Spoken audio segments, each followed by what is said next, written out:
Hey. Welcome to Friday, everybody. And normally, it's Take a Break Day. I don't see that happening today, as you all saw in my title. We have a suspect in custody. Actually, more than a suspect. We have suspects in custody, everybody. Let's talk. What's up? How we doing today, guys? I'm sure there's a bit of excitement in the air. A bit, I would say.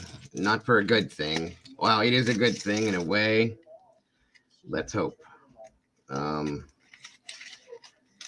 maybe there may finally be some justice for these poor families of these victims, guys, in Idaho. It's been 6 weeks, but I'm hoping that this is it. So, come on in, everybody. Let's do this today. And then once we get through what we got to get through, I'm probably going to be live on and off all day, so we can still do our thing later, guys. We're going to be doing this here, and then we will be doing a press conference here later. And that's the way it's going to roll for the day, guys. So thank you for joining me, all of you. Excuse me, I'm going camera down for a minute. I appreciate it so much. Glad to see you all here with me today as we delve into this situation, everybody.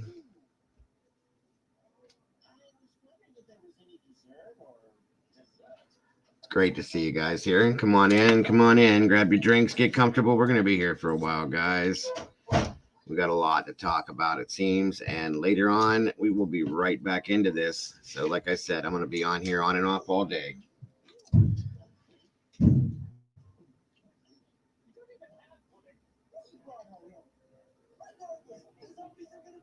Yeah, absolutely, Dober Mom. That sounds like a good plan.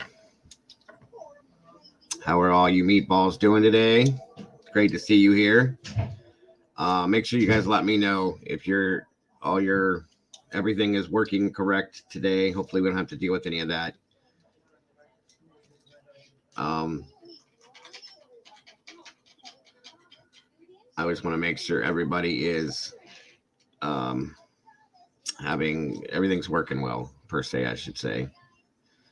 We don't have to go through all that stuff we went through yesterday just to get everything rolling, but come on in. Let's see who we got in here so far. Welcome, Dober Mom. It's great to see you here today. And again, thank you for calling in yesterday. That was a great call. Much appreciated, as always. With anybody that calls in, I very much appreciate you. Let's see. We got Life, Love, and True Crime. Hello. Good to see you here. What did you do? Why did you spend?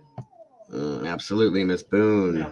Thank you so much for that, Dober Mom, with the first super chat. Appreciate that. Very much so.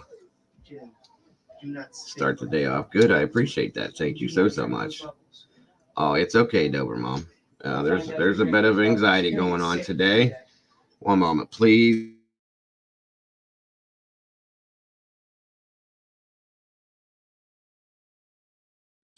All right. Let me get this stuff rolling here. There's a lot to I to do this quick, so bear with me, guys. I appreciate you guys. Wanted you guys to have the info ASAP, for sure, because we got some stuff to talk about.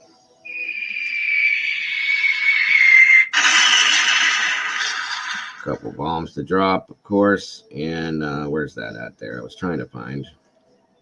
There it is. Again, thank you so much, Dober Mom. Very much appreciated. Let's see. And again, we have, I got you, Brandy, no worries, hon. Appreciate everybody that is sending me stuff. Very much appreciated for all you guys. You guys have been just as hard at work as any of us have been on all of this. So I think everybody has been. So Thank you all so much for what you've done to help me with this.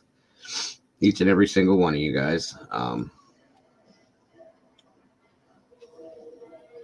Let's see here. This is the other one.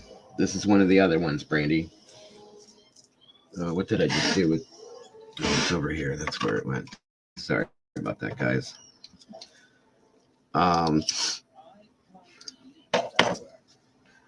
As I told you guys, there's multiple players in this game. At this point, I believe we're at number 3. Okay. So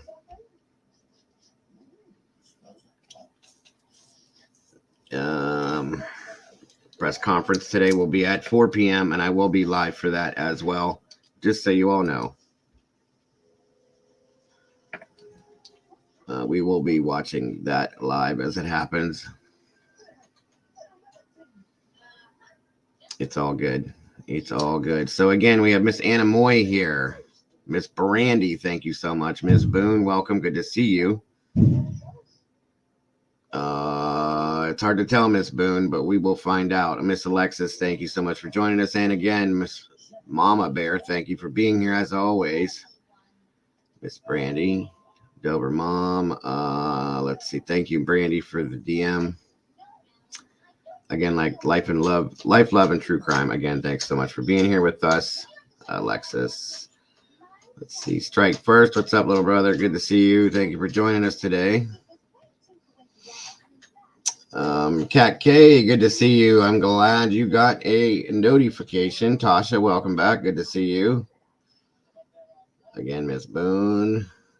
Let's see. As the minutes roll on, who else jumps in here? Come on in, everybody. Get comfortable. Comfortable. Nice. Comfortable. We're going to be here for a minute.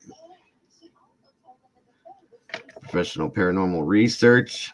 Welcome. It's good to see you. Thanks for joining us today. It's great to have you in here as we get this live stream rolling. Come on in, everybody. Get comfortable. Plenty of room for all of you guys. Well, Anna, there's more than one. As I said, I think we're up to 3 now. Little by little, they're popping up. So,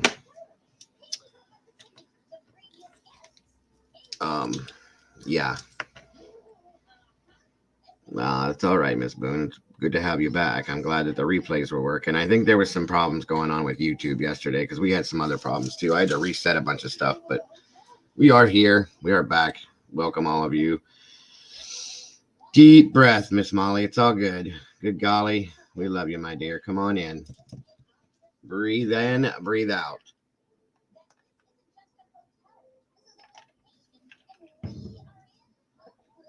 Yep. Thank you for that, Dover Mom. Again, everybody that is sending me stuff, thank you so much. You have no idea how much I appreciate it because I was trying to grab what I could grab, what I can get before things went down, and I got a little bit. Not much. I did grab a hold of a Facebook that very weirdly had a title on it that kind of threw me for a minute, but it makes perfect sense.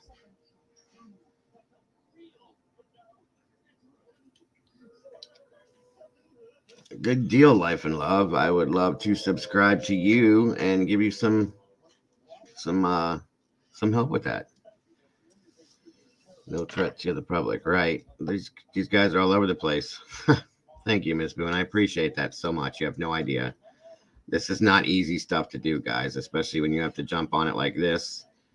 And it's, the bow. We're trying to get the news out to everybody that as quick as we can. And, I wish Lisa, I could get a hold of her, but she's not available at this point. So,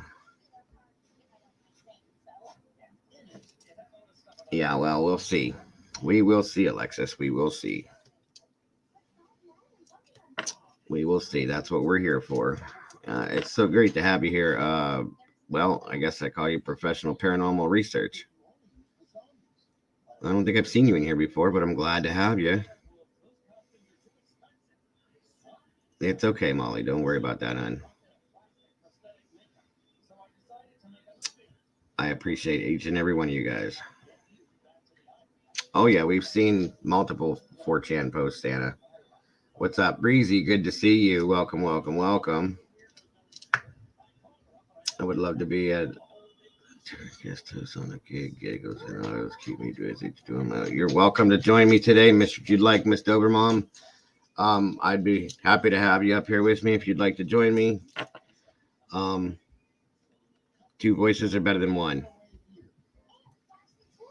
What's up, Breezy? Looks like they have a couple people in custody in regard to the Idaho slaying, which is why we are here, Breezy.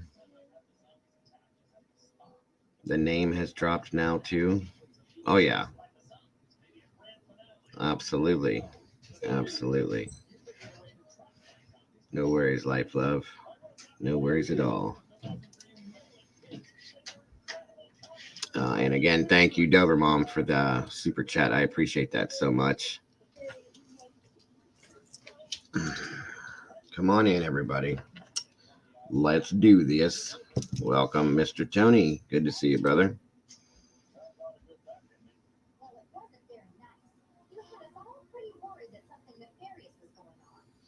I do believe it was, Tony. I'm not 100% sure on that. I haven't been able to check a whole lot because I've been handling this, but we can look into all that, my friend. We can, but thank you for popping that up there. Hello, kiddos. All right, guys. Let's see.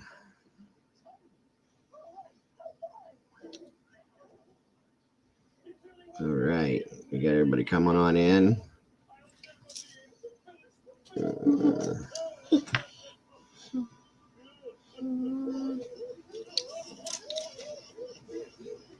Yeah, it'd probably be a good idea if you did strike. Yeah, she likes having those antlers on.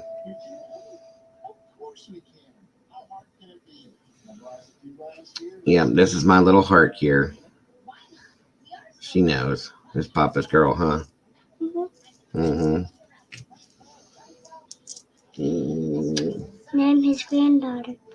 Oh, they know who you are. Believe me, honey, they know who you are. Welcome, Miss Green Eyes. Good to see you.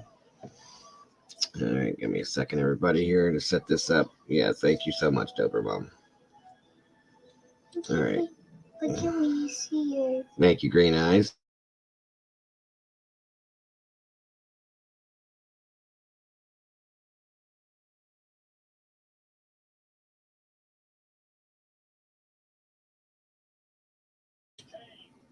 No, it's okay, Pam. Don't worry about that, hon. I appreciate it all. I really do. Yeah, it's probably a good idea you don't, buddy. It's easier just to stay in. You know you're safe that way. Yes, yes. Welcome to all my amazing mods. What's up, Popper? Good to see you, brother. Thanks for joining us today. Oh, it's okay, Swoopy. Don't worry about it. Welcome. Good to see you.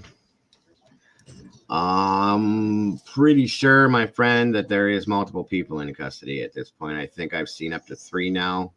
Is that Choni Martinez? Welcome, sir. Or I believe, if I'm wrong, my deepest apologies. Come on in, everybody. Get comfortable. We got plenty of room.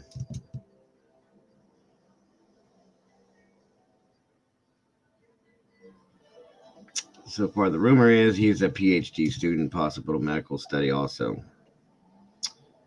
That would make some sense, wouldn't it? Thank you, Life Love. I appreciate that. She's my heart. Love her to death. She's here hanging out with Papa and Uncle Caden and Grandma today. No worries, Mama Bear. Take your time. What's going on, Popper? How you doing today, bro? It's good to see you.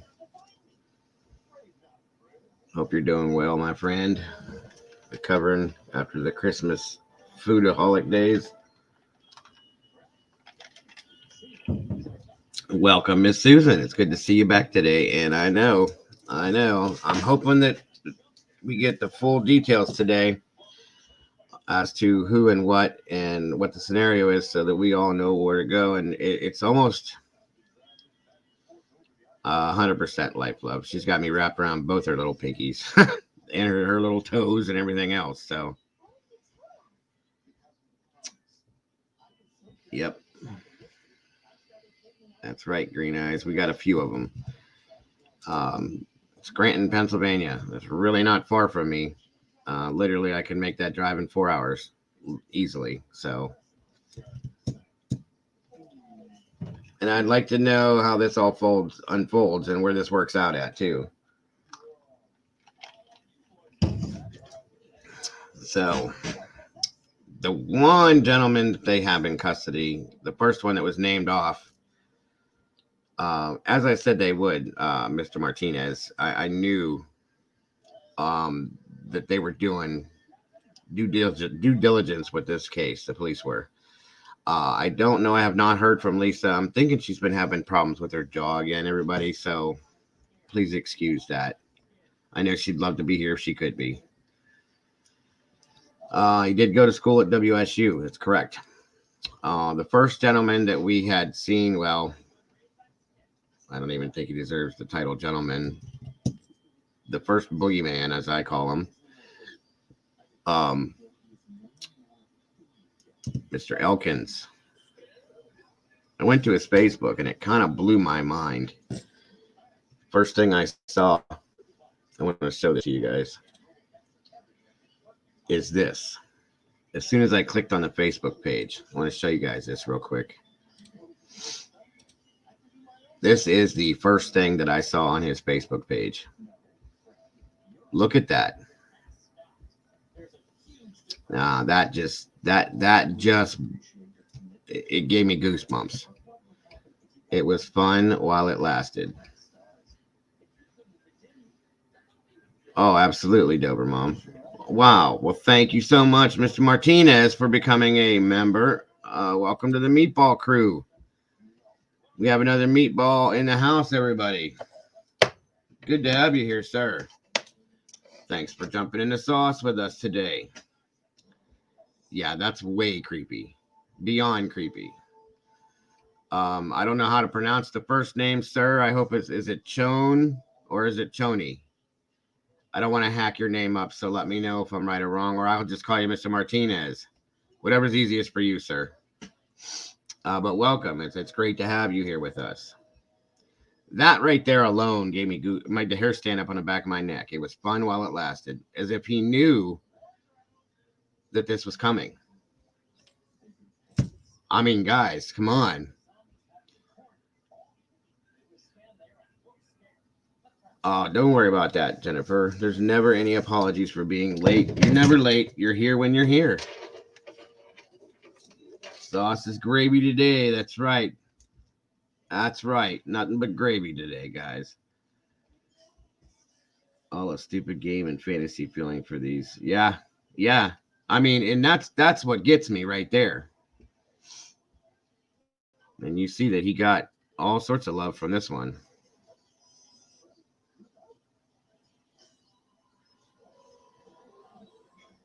These people are not happy, as none of us are. 80 years. I hope they get multiple life sentences this movie and they get to sit and think about what they did.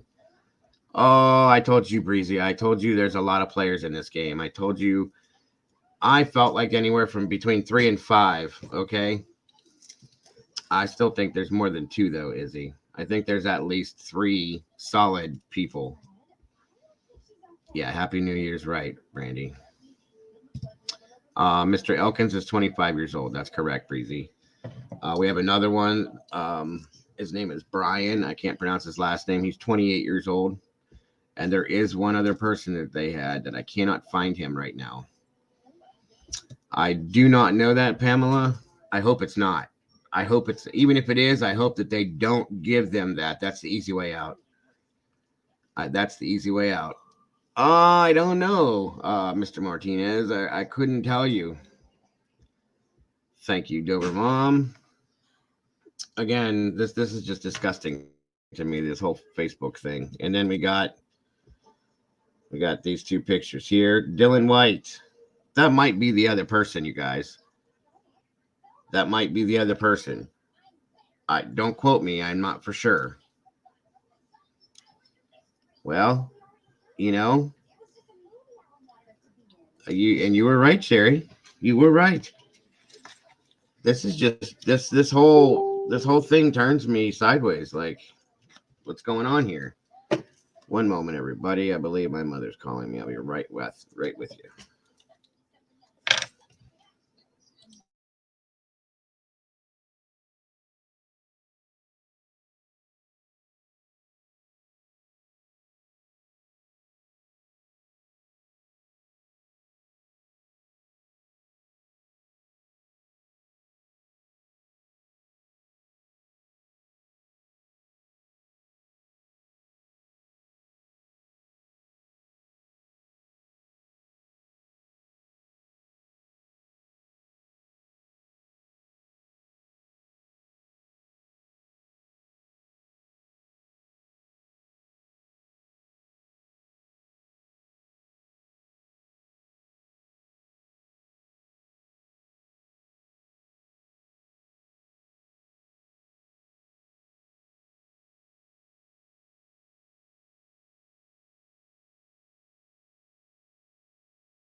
All right, folks. Yes, that was Mrs. Mama Dago. She was alerting me to some things that was Mimi, honey. Welcome back, Mama Bear. Thank you, Miss Brandy. Yes. If anybody is able to, would like to, and wants to support me in the channel, there is the PayPal, the Cash App, and or the Venmo, and I appreciate that so much. I'm not sure, Mr. Martinez. That's what I was wondering, is if this Dylan was. The name came up in a piece of something I was reading, so I'm not 100% positive. So we're gonna delve into that, because we got some pictures here. Definitely got some pictures here. These are Facebook photos that. Sorry, I didn't mean to take that down. You know, if it comes up, you know, here's some faces.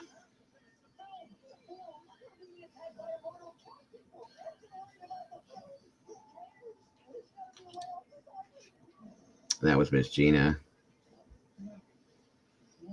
Okay, well, we got him. They got him. Yeah, absolutely did. That's a fact, Pamela. And I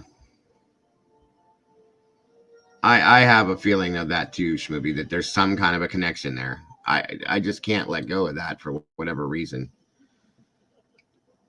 You know, these look like younger photos. Jason David Elkins. He just doesn't look strong enough, in my opinion. JB has some photos on Twitter. Okay.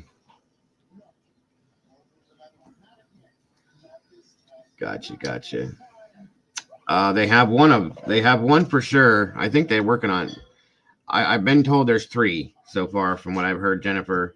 They have one for sure in custody. I think they may have the other one too.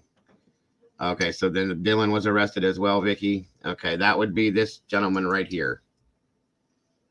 This is Dylan. This is the Elkins guy. I'm working on it, Green Eyes. I got so much stuff rolling in right now. All 3 are in custody. Okay, thank you, Dover Mom. I wasn't sure. And thank you for that. Any info you guys are relaying to me, it's all very well received and appreciated. I was going as fast as I could. So yeah, I believe I was trying to get this out to you guys, and you guys are all a big part of this too. Okay, understand that. With all the help you're giving me, I want everybody to know that you're all a part of this. So, okay, arrest paperwork filed in Monroe County, Pennsylvania shows 28-year-old Brian Christopher Koberger is being held for extradition in a homicide investigation in Moscow, Idaho. On my way to Pennsylvania now. That was via Brian Enton, guys. It's happening. So, press conference is at 4 p.m. today, Shmovie, and I will be live for that as well, my dear. So don't worry about that. Yeah, they're all being held in Scranton, PA, which is like 4 hours from me, guys. Pretty close to Philly. My husband just texted me, call your boy. It's time to celebrate. Yeah, no lie. You can breathe, guys. You can breathe a little bit. Maryland's missing and murdered is a new member. Thank you so much for that, and welcome to the crew. Welcome to the family. So great to have you here. Another meatball in a sauce, guys. How far can spit? I don't know. It is 1:35 p.m. as of right now. Or I'm sorry, 12:35 p.m. as of right now, Smoothie. I'll be here all day. I will stay live all day if I got to. It doesn't matter. I'm sure the marshals got him. Yeah. Now, here's my thing with this, guys. Is this the car? Is this the car? Is this the white car? You know? Absolutely. I appreciate that, Dover Mom. What time is it right now where you're at, Smooth and Pam? Oh, God, yeah. Yep.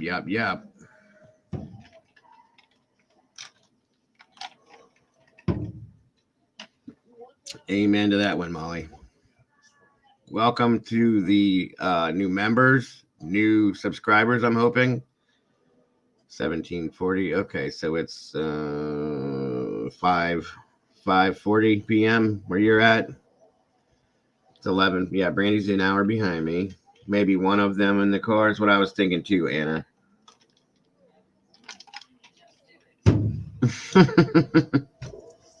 Do what you got to do, my dear. Do what you got to do. Yeah. I wish I could jump in the car and go to Scranton, but by the time I got to Scranton, they would probably be in Idaho. You know what I'm saying? Or at least on their way. There's no point. No point. Anyway, I want to look at these pukes. I was just kind of scanning through his Facebook and showing you what's going on in this guy's Facebook. You know, so much for having friends, buddy, because you ain't got any kind of a life now. This is him right here, I believe. Yeah, I know. It sounds to me like it was they met, and you know, it is what it is. Unless maybe they did that on purpose. Molly, maybe they you know, ended all their Facebook, you know, things like that because of this.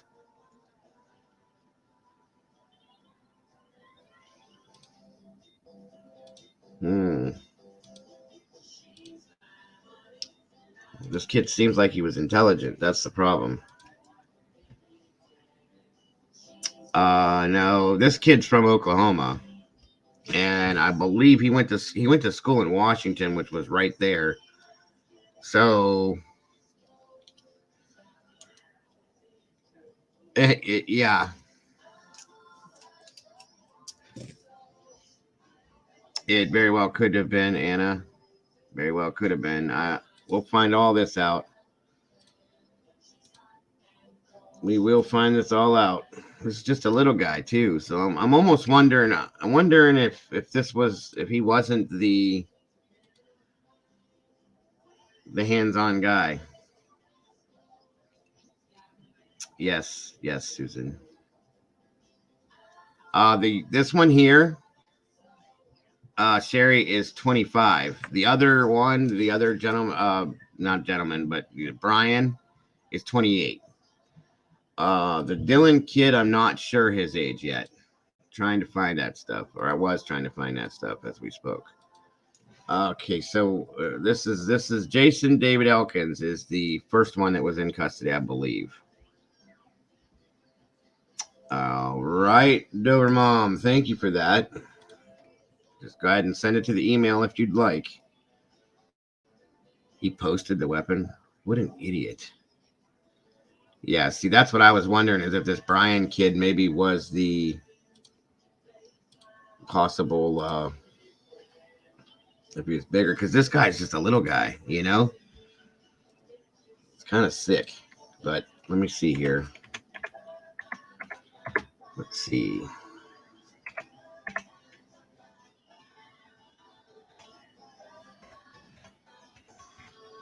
And as of right now, I can't find any connection to any of this. Thank you, Pamela. This is the other guy right here, everybody. He's a little bigger looking. He's still kind of scrawny looking, but you know. Oh yeah, they got him in a bulletproof vest and everything.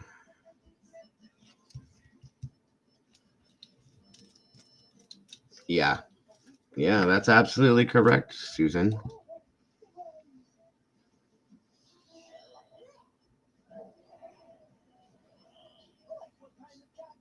Yeah, he looks like a creep too.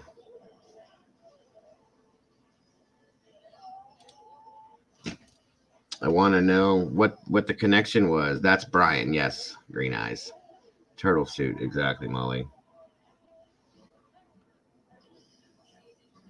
This is unreal. I don't want to see a bunch of weather. I'll read this to you guys. Exactly. Thank you, Dover Mom. He's 28 and he's over 6'3". He's probably on his way to 29, but independent sources, including family members of the victims, have confirmed with nonstop local an arrest has been made in connection to the murders of the guys. 28-year-old Brian Koberger was arraigned Friday morning in Monroe County, Pennsylvania. According to NBC 10 in Philadelphia, Koberger was taken into custody near the Pocono Mountains. Court documents say his extradition back to Idaho is set for January 3rd. He's being held without bond. Thank the Lord for that.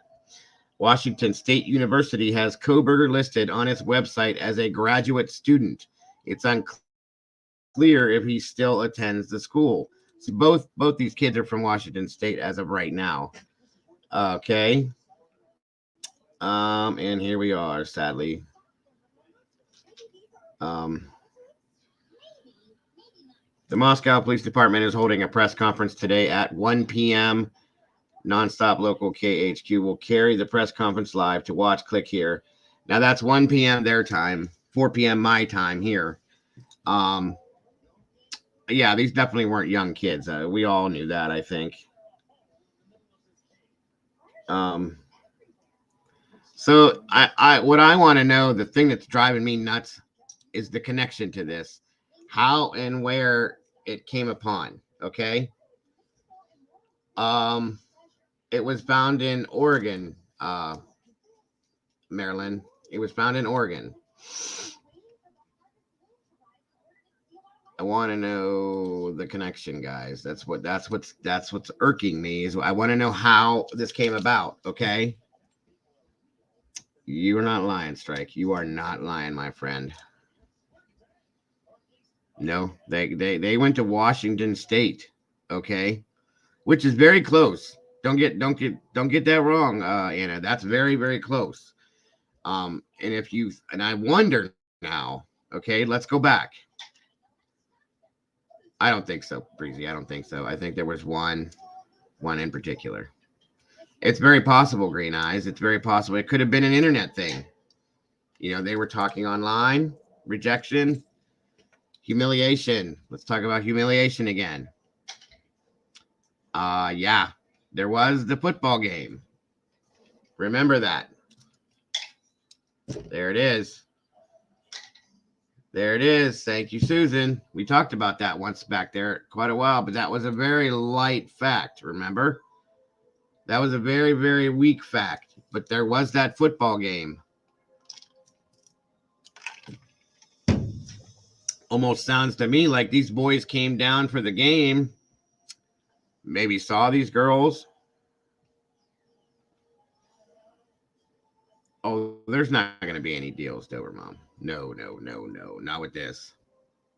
You did, Molly. Molly, you did. A couple of you guys brought up the football game and said, yep. I mean, but then again, you guys, that makes this random. It makes it random. Unless it was premeditated for the game. I have to know that there's got to be a connection somewhere with somebody, one of these guys, and somebody in that house. There's got to be a connection somewhere, you guys. Yeah, exactly, Dober Mom. That's very, very factual right there. But there's got to be some kind of a connection somewhere. These things just don't happen like this usually, okay? I can't imagine that they came for the game and just decided to float around until they found a house to go do their job in. You know what I mean? And it just doesn't make sense to me. There's got to be some sort of a connection somewhere with this.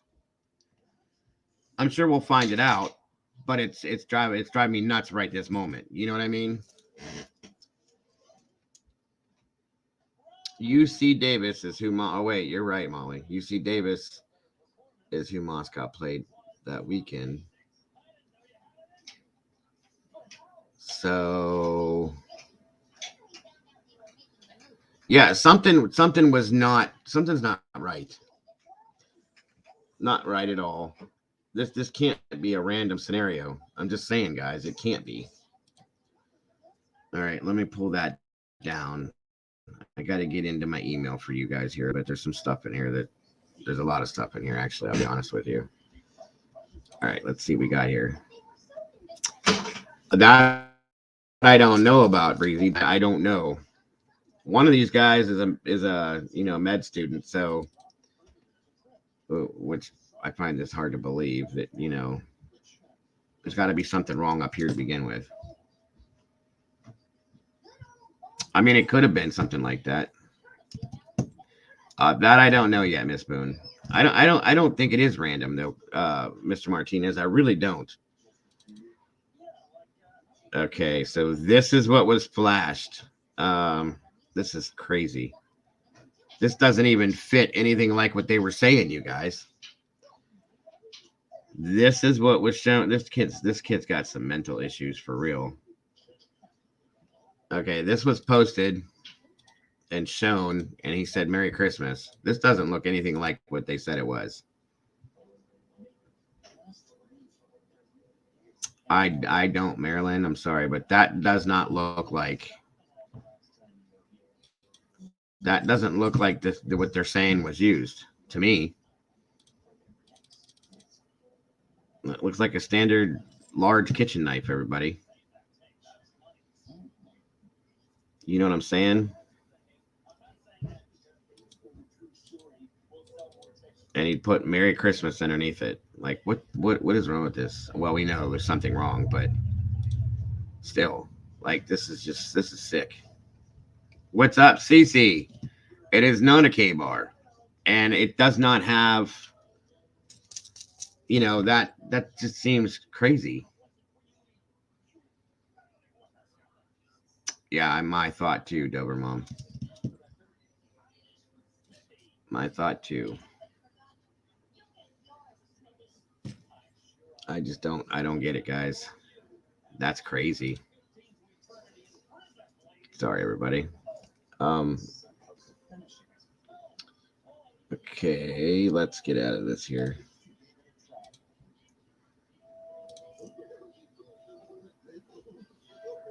Yeah, I know exactly what they look like. That's not it. That's a kitchen knife. Okay. Let's see. This, you guys, is the third suspect, Mr. Dylan White. These guys all look like trash to me. This was listed as Jason David Elkin's best friend via Facebook. That's the third guy. All three of them look like creeps as far as I'm concerned. They look like just what they are, trash.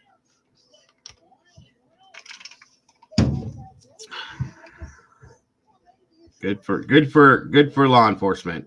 They have done above and beyond and pulled this shit off, guys. I'm proud of each and every one of them. So there he is. Look at the eyes. Nothing. Just like the other kid, there's nothing. I almost feel like this was something they did just to see if they could get away with it, to be honest with you. Well, look at them. If any of these three approached either one of those two girls, any one of them girls, no. They're so below their level. No. Yeah. Empty eyes. You're not lying, Cece. I think so too, Sherry, because I think they knew. I think it was coming. The police were watching, and they were just making sure they had all their ducks in a row and did what they had to do. And I'm damn proud of them. This was hard. You guys, we talked about this yesterday. Chief Fry, I felt so bad for him. This was not something that was easy for them to pull off because they've never dealt with this before. It's all right, Strike. He said they're ugly as hell coming from a gay guy. It's all good, brother. Don't worry about it. These guys aren't in anybody's level other than the trash level that they're in, period. So it's very possible, Miss Boone. Very, very possible. Oh, absolutely, Dover Mom. Absolutely. They're definitely not that. Look at them. They're trash.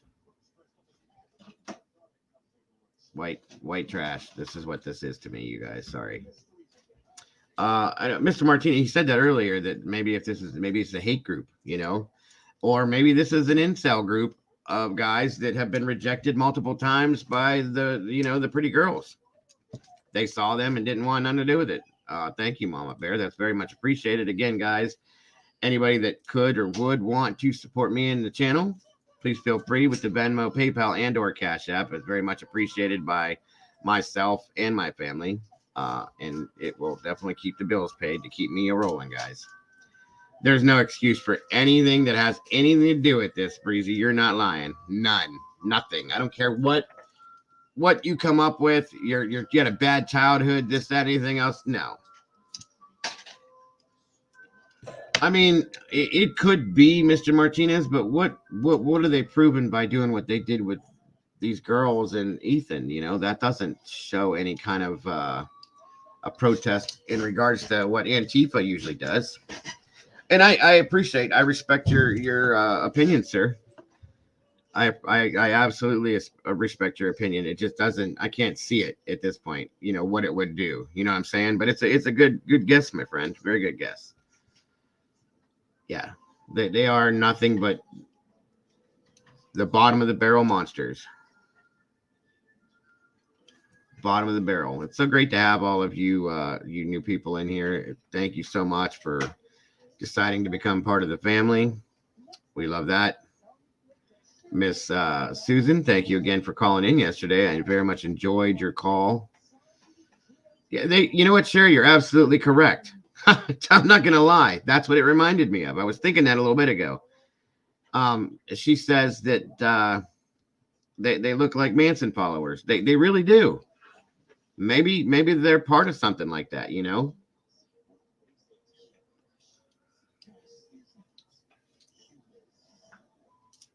Thank you so much, Dover Mom. It's great to have. And if you guys know of anybody that would be interested, bring them on in. We're a very loving family here, and very welcoming. And we would love to have anybody that is interested to come on in and hang out with us. So again, welcome to anybody that is new and has subscribed. Thank you so much for that, and we welcome you with open arms, guys. They do, though. I mean, honestly, Anna, they look like, yeah, Mr. Martinez, absolutely. It reminds me, first thing I thought of when I started looking at these, especially this guy, they'd remind me of the Manson family. They really do. I wouldn't be surprised. Now, this is just me, okay? And this is purely speculative when I say this. If there's a girl involved in here somewhere too, I wouldn't be surprised if there's a female involved with this somewhere. That's right. Nothing but positivity, Dover Mom. That's what we spread in here. Yeah. That's scary, Miss Boone. Oh yeah. I've seen and heard a lot of that stuff, Mama Bear. To be honest with you, I have. All right, let's bring that down and let's see what else we got rolling up in here. What's this? Oh, we got him again. Nothing new to look at. And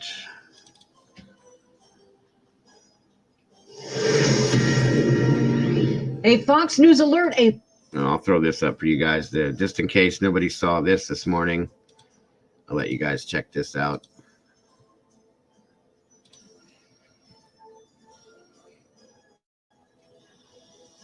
Law enforcement source confirmed news a suspect into custody in connection with the murders of 4 University of Idaho students. Now, we don't know why that person is in custody at this time. We are told the suspect is in his mid-20s and was taken into custody in Scranton, Pennsylvania. Now, he's already made a court appearance. He is reportedly a college student, but does not attend the University of Idaho himself. Police say that all 4 students, the victims, were stabbed to death inside their campus home the early morning hours of Sunday, November 13th. 2 other students in that home at the time survived and were uninjured. Police are scheduled to hold a news conference at 4 p.m. Eastern time. Hopefully more answers to come. I'm Steve Doocy. I'm Brian Kilmeade. And I'm Ainsley Earhart. And click here to subscribe to the Fox News And I'm the YouTube page Dago. to catch our hot... And there we go. Yeah, they were supposed to go in and clean up the house today. So I agree, Breezy. I don't think that they knew them, but there's got to be a connection somewhere. There's got to be some sort of a connection somewhere. Yeah, I did see that, Squirrel. Thank you, my dear, very much. Appreciate that. This could have been video game. I don't know about video game related, but there's some kind of a there's something. It's bugging me too. There's some kind of a there's something. Well, there is. Thank you, Mama Bear.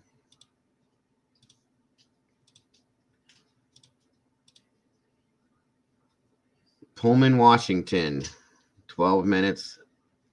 Look at that. Look at that. Washington 270 West.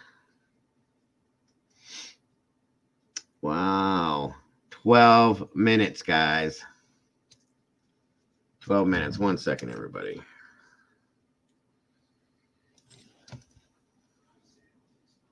Be right with you.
Sorry, guys. That was Mrs. Dago. She's all curious too.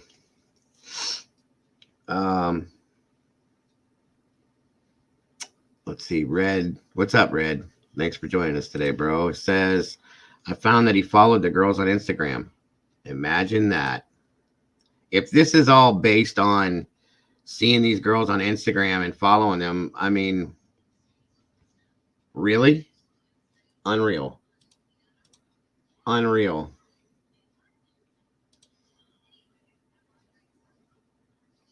Yeah, they already took down Facebook pictures and stuff. That's crazy. Thank you so much for all the emails you sent me, Dober Mom. That's very much appreciated. Brian Cobert's pictures have been taken down already. Yeah, a lot of them have. What is that on his shirt, though? No, it's just a dress shirt. Okay.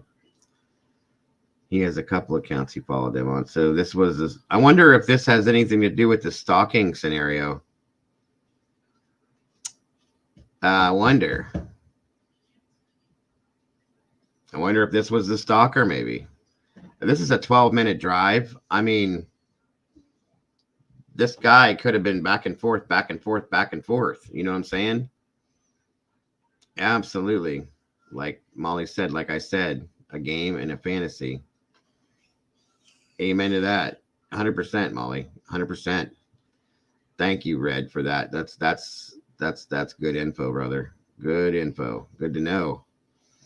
I'm thinking, I'm starting to wonder, Breezy, because now I want to know. Here's what I want to know now, because I've been following another guy that has been watching. Do you guys remember the white pickup truck that had nothing to do with this, that was in the video? Do you guys remember that truck? We showed it. It was pulling into a parking spot the night that the girls were walking with Showalter back to the food truck, right? Somebody's been watching that truck. And that truck has been making its passes around the house. The road above it, down in front of it, down beside it. That truck keeps going by. Okay? It's been shown multiple times, and it was pulling into, and here, think about this. I thought about this last night when I was watching this stuff. Why would that truck? It was 1:30 in the morning. Okay?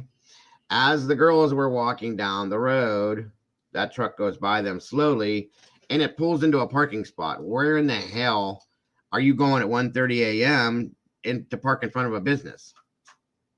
Blacked out windows. And was in a video going, but yeah, that's the one I was talking about, Molly. I watched that last night, and there's multiple. This truck's been seen multiple times. So it almost seems like, and we know, guys, when, there's a killer or a killing, they like to revisit the scene of the crime a lot. Excuse me for 1 second, everybody. I think somebody's at my front door. I'll be right back.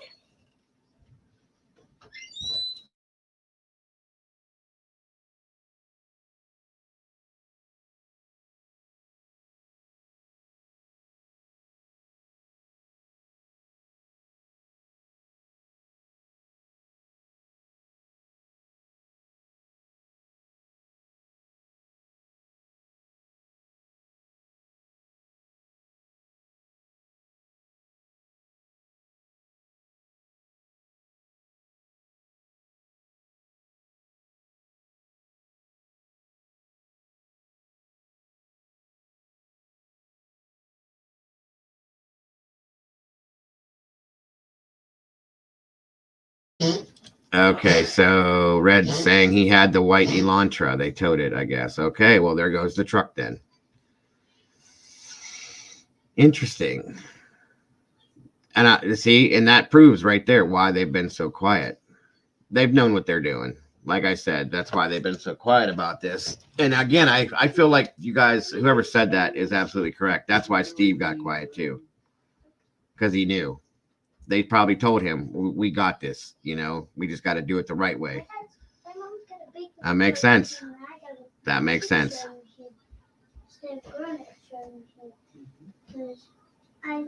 Bullhorn Betty said that they were the three questioned in the body cam footage. What? Picture, I only have a tiny one. Oh my God, you're right. Oh shit, I just thought of that. That's why I heard that name. Remember when I said somebody to one of you guys this morning, I think it was Molly, or when I was talking to you guys, a few of you guys this morning, I said, why do I know that name?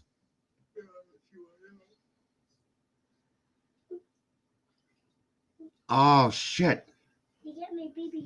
They were given the name across the radio. Oh my God. And that was what? No, that was that night.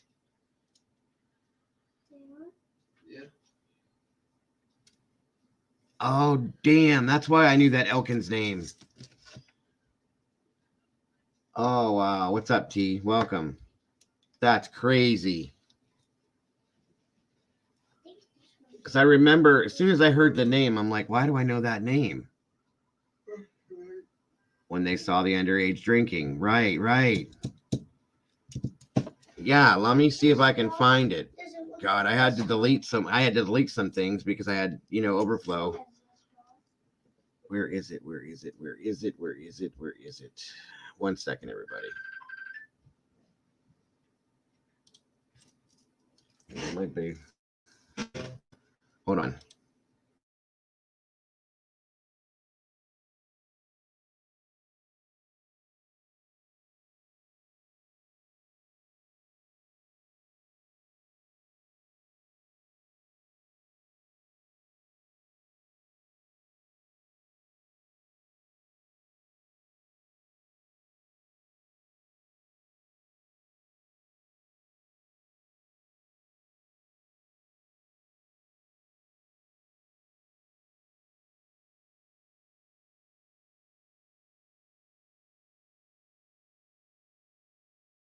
One second, everybody. My son's here. I'll be right back. I got to pull this up anyway, so talk amongst yourselves. I'll be right back.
All right, guys. Sorry. Okay, so what was I doing?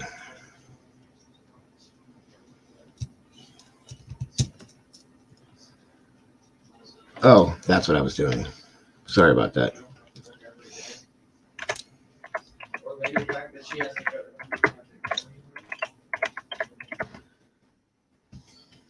1 second, everybody.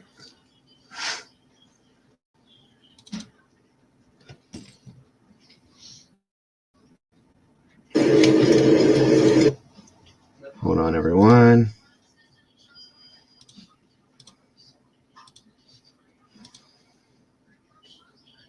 Oh, all right, Mama Bear. Thank you. I was going to say I have this, but Again, I paid it contested by the so I hope maybe what you sent me is better than this, because this is the one that's the blurred out scenario.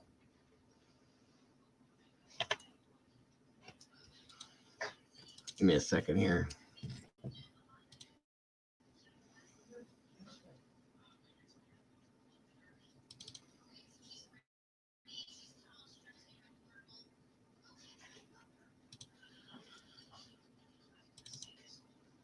Sorry, guys. There's a lot going on. It is unedited. Okay. Good deal, Mama Bear. Good stuff. This is why you guys are so good at what you do. Yeah, I thought these guys were underage. I don't know. Jonathan Lee Rich's investigation. Yeah. I don't like anything that comes from him. I'm sorry. It's all right, though.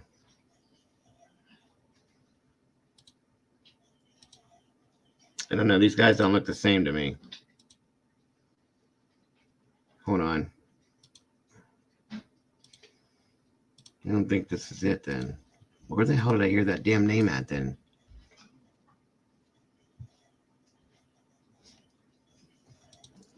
I don't. I'll take it back to my apartment if you need. okay. I'm sorry. Huh? No, they just took off. I told them to stop, but I'm not going to push it.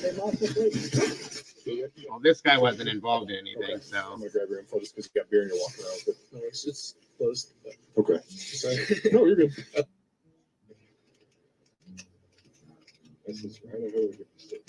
There they are. Are these it? Are these? Well, that dude's kind of tall. Is that him? Are they running a name or? Just it's a busy night, so dispatch has to get through all the things and then they'll check in advice. Yeah. No initial? Jim. Last name. Arkale, P-A-R-K. Sorry, say it. P-A-R-K. Careful with your ID on your phone or anything. No. Because then I can just check it. Oh, good. I got a photo of it. You do? Yeah. Perfect. Now, maybe it's the four that ran past as they were. Where's it at? Let's see here.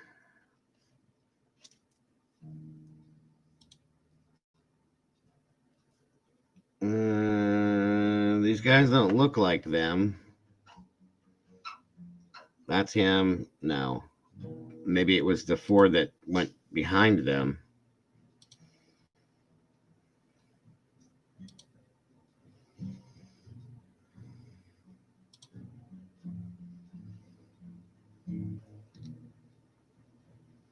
Not that I know of, but this is the only one that I knew of, Molly. One's 28, one's 25. I think the Dylan kid is 25 too.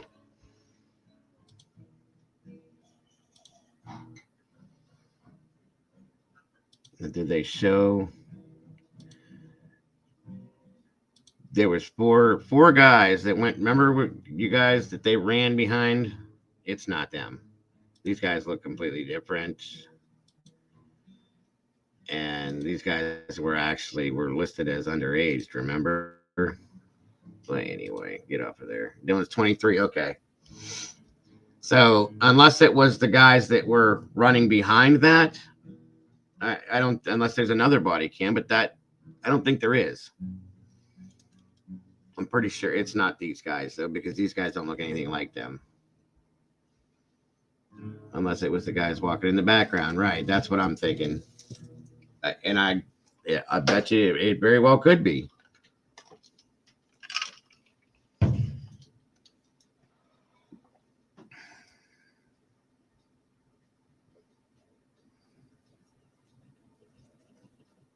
It would have to be that night.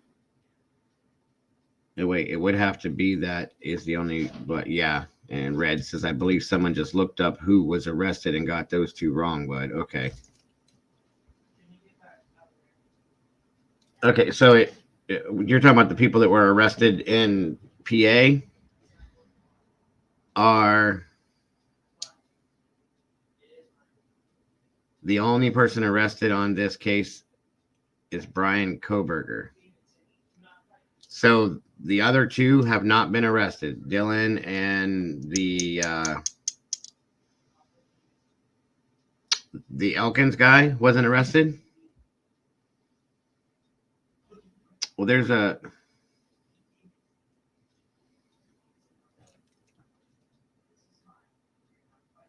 was a mugshot of the Elkins kid.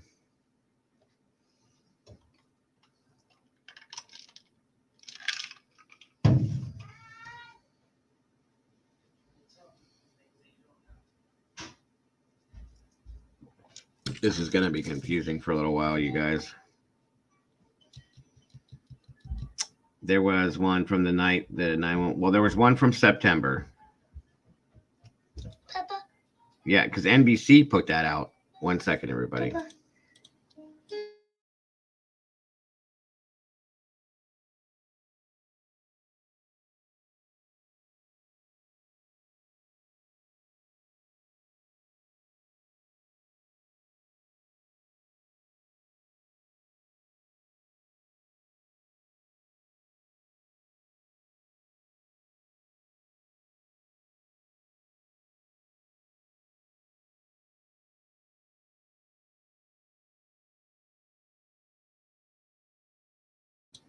All right, so, well, was it their car or was the car stolen? Was it borrowed?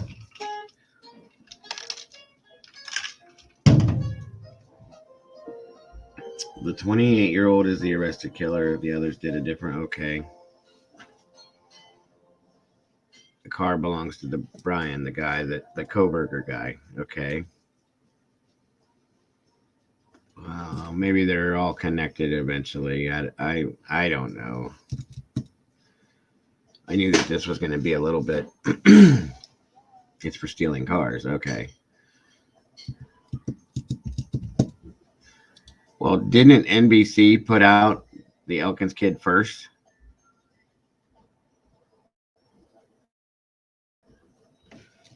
Okay, Mama Bear.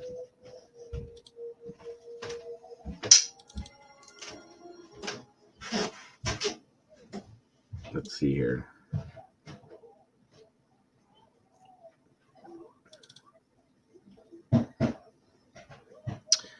According to the college website, Koberger attended the college in Pullman, a 15-minute drive from where the students were unalived. He graduated from DeSales University in Pennsylvania in May of 2022 with a Master Arts in Criminal Justice.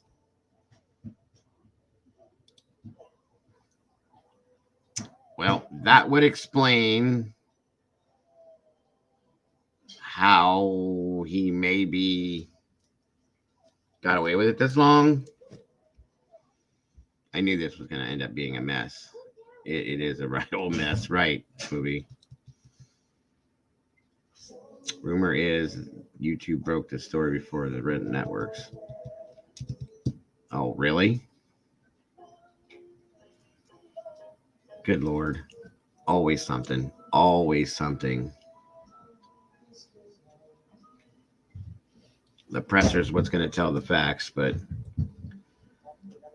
according to NBC News, a white Hyundai Elantra was towed from the home where the suspect was arrested. Okay, so we at least know that. A Master of Arts in Criminal Justice. So this guy knows what the hell he's doing. And he was studying serial killers. Wow. What's up, Donna? I feel like there will be too. I really do. He's going to represent himself. Thinks he's a big shot lawyer. Oh, God. Oh, my. We got another one. Grounds. Another Daryl Brooks. Here we go. So he thinks, did he do this just so that he could represent himself? I wonder. What's up, K-Dips? Thanks so much for jumping in here. I appreciate that. This is ridiculous. Laugh my ass off. Suit. This is a Wendy's, and you're not. Yeah, right. Mm-mm.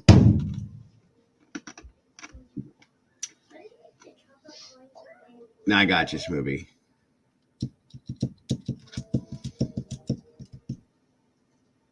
Yep, that's a fact, K-Dip.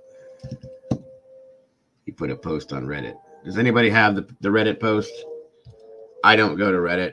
I mean, I'm logged into it, but I've never. I mean, I'm signed up with it, but I've never really logged into it. I don't care for it. So, sir, this is a Wendy's, and you're not Ted Bundy. Good God. Yeah, right, Susan. Exactly. This is gonna be a circus, guys. It's gonna be a circus. Thank you, Pamela. Thank you, Pamela.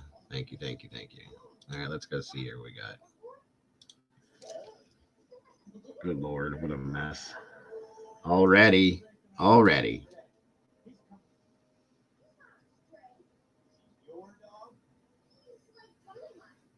Oh, wait, you said you said it via Twitter. Okay, hold on. 1 second.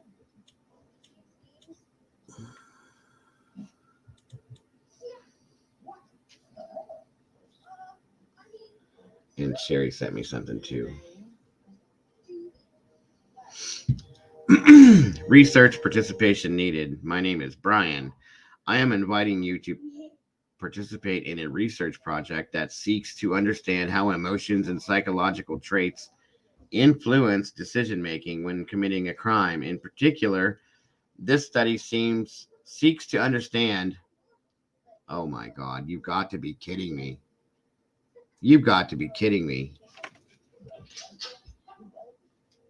I can't believe this. Seeks to understand how emotions and psychological traits influence decision making when committing a crime. In particular, this study seeks to understand the story behind your most recent criminal offense, with an emphasis on your thoughts and feelings throughout your experience. In the event that your most recent offense was not one that led to a conviction, you may still participate. Additional surveys are included after the open-ended section as to best understand your unique traits. The study should take about 15 to 20 minutes to fully complete. Your identity and all answers provided are completely confidential, and the link to the survey is also an anonymous link. This research has been approved by the DeSales University IRB. This is unreal. You've got to be kidding me. 7 months ago. Posted on Reddit.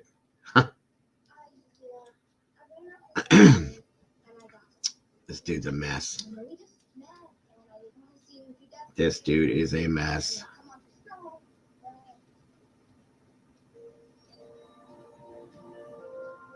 That's very creepy, Red.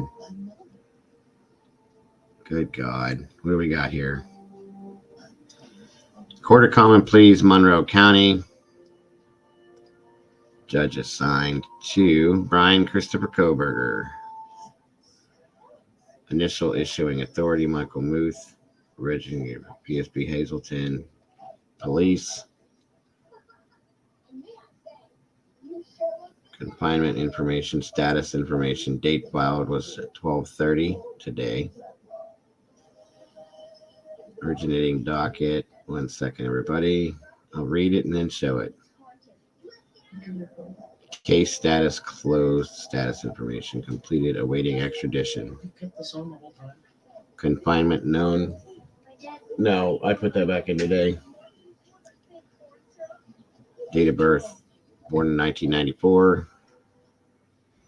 Albrightsville, PA. Defendant. Bail action, none. Confinement known as of. Okay. All right, there's that one. I don't know if you guys can really see it. This is the first docket. It's kind of blurry. It's hard to look at. And then I have, what's this up here?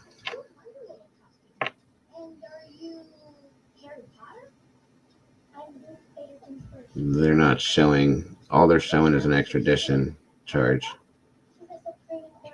And that there was no bail set, processing status. They're just waiting to get him, pick him up. Hold on.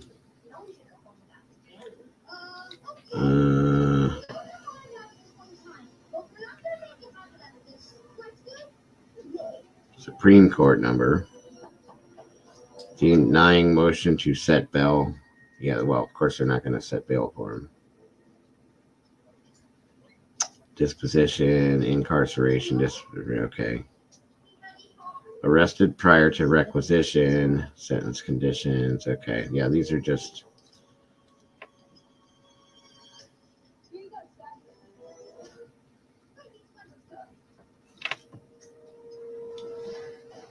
That's it. Okay.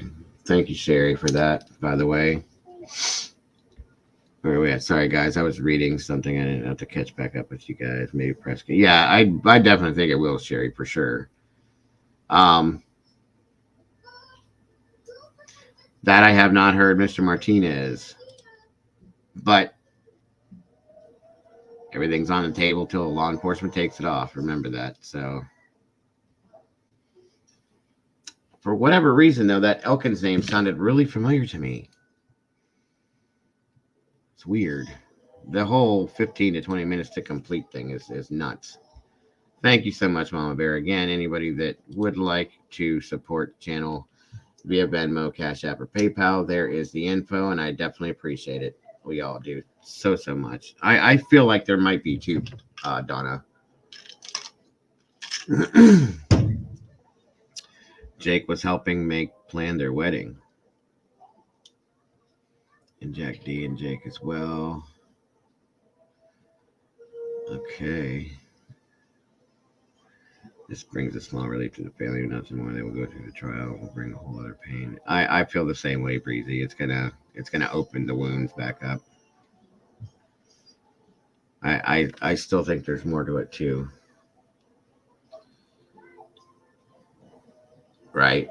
It's very possible, Susan. Well, the car is one thing. You know what I mean? That was one thing that probably tipped somebody off, is seeing that car, and I'm sure that car's been all over the national news. So that, there's that. Let's see here. Make sure I don't have anything else.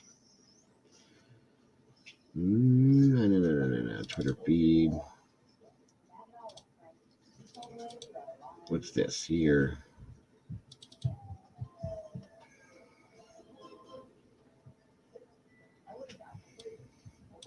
Twitter thread. Okay. All right. Mama Bear. Thank you, Squirrel, for all the help. And Mama Bear. Okay, so that's Ethan and Xana. Keely.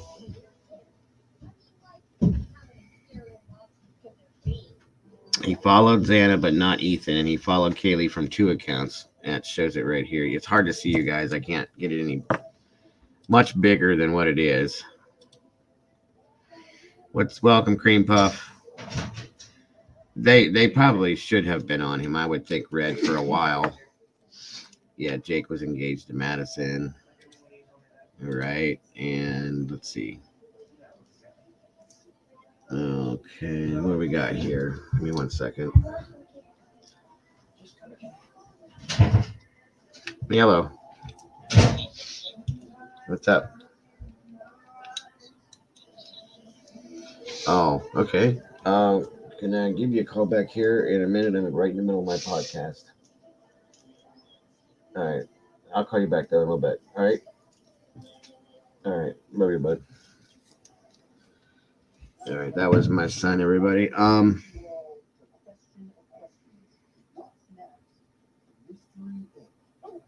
It said that the car was towed, K-Dips, from the residence where they found him, where they arrested him. So, let me see if I can get this any bigger for you guys without it going off screen.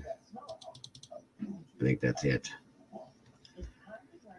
They just finished up the DNA the other day, supposedly, so it's probably waiting on that to nail him. Right? Yeah, I got you. They probably couldn't find anybody in the system in the state, and they had to put it out nationwide into the nationwide system to pull any DNA off of that. Which, with that type of a knife, if that knife was used, then it is what it is. But okay, yeah, you can't really see a lot of. Oh, there he is down there, right there, Brian Koberger. And Brian Koberger, so he was following her with two different accounts. She never followed back, though.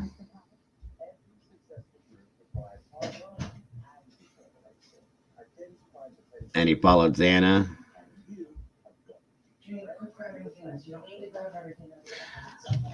Okay, so was this just okay? Here's my question to you guys. Though, what do you think? Do you think this was just that he was searching through and saw these people and decided to start following them, or do you think that if there was more to it than that?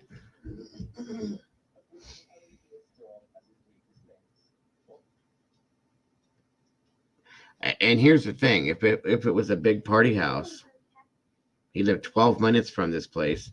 Maybe he would go to party there because there was, a lot of parties going on, and he had a plan. So this goes back to the premeditated scenario. I don't know how true that is yet, Tony. We may find out if maybe he's got a sister that went to Idaho. I don't know. He may have tried to follow with two different accounts because they were never followed back.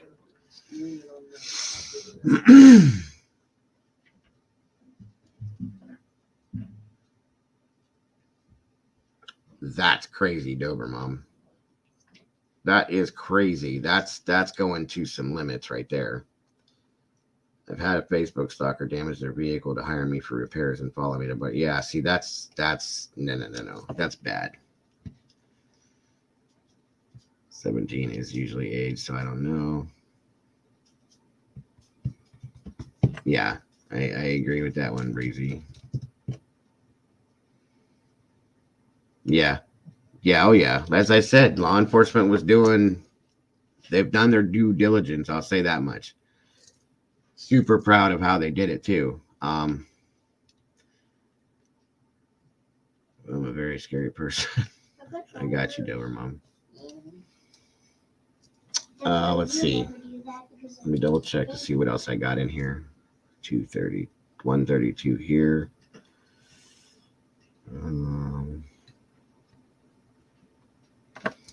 So the only person that we have in custody is Brian Koberger as of right now for this. That's kind of what I thought may have happened, Sherry. Somebody probably saw this nationally and said, oh, wait a minute. 37-hour drive, according to Google Maps, Moscow, Idaho to Monroe, Pennsylvania. So I'm guessing that where he's gloomily home, it's in PA.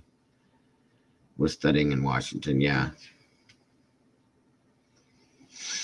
They're saying, yeah, amen to that one. That was good, actually. Okay.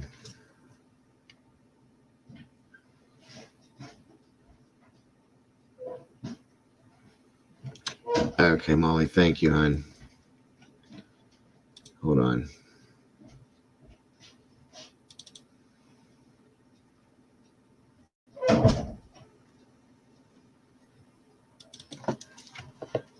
Let's see what we got here. Okay, now see this dude looks kind of muscular, like, and he's tall. This seems more realistic that of somebody that could do this, you know.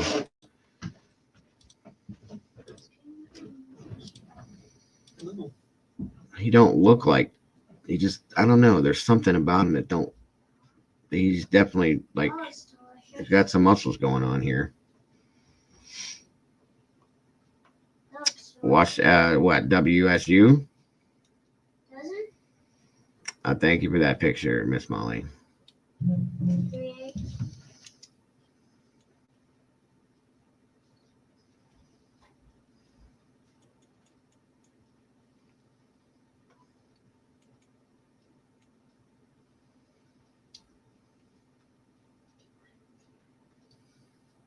One second, everybody. I'm sorry.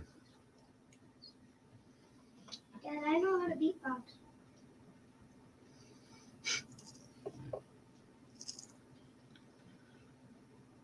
That's a child's. All right, so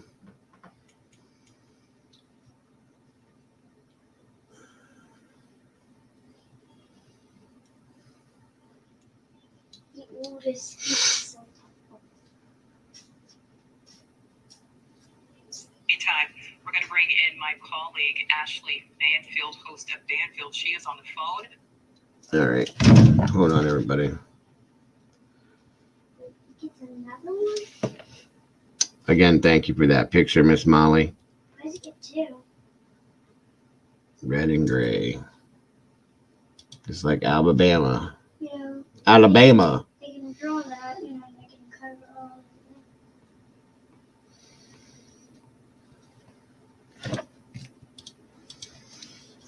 Hold on.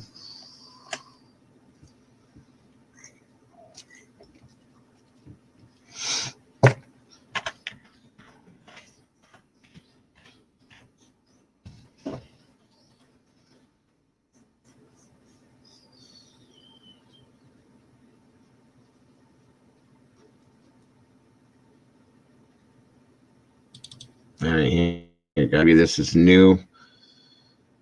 I just feel like 45 minutes ago. This is Banfield with News Nation. there's been a couple individuals that were cleared very fast. That may not, maybe he shouldn't have been. It makes sense if there was some bad behavior that they did. Let's say, I don't know, they came from a strip club or something, and then somebody followed them home. That's a targeted thing. That's what comes. I've had innocent people that were interviewed that were their neighbors, and they said, I'd be a lot more scared if it wasn't targeted. All right, so we just heard there from Kaylee Gonsalves' family, her parents and her sister there talking with our Brian Enton a few weeks ago about the latest on the investigation as this investigation has proceeded. But again, we are following breaking news this morning because we've learned there has in fact been an arrest made in connection to those murders. The suspect's name, Brian Kohberger. This is his mugshot. It was taken early this morning because he was arrested early this morning around 3 a.m. Eastern time in Scranton, Pennsylvania. We have learned that Kohberger is a 28-year-old PhD student in criminal justice at Washington State University. Now, Washington State University is located in Pullman, Washington, which is just miles from Moscow, Idaho. Now we want to bring in Lauren Matthias. Lauren is the host of the Hidden True Crime podcast. Lauren, thank you for giving us some of your time this morning. Talk about first your reaction to this breaking news. Yes. Well, my husband and I, doing a very, very late night podcast, decided to sleep in and woke up to our phones both just blowing up with this arrest. It has taken already the true crime community by storm to hear that this gentleman, Brian Kohberger, has been arrested, a 28-year-old who was going to school actually quite near Moscow, Idaho, despite his arrest being in Pennsylvania, right? So what true crime sleuths have already uncovered and are uncovering on him is mind-blowing. Again, I I'm on the Pacific coast, so I really did. It's our early morning. We are all learning about this at the same time. We're just waking up, and it's incredible. I can't even go through all the information coming through, but my first thought, just so you know, my first impression, It was going waking to, up Tony. this Yeah, was, yes, they were getting ready to do it, and they stopped. finally. I did not want this to go cold. I did not want this to be a Delphi case where we have to wait 6 years. We are so grateful here at Hidden True Crime. Same here. There has been an arrest. Super and grateful. We are looking forward to learning more, and our thoughts are with law enforcement right now. Absolutely. And we will be learning more. We know that investigators will be giving an update this afternoon at 1 o'clock local time. They're in Moscow. That is 4 o'clock Eastern, 3 o'clock Central. What's up, David James, my brother? Good to see you, sir. Thank you for watching. Go to newsnationnow.com to find News Nation. Hope you had your a television wonderful Christmas, provider. my And don't friend. forget to click the red subscribe Welcome, welcome, welcome. It's great to get see you, more of brother. News Nation's fact-driven, unbiased coverage. All right, that's Banfield, guys. Let's see. Let me see if there's anything else listed on it right now. This is News Nation from an hour ago. 1 second. All right, let's break. All right, give me this here. I think this shows the whole cleanup scenario that was getting to be started. Not sure, Miss Boone. Not sure.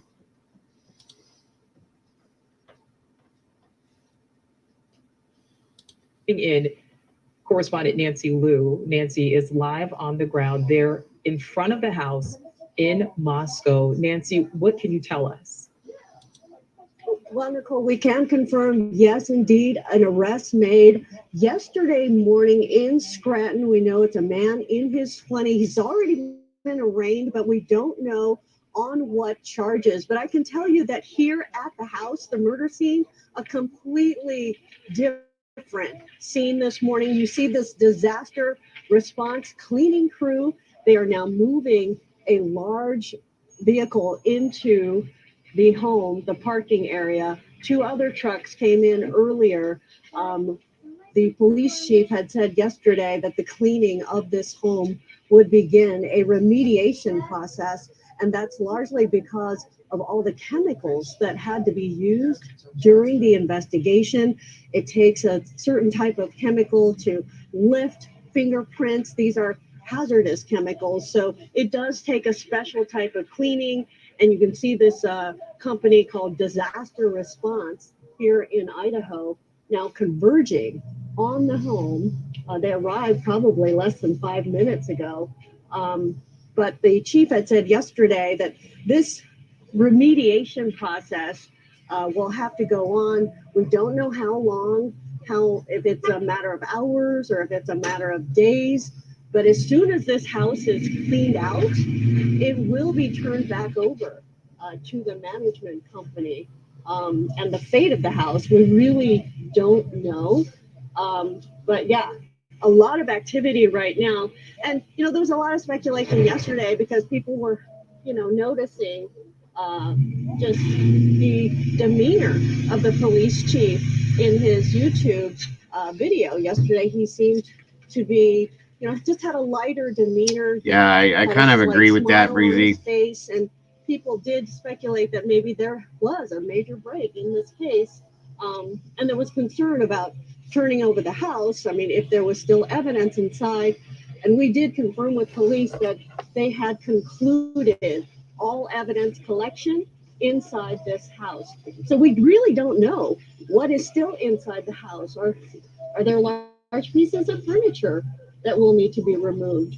We really don't know. So we are watching this process live as they go into the home.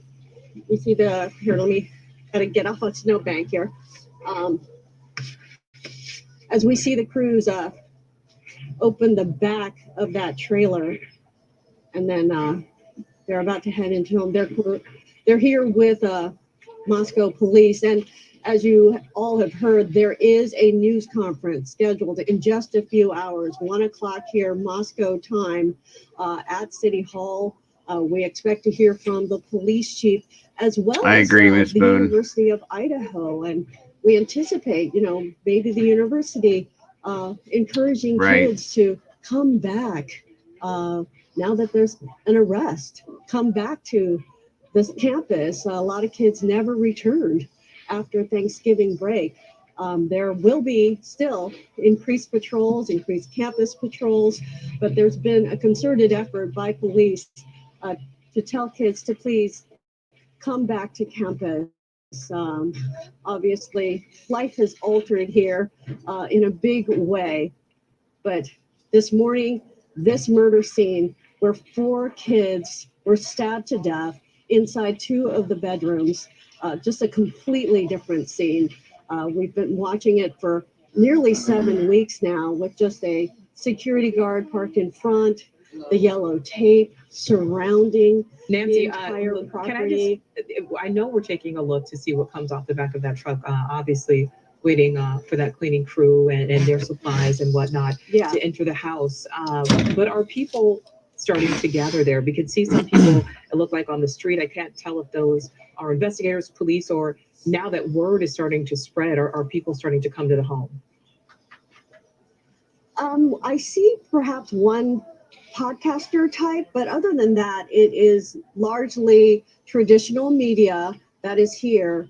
The police had made a point yesterday when announcing that this cleaning is happening to please stay clear of this neighborhood because Probably, Ms. King Boone. Road is a dead-end street. There is Well, I know limited that they've access been here and they've pulled even, multiple you know, things. they told the media not to park along King Road because it's just the access here is just so limited. But right now, they are putting up a red tent between the back of that van and the doorway. So we don't know if they're going to be, you know, setting up a shield of some sort as they bring things out. And that's what they're going to do, guys, is they're going to drape the sides on that tent.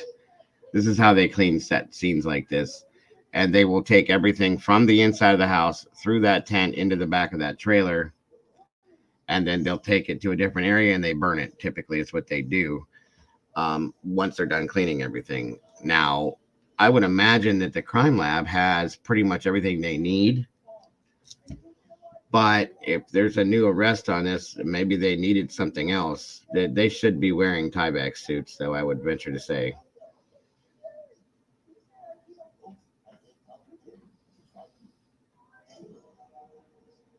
Oh, no worries, Donna. No worries at all. Of this home and start the remediation process. All right. Well, Nancy, I know you're going to continue to keep an eye on that. We'll obviously keep your camera up so we can keep an eye on that as well. Nancy, live there on the ground in Moscow as we cover this breaking news. Thank you for watching. Go to newsnationnow.com to find News Nation on your television provider. And don't forget to click the red subscribe button below to get more of News Nation's I hope the accurate family and isn't unbiased watching. coverage. I hope they're not going to show any more of that either. That just would not be. That's sad. Let me see They here. will see report why it is true. All right. 1 second, everybody.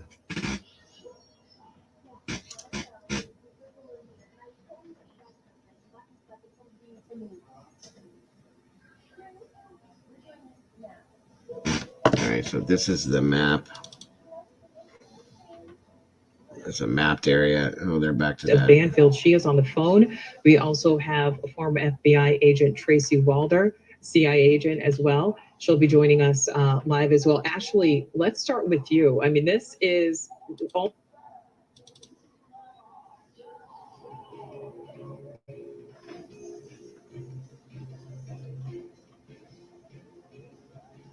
Okay, this is live from Fox, so hold on a minute, guys.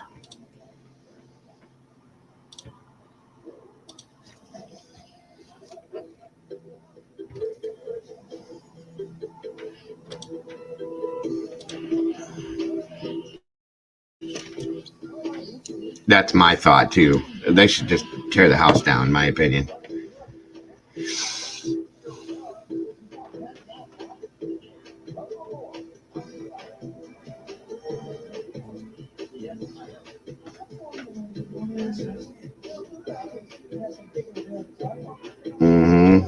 I agree, Dobermom.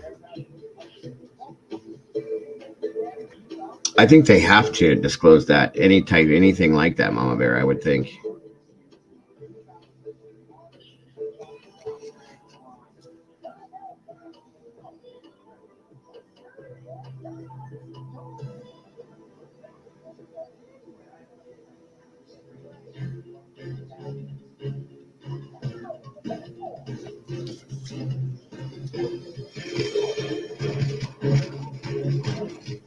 What's up on the mic? Good to see you, brother.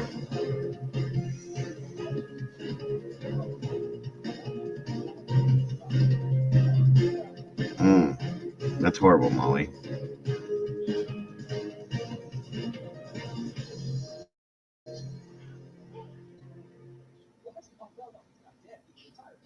Earlier today, the ball drop had a quick practice run to make sure everything's going to run smoothly for New Year's Eve. You can join us here on Live Now from Fox for looks at celebrations all around the world. But let's go ahead and listen in with New York police as well as other city officials. No, that's not really what we wanted, but it just said.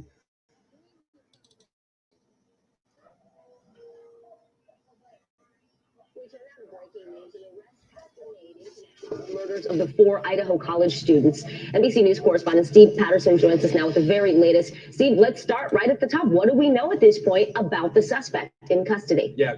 Vicki, all of this is still obviously breaking, coming in as we speak. We know the police and FBI working in concert there in Pennsylvania, northern Pennsylvania, Monroe County, Pennsylvania is where the alleged arrest was made, where police say a person of interest is now in custody. That would be some 2,500 miles away from the scene that you're looking at now in Moscow, Idaho. This is a huge development. We know there will be a later press conference today from Moscow police, about 4 p.m. Eastern or so we should get more details beyond that. Beyond that, all we know is this is a young male in his 20s. That is from police. That is from sources close to the investigation. That's all we have right now. All of this, of course, pretty shocking because, you know, for the 6 weeks or so following this, before this, I should say, we didn't know much from police. Police were keeping a lot of details close to the vest, including any word that they had a person of interest in their crosshair. So all of this coming down now, of course, as soon as we learn more, we'll let you know. Vicki? As you said, That's Steve, crazy, 2,500 miles away from Idaho, a long distance away, and we know Moscow police faced some criticism for it taking so long to finally make it to this point with an arrest. What do we know about the cooperation between police across state lines, and is there any indication what this person was doing in Pennsylvania, Steve? There is some indication coming down, although I should say right now it's not reportable in that we need to confirm that with police who handle the investigation on that side and across state lines, as you referenced. We would assume, obviously, that the FBI would have a heavy hand in dealing with the crime that is across state lines that has gone this far for this long. We know that they have been working in concert with Moscow police. So there will be more to report on that. I think right now, all we know again is that this is a young man in his 20s. And we should say, as you've been mentioning, there has been a heavy criticism on the police department because they haven't been forthcoming in releasing details, either to the public, to news information, to the families of the 4 victims. I spoke to the chief about that. I've spoken to him now a few times. And what he said is that essentially that he feels very bad about that was always a tactical decision, that they had details that they had to keep close to the vest to make an arrest like this. So we don't know the level of cooperation. We don't know how much involvement went across state lines. All we know is that there is a person now. There will be a later announcement later on today. Thanks for watching our YouTube channel. Follow today's top stories. Okay. We are leading. Now let's see. We're going to stay with this all the way through till the press conference, guys. So don't worry. I will be live the whole time till we get something.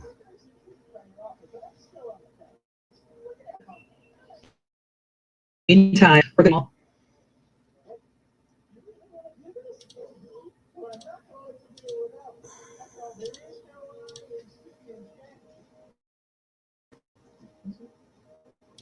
Ashley Banfield, host of Bill Shields, on the phone. We also have former FBI agent Tracy Walder CIA agent as Absolutely, well. Cece. She'll be joining us live as well. Ashley, let's start with you. I mean, this is almost 2 months Excuse me for a in minute, the guys. I'll making. play this. Also, Let a this play case for you you. have been following closely with our colleague Brian Enton. This is huge news this I will morning. be right back. It's a big exhale, I think, for not just the University of Idaho community and the students and the parents of all those students and the community itself in Moscow, but it's a big exhale for everybody across the country who was not only worried for them, but also worried about the prospect that this could be something bigger. It could be a potential serial killer, because the modus operandi was so unimaginable and so difficult to understand. Who does this? That's the question. Who does that? And now have someone in custody, Nicole. We are shifting from what's been a mystery and a resolution and an appeal to the public for help, for clues, to a prosecution. And so what's going to happen now is that this person who has reportedly made a first appearance is about to go through an odyssey whereby defense lawyers are going to try to pick through every single thing that could have gone wrong in an investigation and in the collection of all the DNA and evidence from the house that you're looking at. As this remediation crew goes in, this is a sad moment. This is has very little to do with prosecuting this suspect. But the things that are coming out will still be of significance. My assumption is that they're setting up the red tent and trying to shield the view. They probably don't want people seeing the bed mattresses coming out, because that's where these killed, and that is a very traumatic.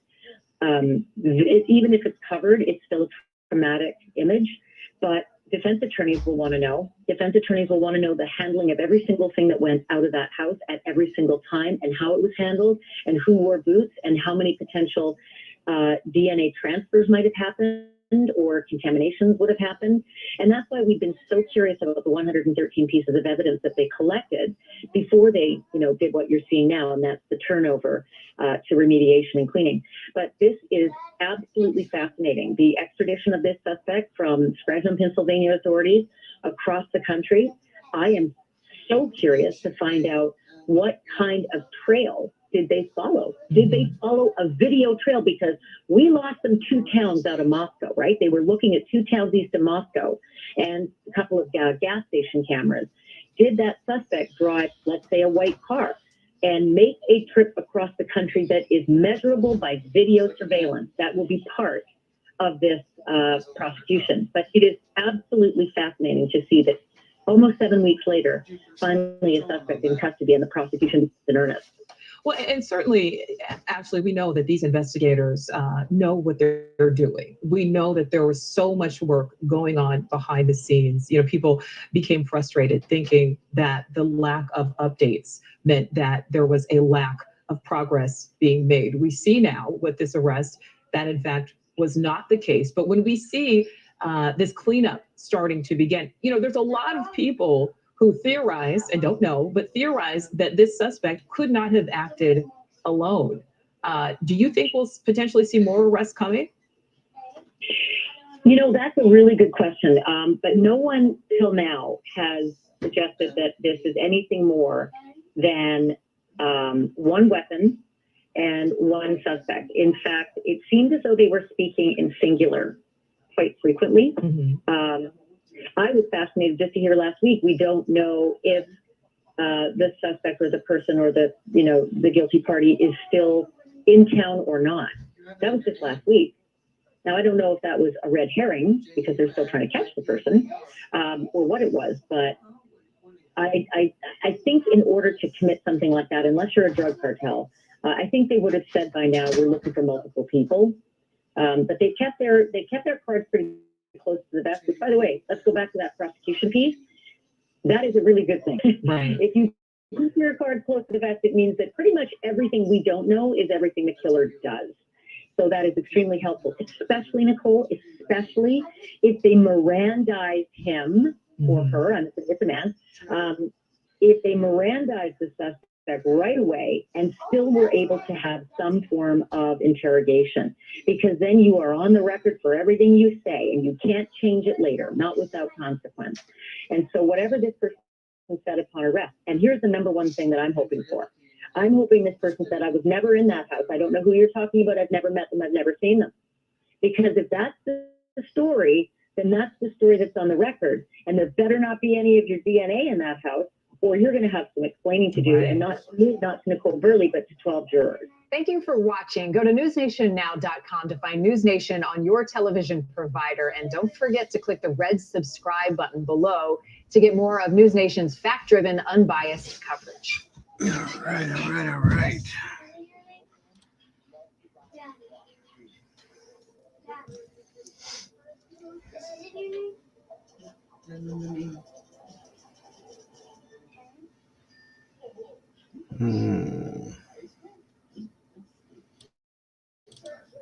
Let's see something here. I'm here, guys. I'm here. They will see report why it is. We don't want that anymore.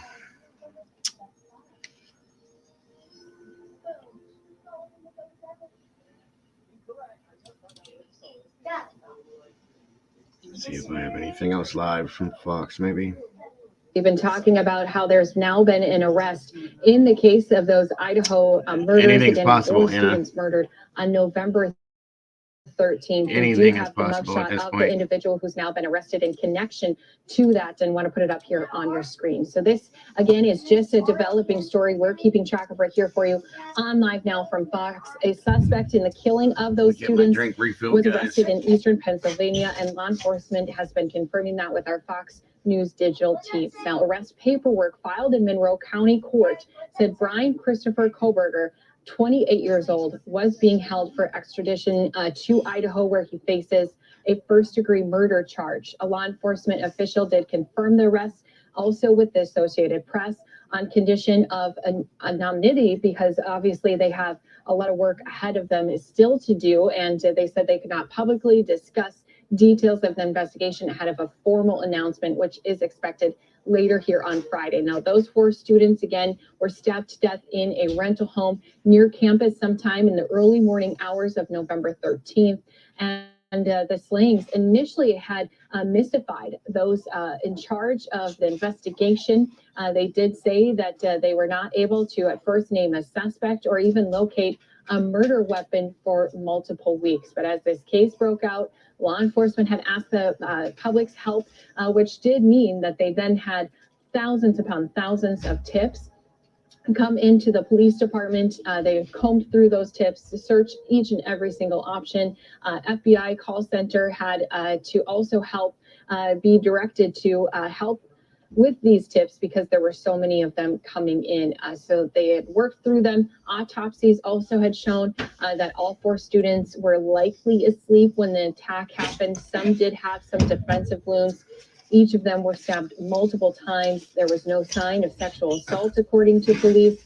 And police did say that the home's going to be cleared of potential biohazards and other harmful substances as they collected evidence on early Friday morning. Cheryl. We saw that vehicle come to the home. Here's the video from just a little bit earlier here today. They had a cleaning crew come into that home, and they're going to be again cleaning through.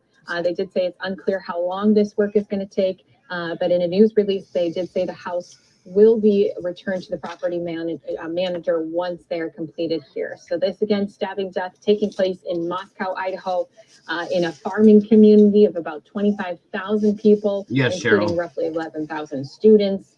It is tucked in the rolling hills of the Brian northern Koberger Idaho, is his region, name, Cheryl. Again, right now, we have been learning a bit more about this incident, about the suspect who's now going to be charged. Right now, again, as we mentioned before, this individual who you're seeing up on your screen, Brian Christopher Koberger, 28 years old, is being held where he's going to be extradited to Idaho. Right now, he's facing a first-degree murder charge.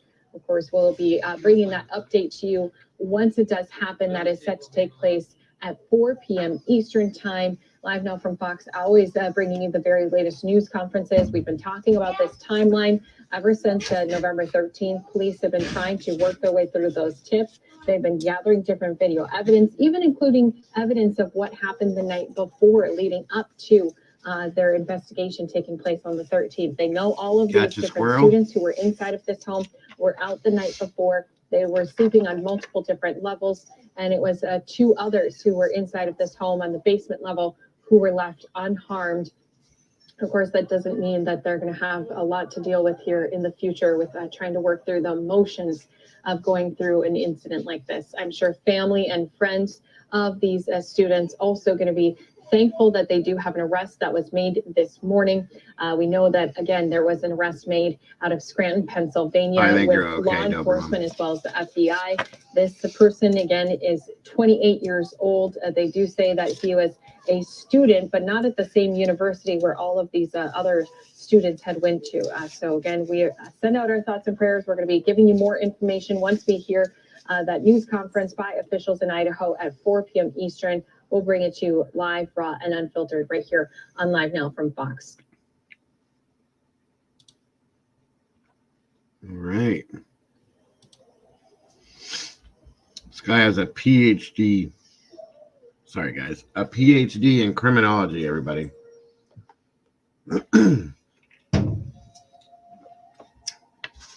Well, knows a little too much.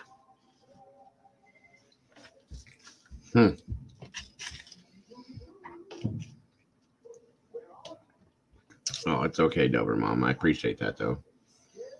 1 second, guys. Now that we have the correct details, and again, NBC dropped the ball on that one, but it's okay. We're on the right trail right now. That's the important part.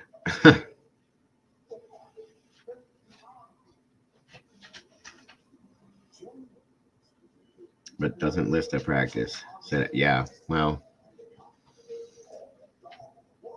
amen to that one, Anna. If we all could, send positive energy to the families of the victims today. A good way to put it, Shmooey. PhD in POS and SOB, 100%. Let's see. Red says, allegedly, he used to be a security officer for a Pennsylvania school district. Haven't been able to confirm it. Well, that's creepy enough as it is. Yeah, you guys do what you got to do in here. Today's a different day.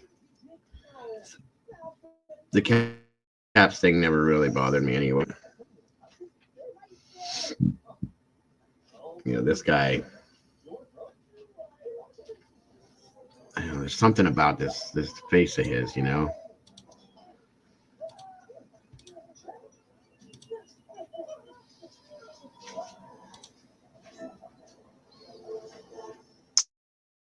makes you wonder what the thought process is, realistically.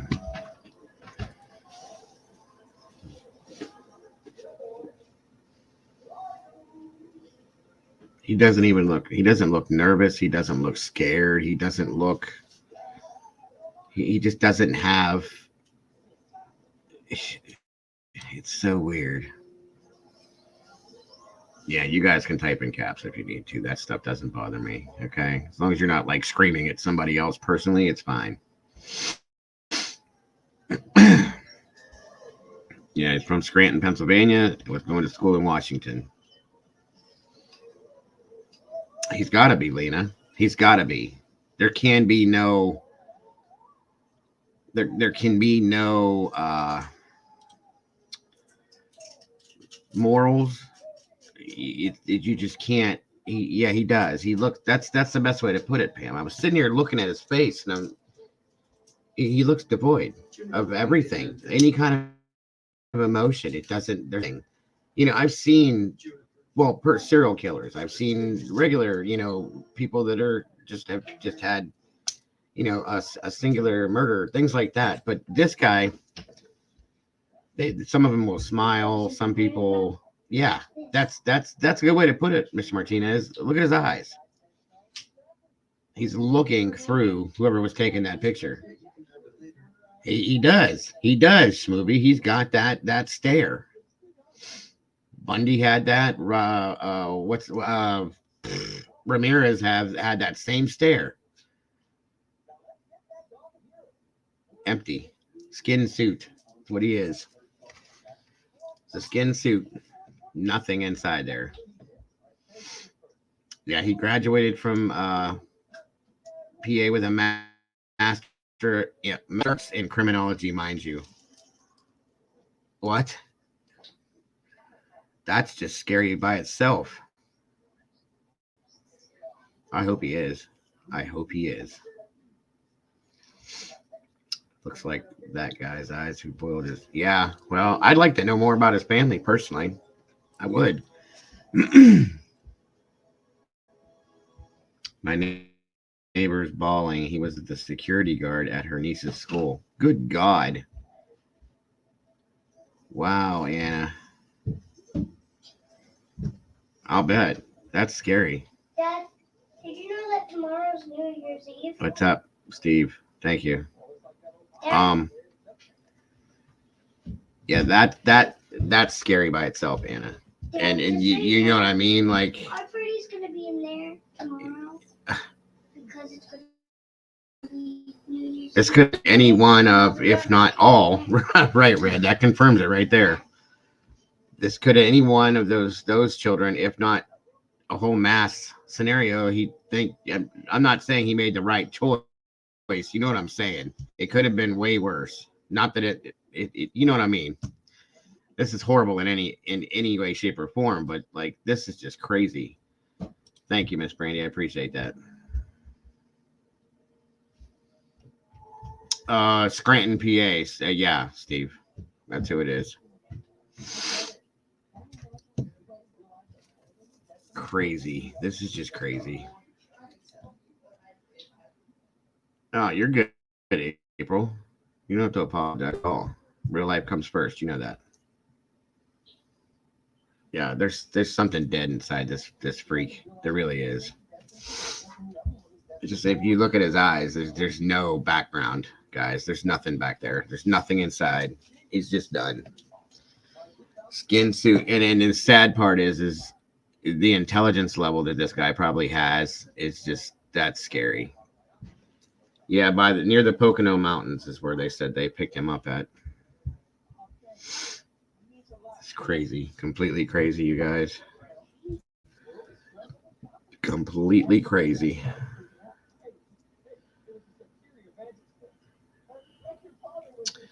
It says a SWAT team entered the location where he was staying in order to take him into custody Friday. Koberger appeared before a judge Friday morning.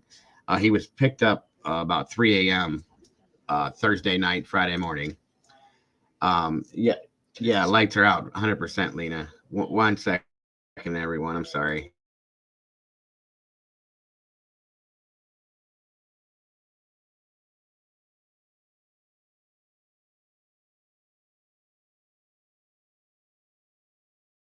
All right, so yeah, he was picked up, like I said, Thursday morning, Friday morning, Thursday night, Friday morning, 3 a.m.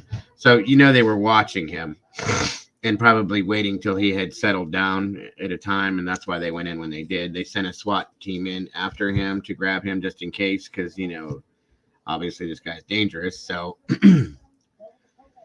yeah, I'd have paid money for that, Susan. I would have. Good money. So, where are we at here?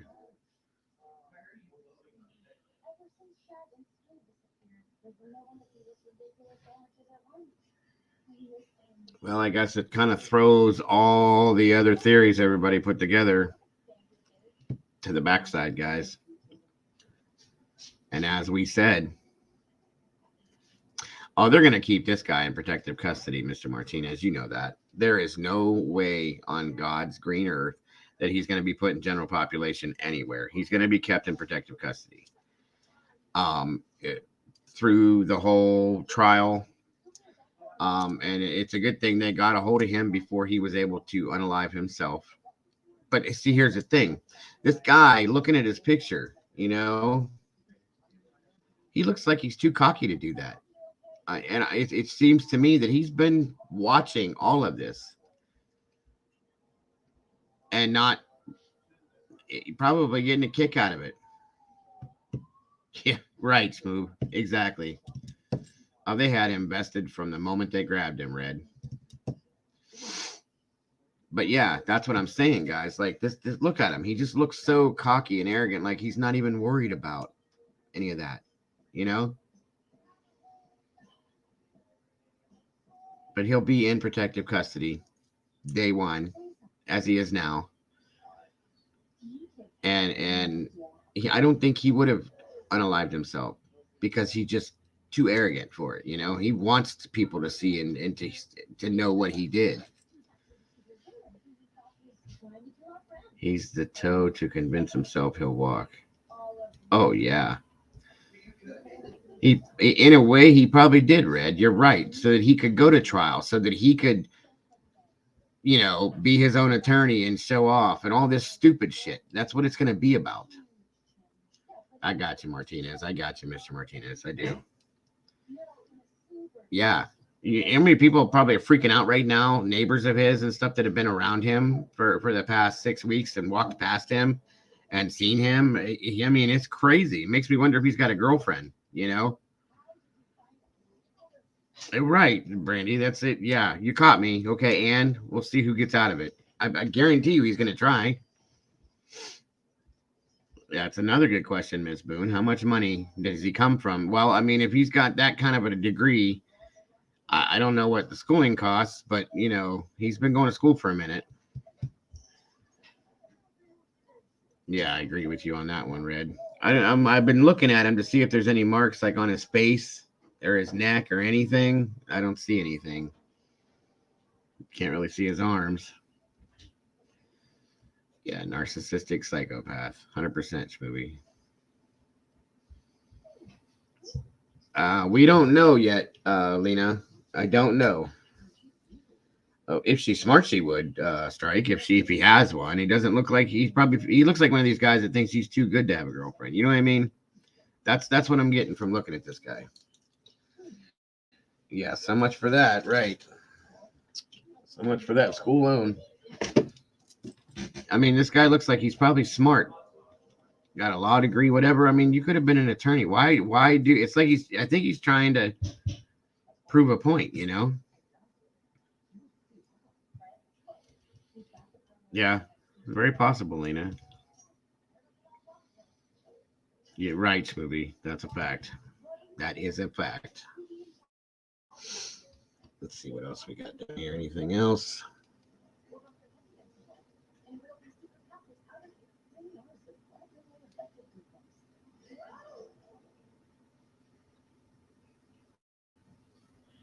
I feel so bad for the families now. What's up, Summer Vibes? Good to see you. I feel so bad for the families right now because now they're going to have to relive all of this through the trial and watching this arrogant piece of shit probably sit there and be smug through the whole trial. Yeah, it does look like it is, though, Red. You're right. Yeah, it looks like it Ethan could have got a good one in on him. You know what I'm saying? Or hell, one of the girls, Xanet, could have. I hope they did. That's very, very, very possible as to where and how they picked up on him, guys. One of the reasons why, because sausage, cook it like he does, of the DNA possibility. You know what I'm saying? with Swiss cheese. Best thing ever. I agree, Lena. I hope that's what happened. I really do. MSNBC. So I wonder if they changed their stuff. Every channel's got this going now. Let's see, MSNBC. I wonder if they changed their story up now. Oh, I know, Schmooby. I can see that now. I've already thought about that. Especially if he sits there with the cocky face that he's got in that picture. It's going to take everything in Steve's power. I can promise you. They'll probably have guards on Steve watching him. Mainly because of the way he's been already.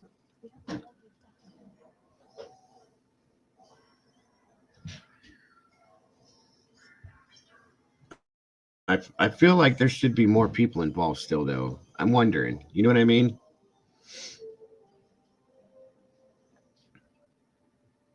And I tell you guys, remember when I told you guys about the car? I said the whole car thing. I said, this is just more than a witness. This is somebody directly involved in this. I said, because I knew the way that they were emphasizing the way that they were watching the car and looking for the car, this, that, everything. I said, this is not just a witness. This is somebody directly involved.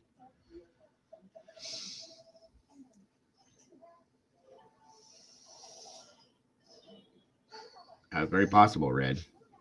That's very, very possible. Very, very possible.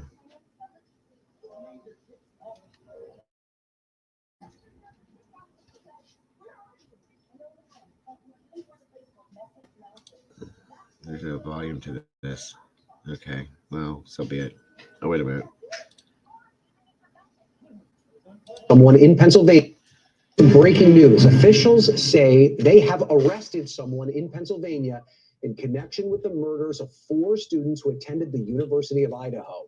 We just got word that the police department in Moscow, Idaho, will hold a press conference in just a few hours. We're going to have that in a few minutes.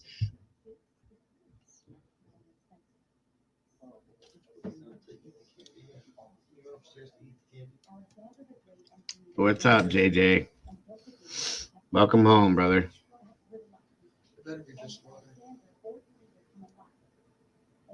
What happened? Why?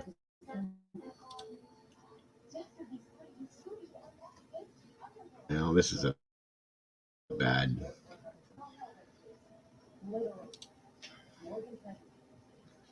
Okay. Bring that down, bring that down.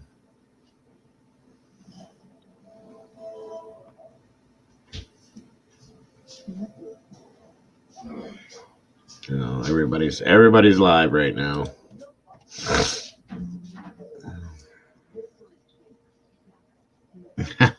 Good. Good.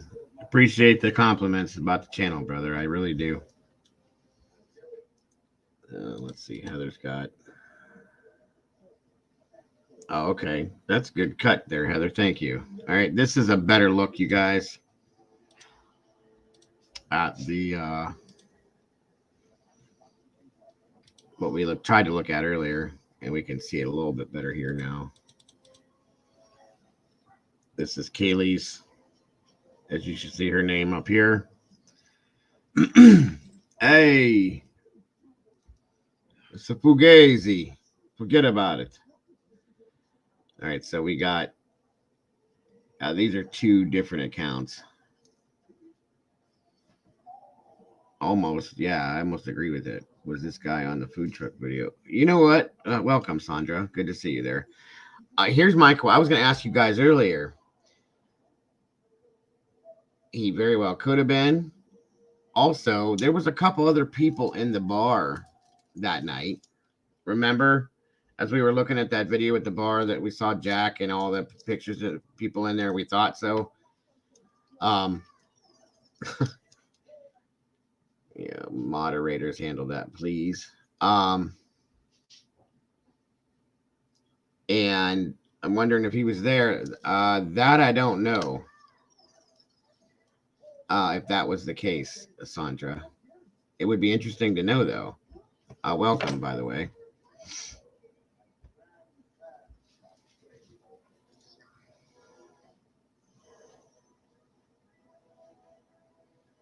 By the way, that's not his real account. Whoever that pulled that one off, I don't know why, but so yeah, there was 2 different accounts following her. Of course, she didn't follow back. You see, she's got all these people following her, so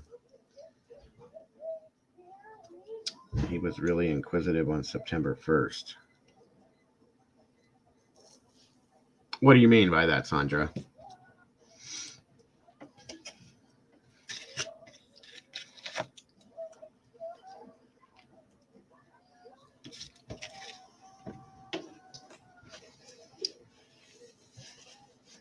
Oh.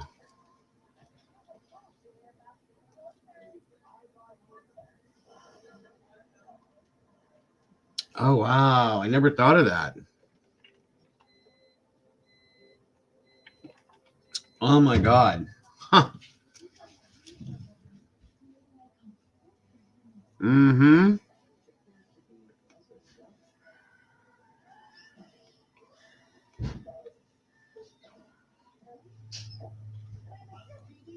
Wow, that's a good point, Sandra. People say that Brian's sister was at the house during the police call. Whoa. Whoa, whoa, whoa. So we're talking about the call that they showed up where they dumped the alcohol. Is that what you're talking about, Sandra? Where they had to come back, I think it was.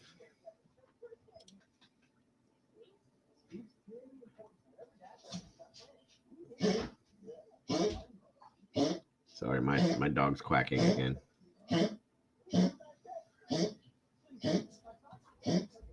It says new details. I wonder if this is new or if we've already seen this, you guys.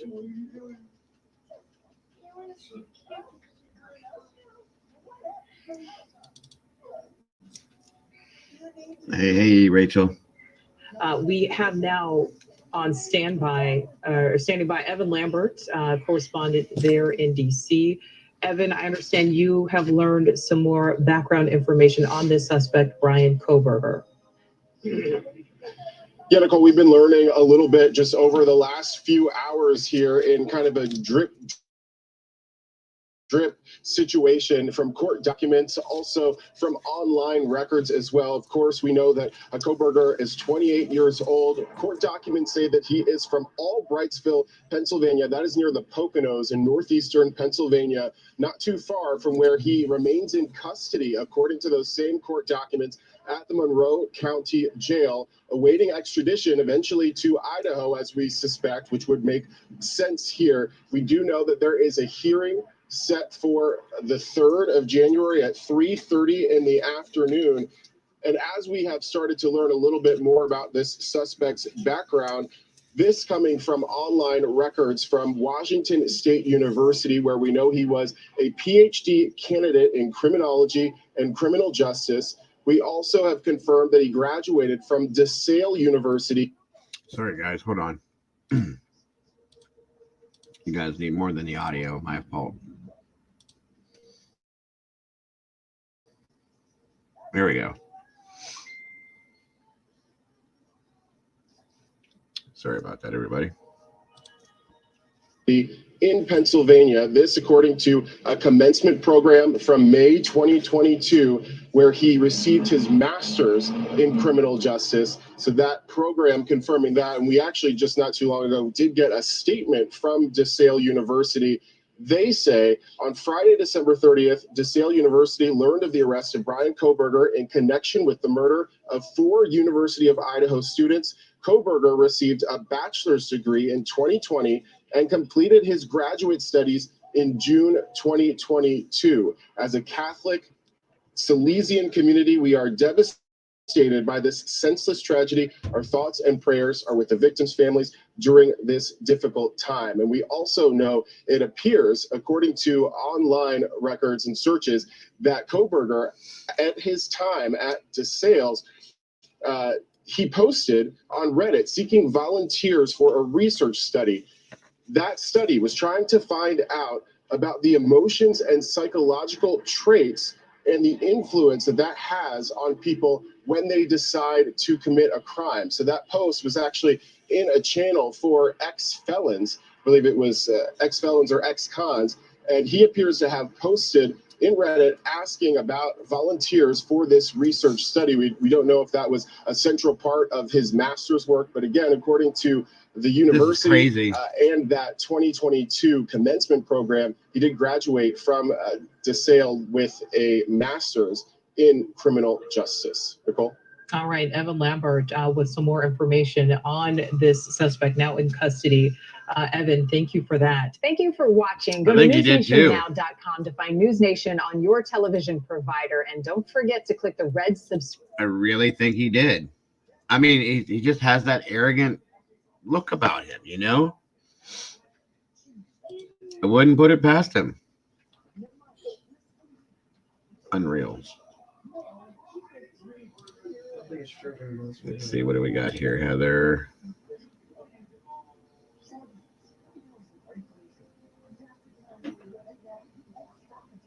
I'm trying to see that, but it's not. Okay.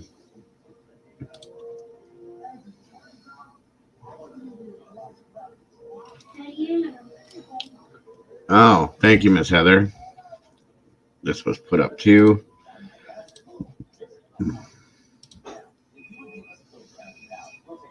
If you guys can't see it. Right.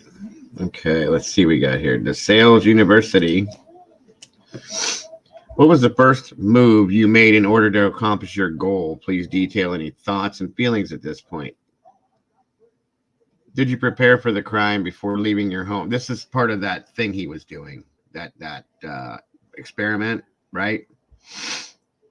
He wouldn't be arrested if they didn't have hard evidence because that's what they were waiting on. I agree. I think they were waiting on a certain DNA to come back. But yeah, this is the experiment that he was advertising.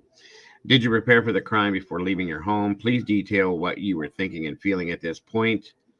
Before leaving, is there anything else you did? After committing the crime, what were you thinking and feeling? Before making your move, how did you approach the victim or target? Please detail what you were thinking and feeling. After arriving, what steps did you take prior to locating the victim or target, i.e. person or object? Please detail your thoughts and feelings. Why did you choose that victim or target over others? And why did you choose that victim or target over others? Like, this is some sick stuff, you guys. There was another stabbing near campus by WSU. Okay. Now, wasn't there another murder that they were looking at initially that was in Washington, in that area, that they were trying to link up with this at one point? The one in there and one in Oregon. Yeah, demented isn't the word, CC.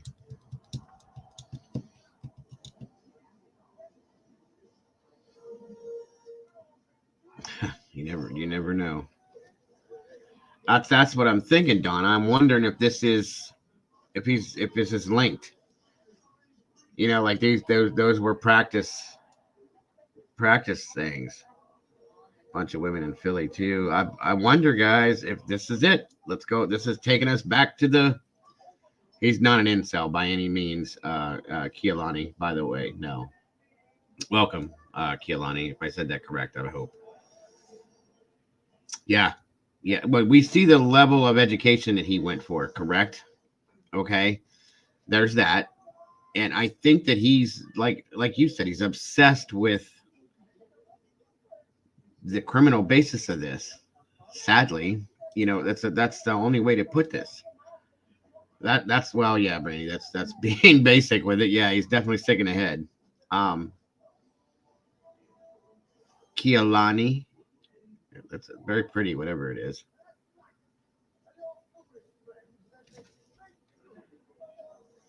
Kehalaniel, something like that. I'm sorry, hon. If I didn't say it correctly, my apologies. We don't know that, Breezy. That's the thing. It makes you wonder how many other unsolved unalivings are there, you know, that he could have been responsible for. That's the scary thing. And the fact that he was a security guard working at an elementary school. Come on. Hell, I'm scared. And I don't even live there.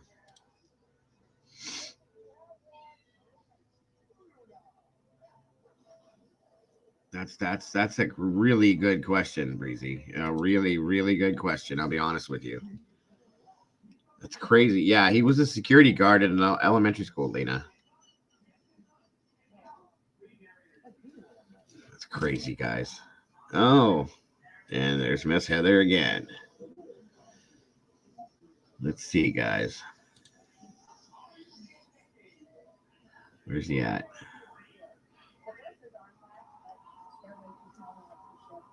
Okay.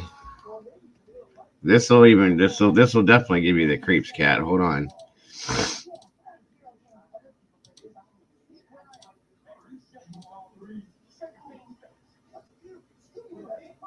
Right here.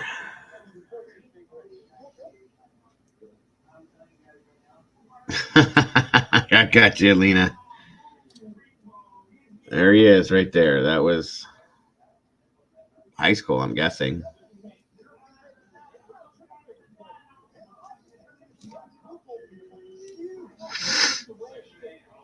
That's scary, Cece. That's what I'm saying. Like, yep. Well, wait a minute. They said 4. I got that it's 2:30 right now.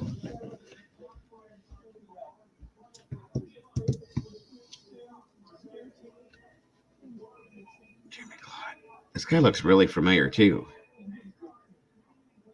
Why? I don't know. Jeremy Clot. Is it Clot or Clots? That's weird. We all did, Dobermom. We all had a theory based on just suspicious acting or looking people or situations, but here we are. And I'm gonna have to say that this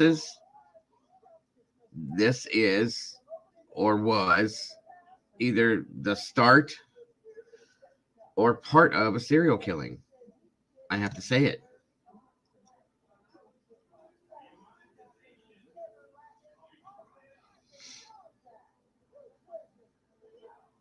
Exactly, Kielani.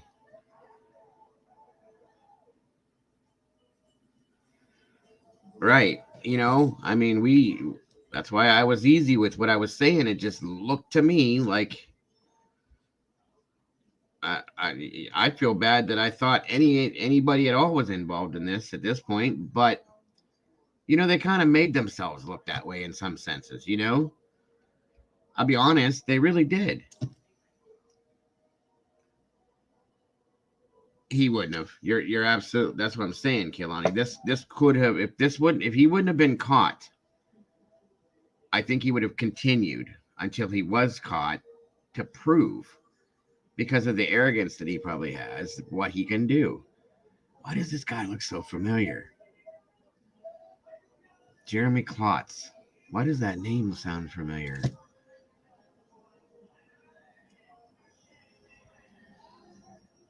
That's so weird.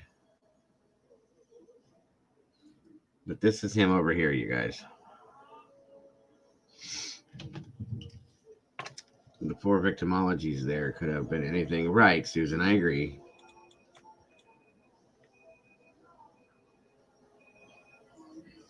Well, here's the thing, Doberman, because I think knowing what this guy's intelligence level probably is, that if they would have came out and said that could have spooked him and he might have bolted. Okay. If they'd have said that they're clear to everybody, that would have maybe made them think that this dude is, he's on to what they're doing then, and that could have freaked everybody out. But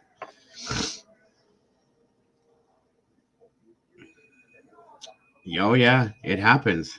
It does, Sandra. It does. That's an interesting fact to know, though. I'd like to talk to you one day about that, because that's crazy. That is completely crazy. Let's see what we got here. Jeremy Klotz.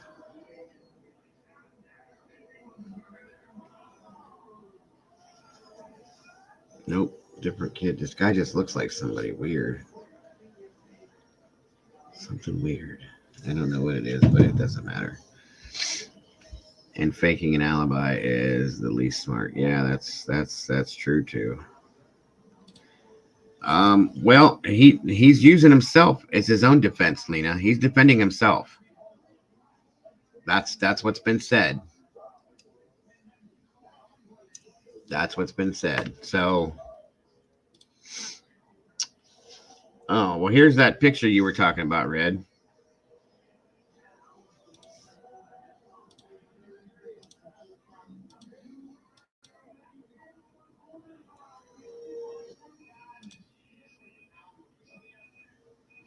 Kind of hard to see, but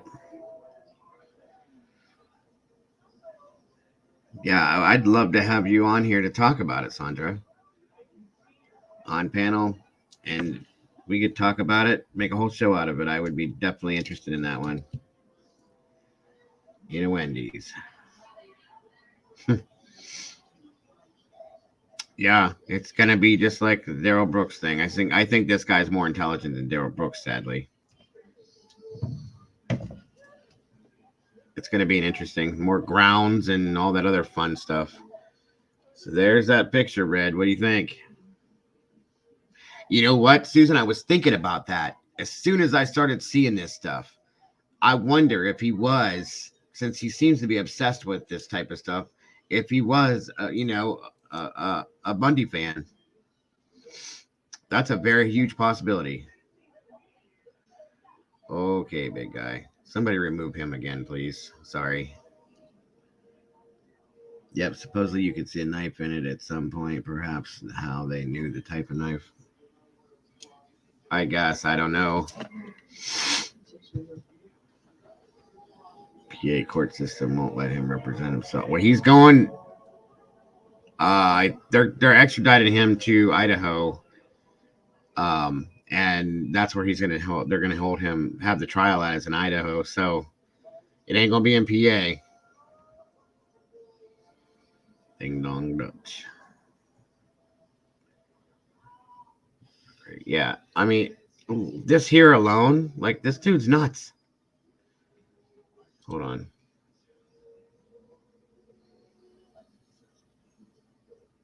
Oh, I am told when Idaho quadruple homicide suspect Brian Christopher Koberger was in custody, he asked if anyone else was arrested. I'm told he had a quiet, blank stare. He asked if anyone else was arrested. Makes you wonder. Makes you wonder. I'm telling you guys, I think there's somebody else involved.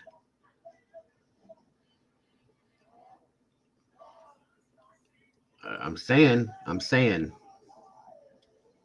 Honestly, Dobermom.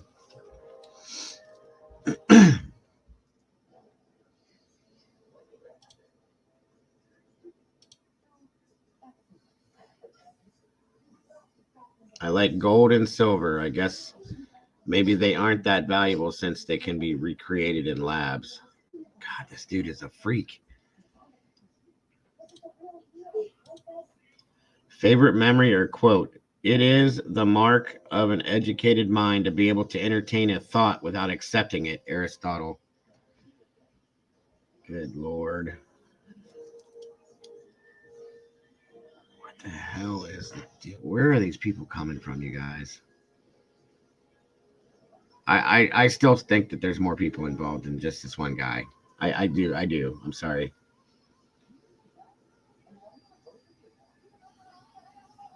What is wrong with this dude? Why did they allow this to happen? This whole experimental thing. Why did they allow this? That's kind of my thought, but he is a little, like, there's another picture they showed where his chest looks a little buff. What's up, Ty? Thanks for joining us today, my dear. He's 28 years old, Miss Ty. His nose looks straighter. Well, oh, you know what, Red? You might be right.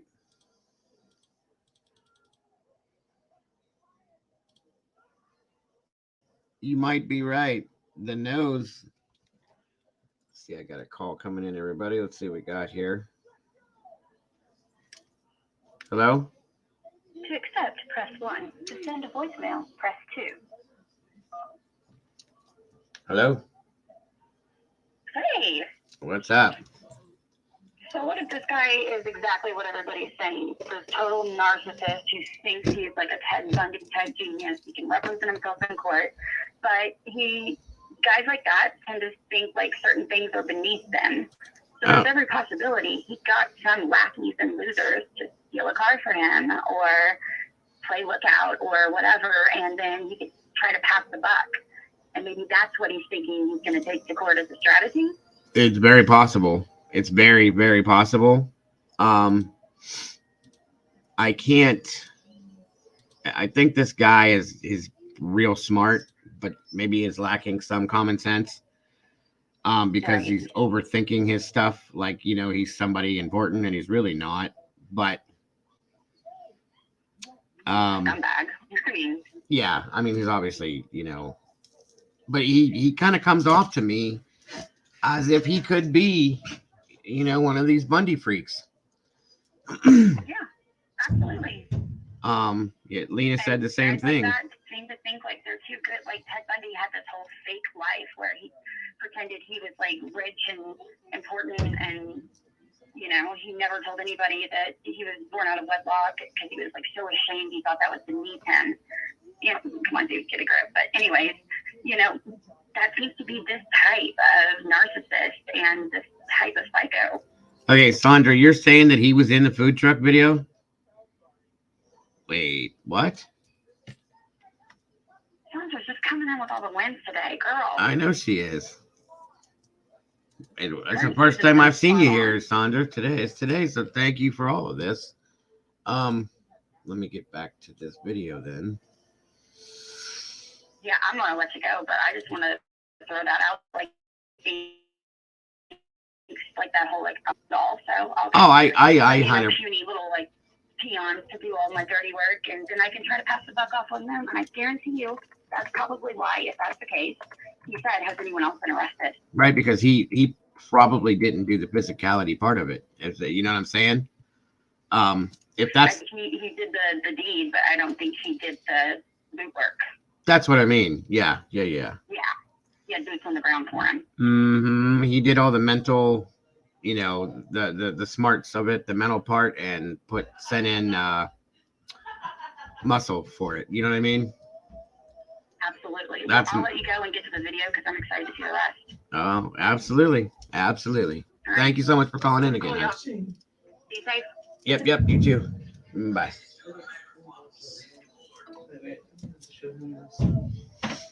Let's see. Let me pull this up and see what we got here.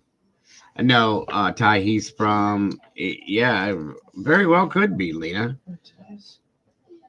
He's from Pennsylvania and was going to school in Washington. Let's see if this video has It has now been more than 3 days since Yeah, it happens, Sherry. It does. Adrenaline will make people do things that they don't even know they can do. That's a fact. So there's that too. You know, we don't know, but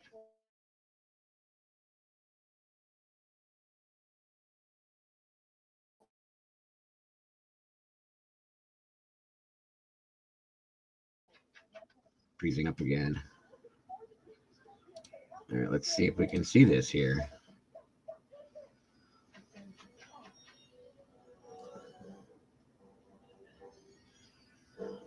I know everything's freezing for me. I don't know why. Stupid internet.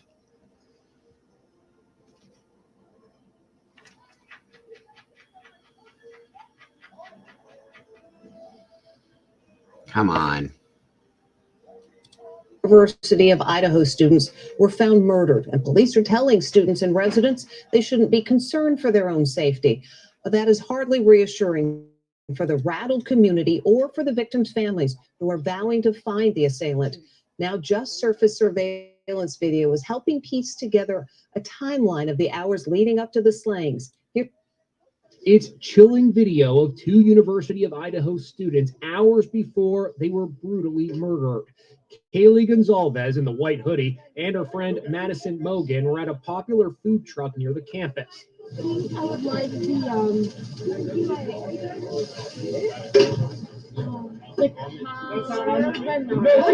Look, one man appears to be watching them. The time, 1:30 a.m. After ordering, Maddie sees a friend. All right, guys.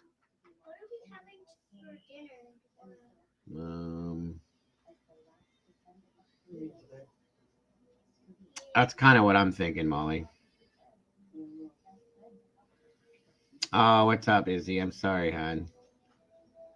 Sorry about that. Make sure you guys are hitting the like button. That way, that algorithm thing gets. Make sure that you guys get alerted and get your notifications, please. It could be any one of these things, you guys.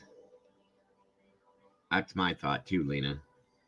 Welcome back, Miss Green Eyes. Thank you for joining us. Let's see if we can see this guy somewhere. It embraces him. When their food comes, Kaylee takes a short video to post on. This guy's tall back here.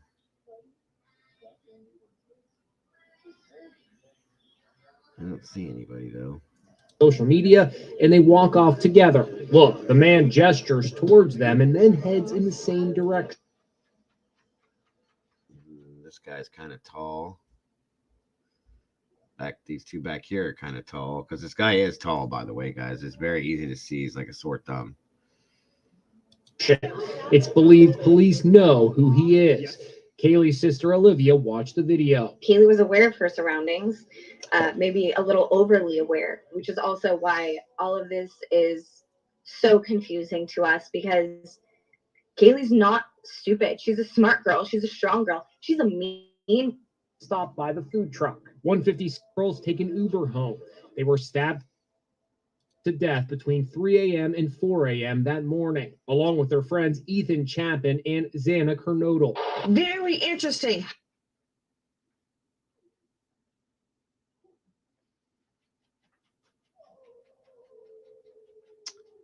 How 4 students can be overcome by one person with a knife, not a gun. One possibility being explored is that the students were all sleeping when they were slain. The medical examiner described the crime scene inside the 6-bedroom house as horrifying.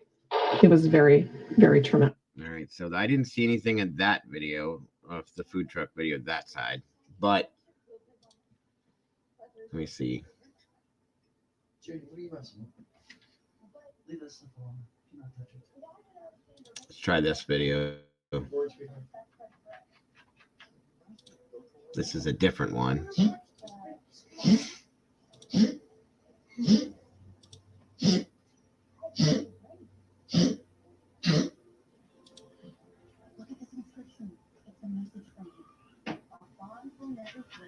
Black jacket between the two light hoodie follows in.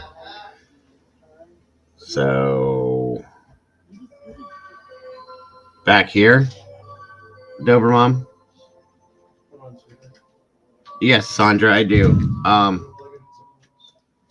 Here's my email right here.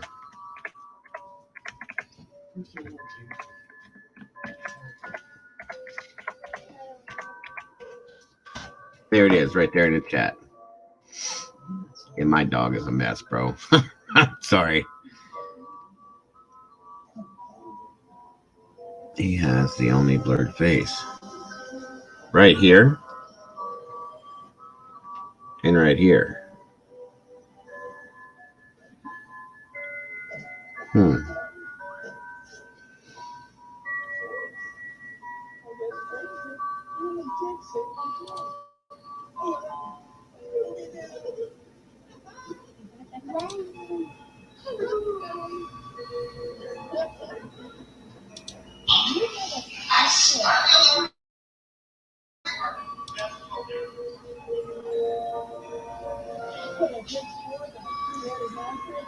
Then he moves back.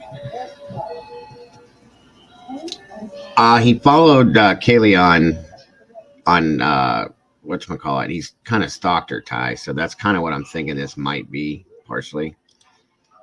Let me see if I can get this email up to look at, you guys. And what's this one from Mama Bear?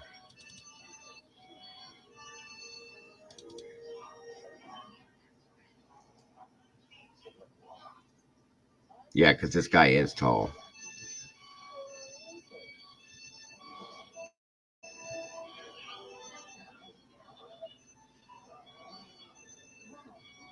Interesting, Mama Bear. Crime buff who studied 8 miles away, arrested in Idaho murders.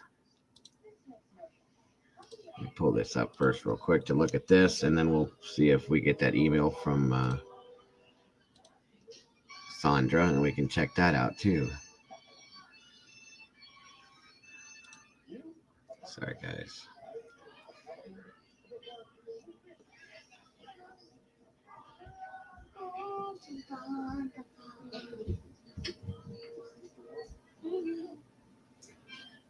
Doesn't really have much of anything else on here that we don't know. He is listed as a PhD student in criminology, criminal justice and criminology. Okay, Sandra, thank you, hon. The guy just, there's something about his eyes, guys. He was also listed online as studying psychology in 2018 at Northampton Community College in Albrightsville, where he was a member of Psi Beta and got involved in raising awareness of hidden disabilities. Also, a security officer at Pleasant Valley School District for several years until last year. Oh yeah, I know. I've looked into some of that stuff, Dover Mom. That's why I'm always about body language and eyes. If you guys ever hear me talking about their eyes, thank you so much, Miss Cece. I very much do appreciate that. He does have that look, Ty. Nick McLaughlin, 26, who was friends with Kohberger in high school and vocational school, had been following the Moscow murders, told the Daily Beast.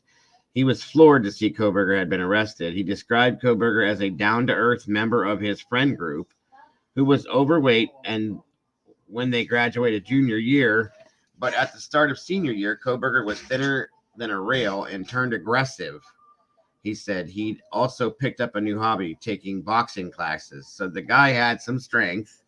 Welcome, Linda. Good to see you.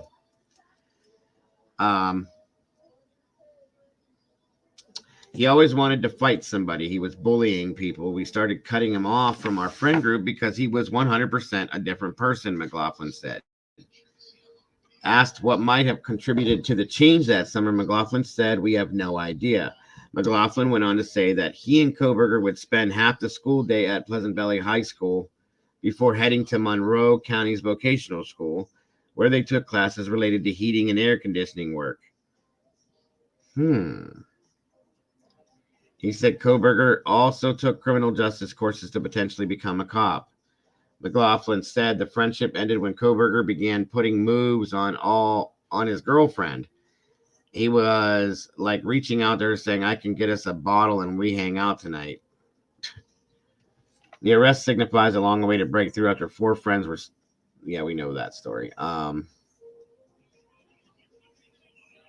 Police initially had called the unalivings targeted, but later walked that back, conceding for weeks that they had no murder weapon, no motive, no suspect, and no clear reason why the group were unalived so brutally. And that makes me wonder now, too, like, what was the aggression about with this, you know?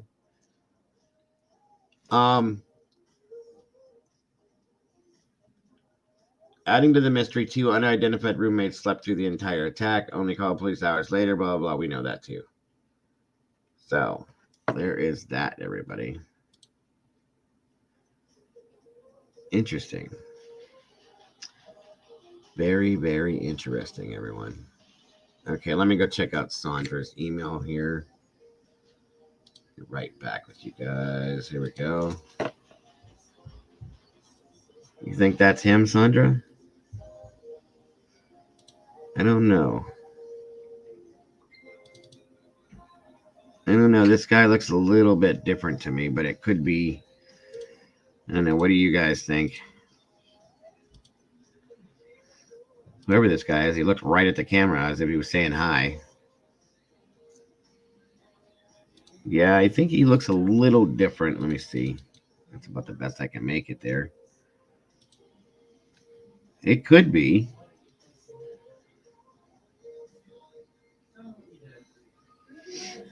The nose kind of fits. Hold on, everybody. I'm sorry. The mouth looks a little bit different. And he doesn't look as thin. Okay, like his face looks like it's a little bit more structured. Back here. Over here. Okay.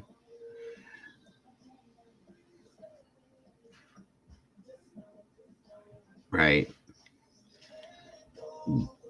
Yeah. Kind of, Cece. Kind of. I feel like he wanted to be caught, you guys. I really feel like he wanted to be caught just so he could do uh the whole thing with the courts. 1 second, everyone.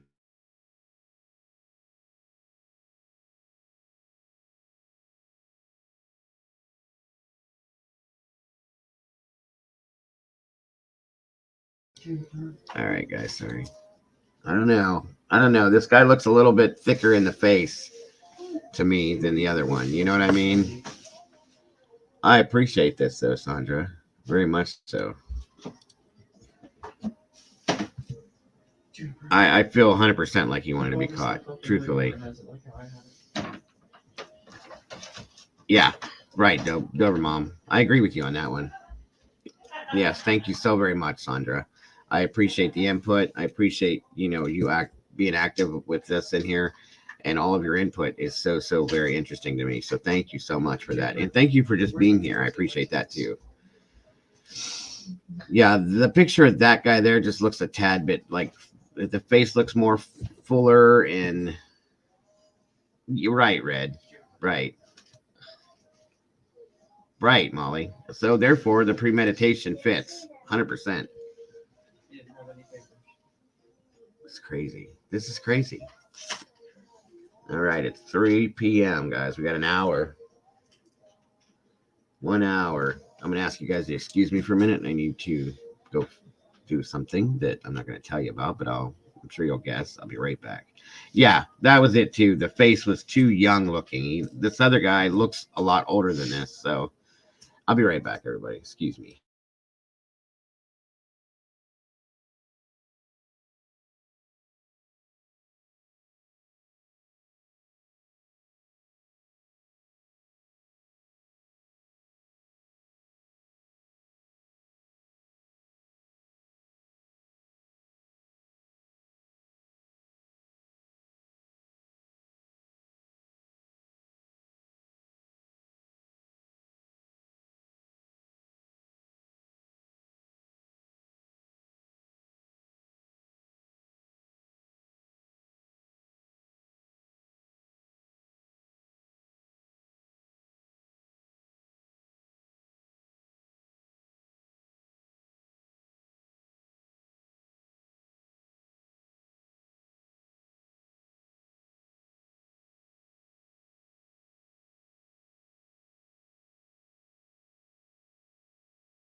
All right, everybody, back. Sorry.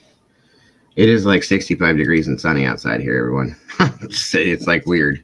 It smells like spring, too. It's very weird. Very weird. Very, very weird, everybody. Do I have anything else in here? Excuse me very much. I think that's it. Again, thank you, all of you who sent anything to my email, any which way you sent me anything, guys. I appreciate that so much. Let's see here. Do I have different shots of this? Oh, yeah, I do. I have 3 different versions of it. Okay.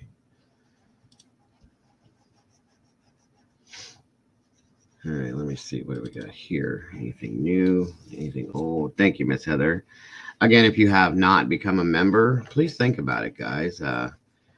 Become a meatball and jump in the sauce with the rest of us if you should choose. If not, no worries.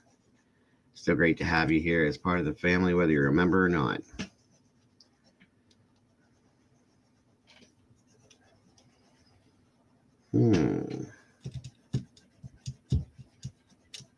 Y'all, wait.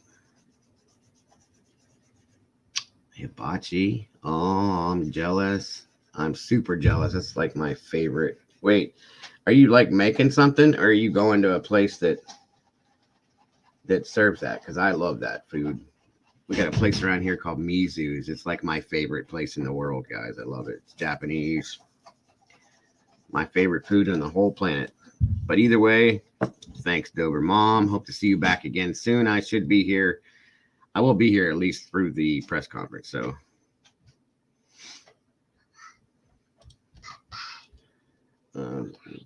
second, everyone.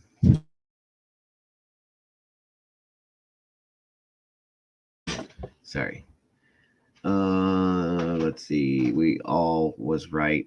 That one stream about the multiple different vehicles being introduced just to throw everyone off. They've been honest. I agree, Red. So law enforcement has been following him for days before arrest. Just heard it say, oh yeah, I'm sure. Oh, damn, Dober Mom. I am so jealous. I'm so jealous. You have no idea. I love hibachi. Love it. Thank you. And I hope you guys enjoy it. I do. We will be here. We will be here.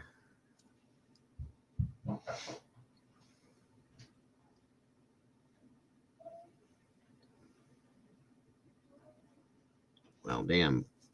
Betty didn't waste no time. She's live in front of his apartment already. Good Lord.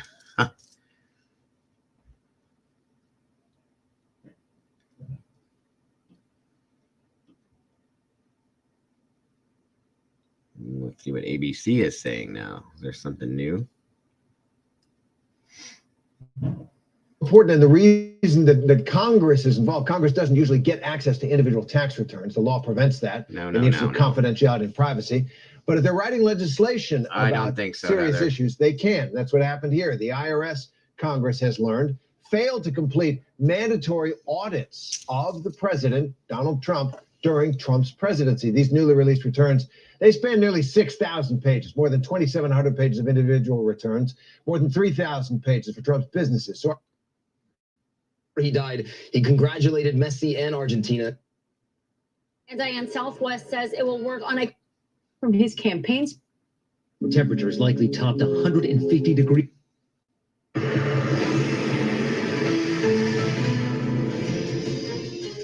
Hello, everyone. I'm Terry Moran. Our top story today on ABC News Live. Breaking news.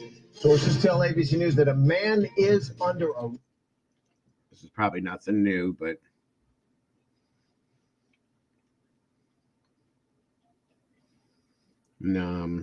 let's see.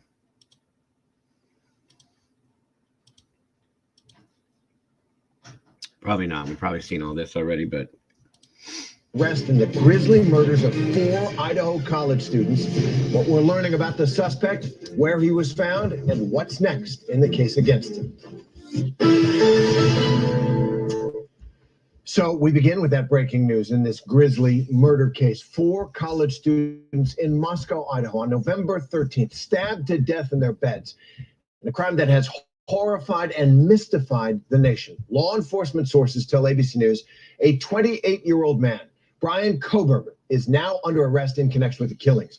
We're told authorities arrested Koberger thousands of miles from Idaho in the community of Albrightsville in eastern Pennsylvania, and that a SWAT team entered the location where he was staying and took him into custody this morning.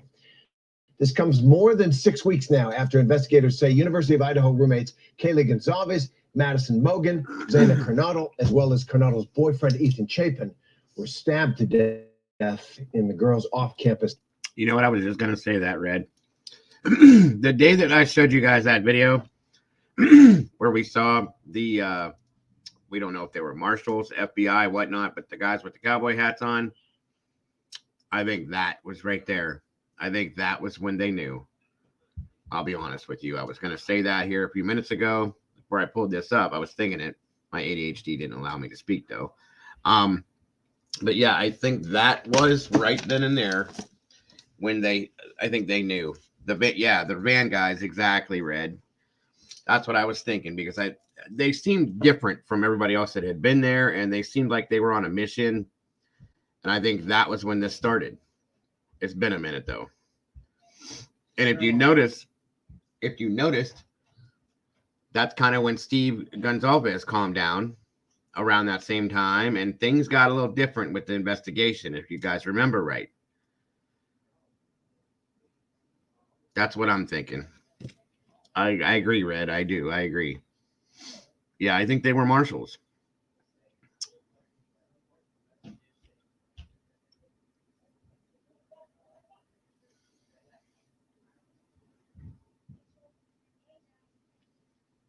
Yep. Exactly. I agree, Red. And no, they don't, Ty. Not at all. Not even a little bit.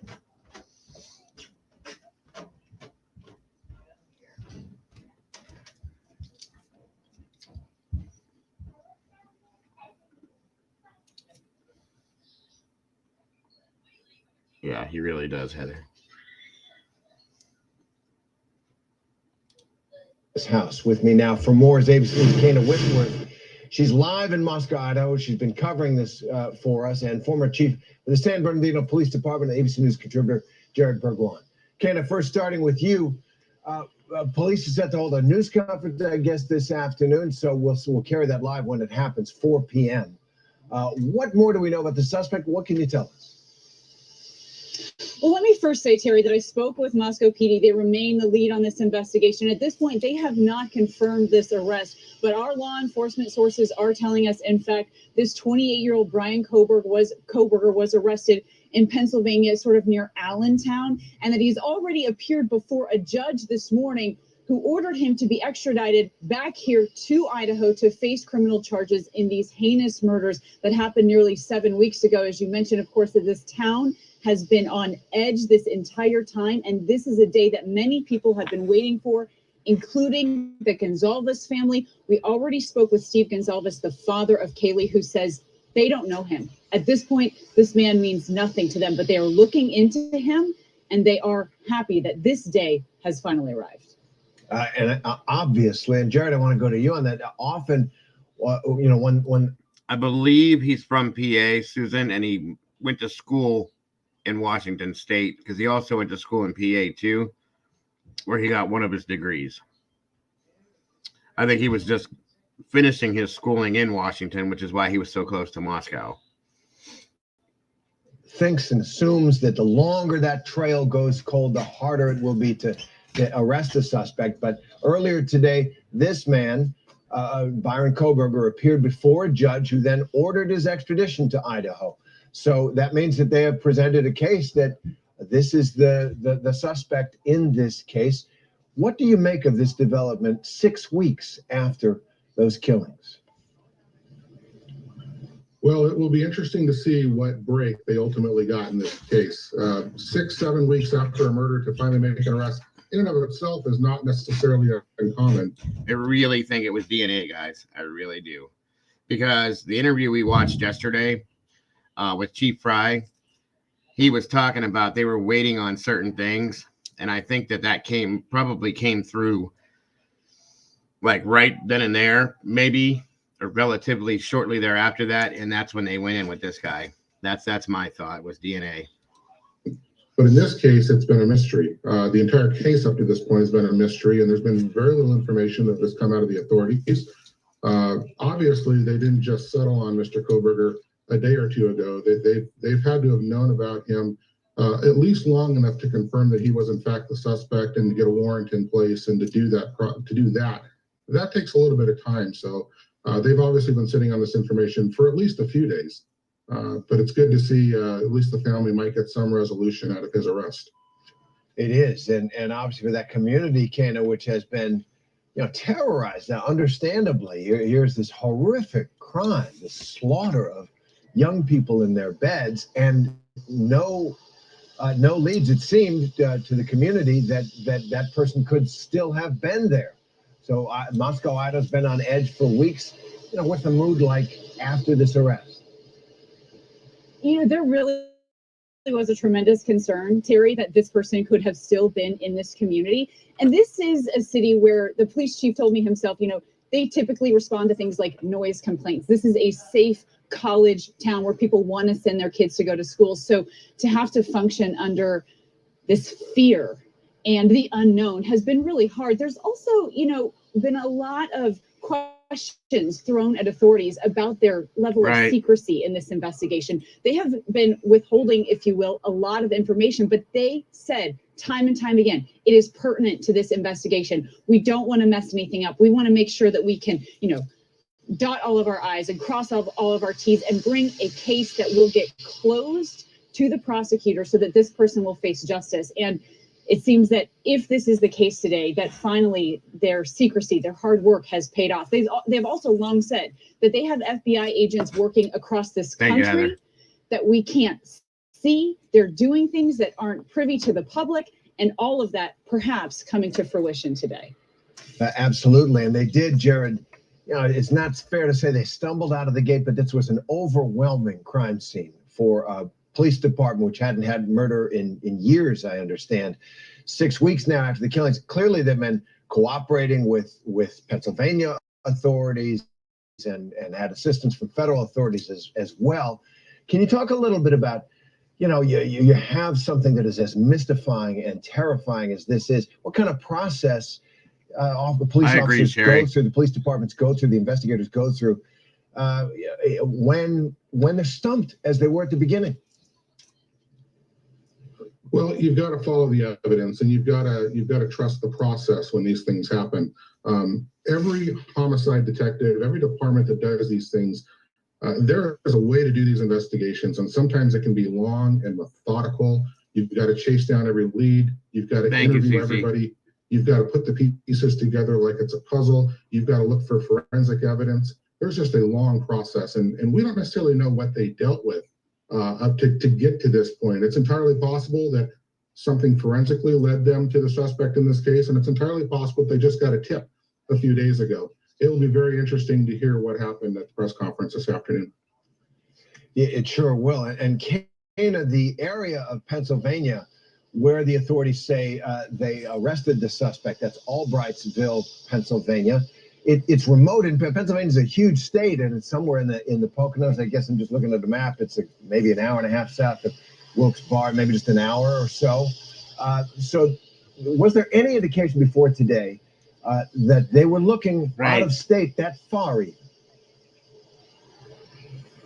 Yeah, that is hard to say, because they did say that they were looking out of state. They did say they were chasing down every lead. And we also knew that they had more than 20 FBI agents searching in areas that were not Moscow and not Idaho. So I think it just goes to say that, in fact, they weren't leaving no stone unturned. I mean, they received thousands of tips. And just yesterday, the police chief said in this country, and again, you have to keep in mind that this Idaho State Crime Lab was processing evidence for weeks now. They had a ton of evidence to go through in that house. In fact, they're still getting some of it back. And just today, the hazmat teams will start their initial cleanup of that house. Oh, so Jared, now comes the hard part in some ways. I mean, that's probably not true. It was incredibly difficult to get to this point. But what I mean by that is they've got to now make a case against this person if, in fact, he is, they will accuse of these killings beyond a reasonable doubt for a jury. What? How does that go? How do investigators look at that? Yeah, that's exactly what the concern is going to be at this point. Is they're not going to arrest this guy on a case like this if this is not the guy they're accusing of it. That just doesn't make sense to me. So this case has had so much attention. It has been such a high-profile case, and there's been so much pressure on that department and on the investigators that they have to get it right. And if it turns out that they've made an arrest and they don't have enough probable cause to hold them, or they don't have enough probable cause or enough of a case to get a guilty verdict, it's really going to be very, very frustrating for the community, for the families, and of course, just the pressure on the department is immense. I'll add this. We talked about the cross-state thing. This is where the FBI is such a force multiplier. It's unlikely that Moscow police have contacts all over the country to be able to chase down leads, but the FBI has got offices all over the country, and they were partners in this investigation. And that's where the FBI comes in it's just such tremendous value. It's so easy for them to call from the Idaho office to an office in Pennsylvania who's going to know the local authorities to be able to track down leads and do exactly what's got to be done. Such a benefit in the way that that's done across this country. Yeah, it's a great point.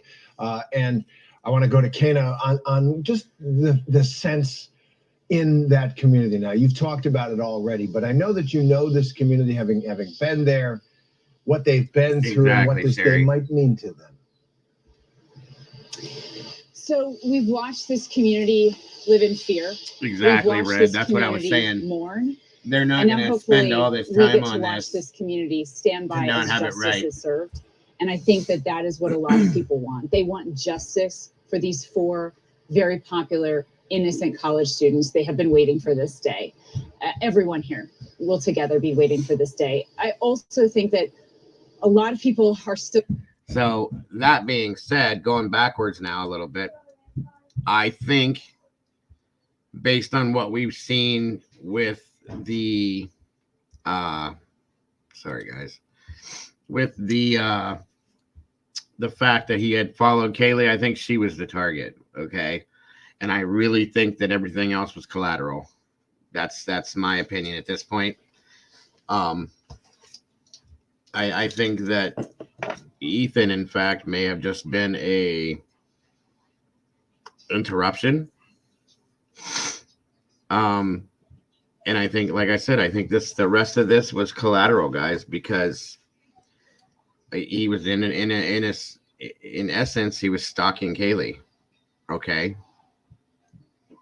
Which we all thought that from the very beginning that she was the target initially. And we bounced some other things around, but I'm guessing that that's what this was, that she was the target, and, Maddie being her best friend. I think that Ethan may have, heard something and interrupted something, and that's where that came into effect. And Xana was just there. But it makes me, which makes me wonder now if he even knew that the other 2 girls were there. You know what I mean? Or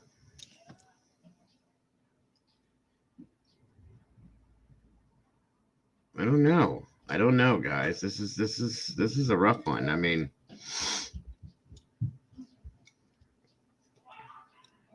yes, very much so, Sherry. Strength for the families at this point right now, specifically. Makes me wonder now. Had he been at the house at one of the parties? Did his sister live next door? Did he go to his sister's house?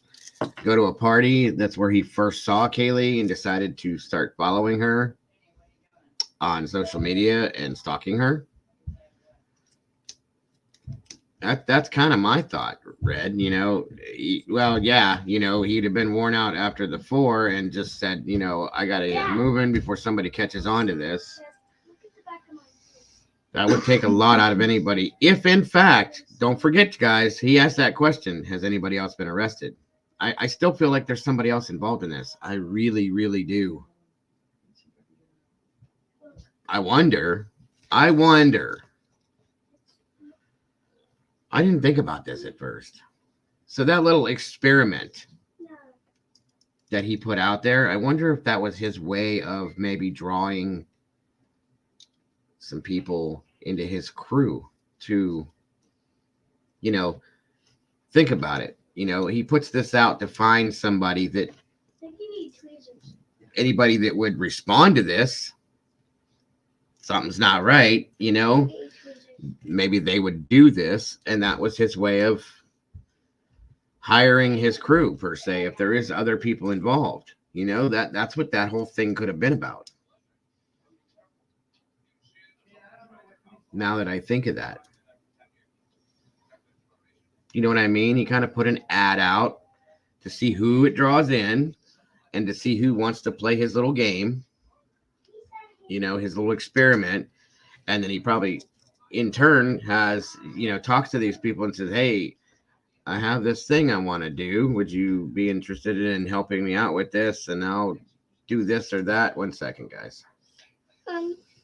Yeah.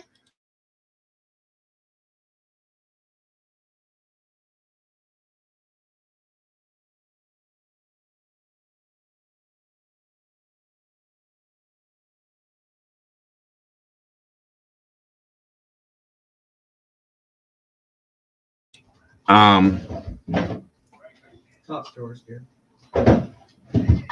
Yeah, like, maybe that's what drew anybody that is other than him involved.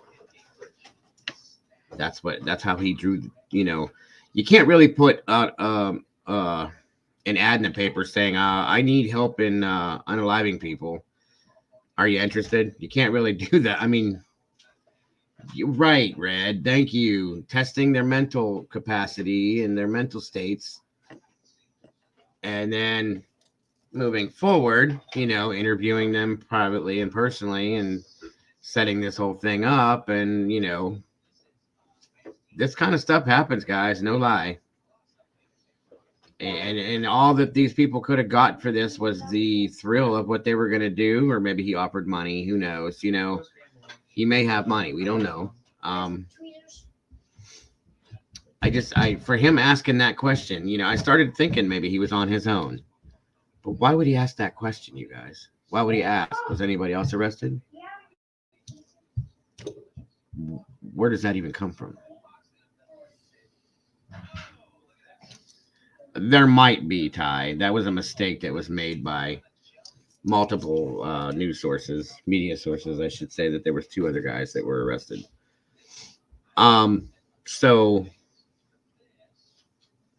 I like I said, Schmovie, I was thinking that he was alone when I first saw him and this and all that, but then to find out that he asked that question kind of threw me way off again. So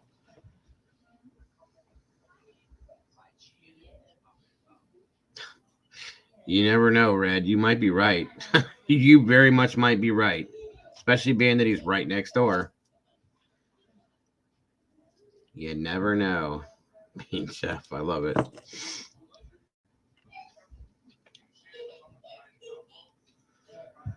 And that's the thing, is these other 2 guys don't seem like they would be in the same category as him. It's like friends or anything,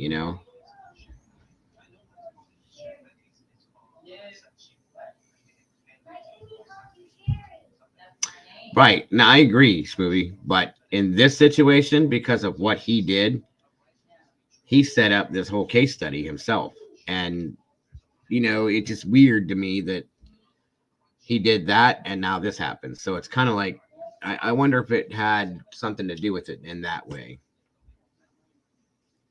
Yeah, and that's very possible too, Smoothie. That's very, very possible. This is all so weird, guys. So weird.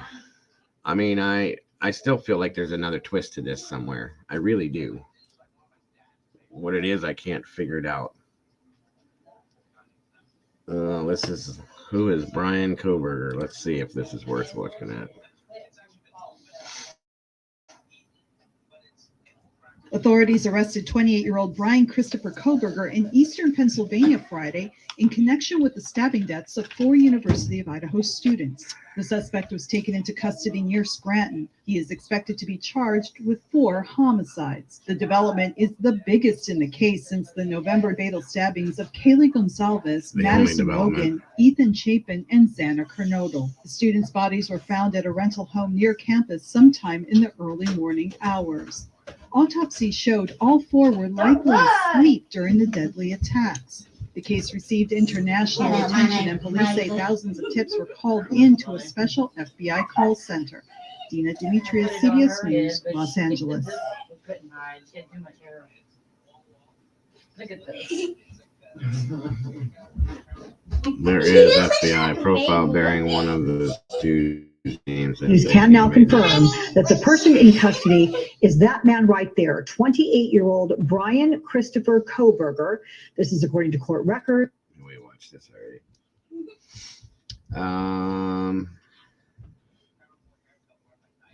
Yeah, it's very. That's absolutely possible. One second, everyone.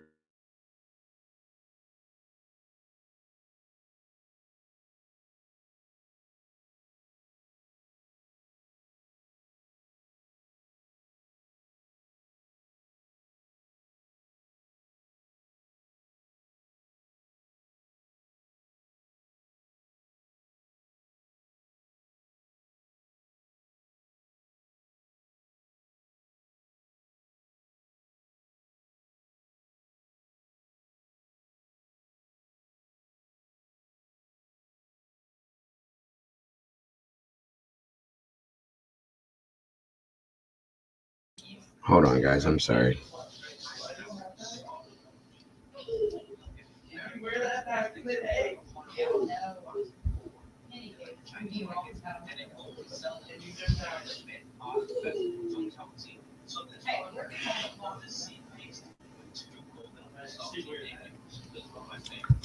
All right. Deliberately. Yeah, 100%. Those were my granddaughter and my mother-in-law being silly. Sorry about that, everybody.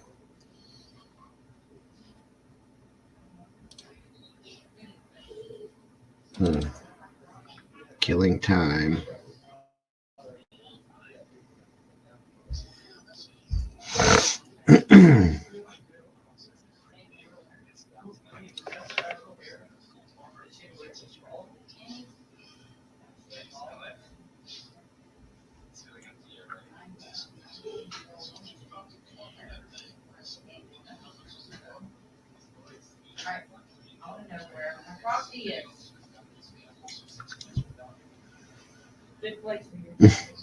Thank you, Zizi. I think.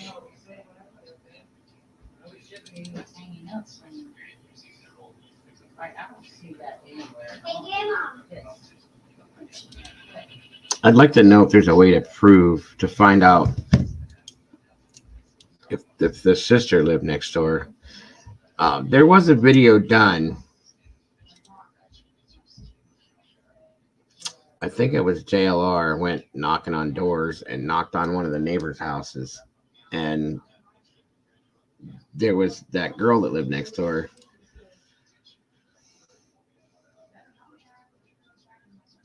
That's possible too, Ms. Boone. But they did pick up they towed that car from his house, though, the white Elantra. And I'm guessing it's his car, so.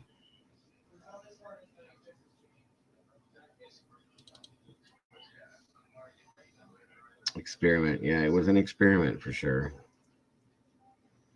An experiment with human lives. Like, are you kidding me? Unbelievable.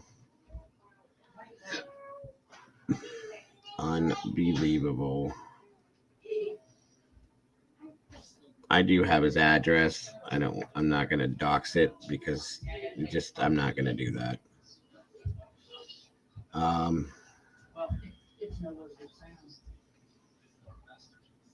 me see. I don't see nothing new yet. Yeah. Oh, this is Fox 10 in Phoenix. They're live. Let's see if it's showing anything new. Not a few more minutes, guys, and we should have the presser going.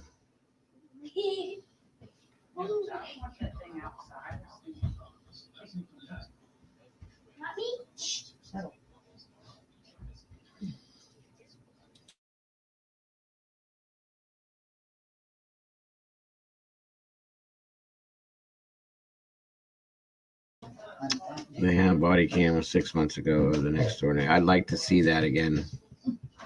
That is correct, Miss Boone.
You couldn't hear me? You couldn't hear me? I'm sorry. I know. I just realized that. Anywho, what I was saying is we're just waiting on the press conference. And sorry about that, by the way. I was going to wait. And initially I was going to wait and just go live with the press when the press conference was coming out. And I thought about that, like, no, because I can bring everything to you guys now, give you all the information. We can look up what we need to look up. And that way, when we go into the press conference, then we would have everything. So, and I wanted to make sure you guys had it. It's 1 p.m. Eastern time. So it should be 4 p.m. Eastern time. So that should be, I don't know, what time is it where you're at right now, Breezy? It's 3:38 here. So we got, 20 minutes, guys.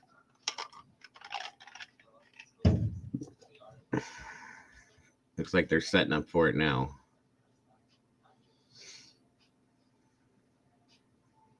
Sorry about that. So that's why we're kind of, 1 p.m. So is it 12:39 your time, Breezy?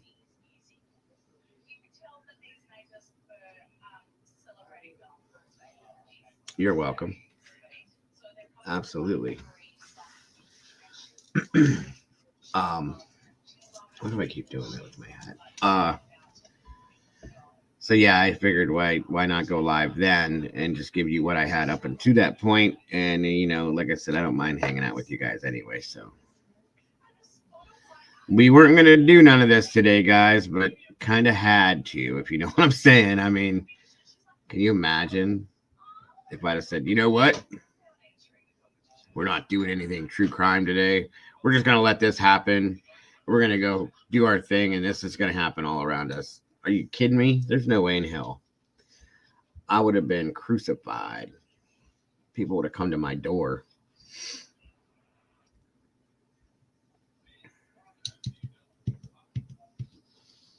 $12:44 California time. Yep. Here we are. That's right. We are here. And I appreciate all you guys being here with me, by the way. Seems like a few people dropped off here and there, but I thank you all for choosing to come and be with me while we watch this today. I very, very much appreciate it. It means a lot to me, guys. Yeah, oh yeah. There's no way in hell, Ty, that I couldn't cover this after the time we've spent on this case. Are you kidding me? You're kidding me, right? It would be criminal. It'd be. I'd go after myself. That would be completely criminal. No way, guys. No way. We have put so much time and effort into this. There's no way in hell. Still here. I've bathed the Shih Tzu, showered, and done laundry with all of you. Keep on doing it, Miss Susan. We ain't going nowhere. I told you guys I'd stay here with you guys until we got to the press conference, period. Hello, Miss Molly. And again, like I said, guys, it means a lot to me that you chose to be here with me to do this. It really does. I love you guys to death. You know that. But like this is a big deal, guys. And you could have went anywhere. Everybody's going to be doing this, but you're here. And that means a lot to me. So thank you all so very much.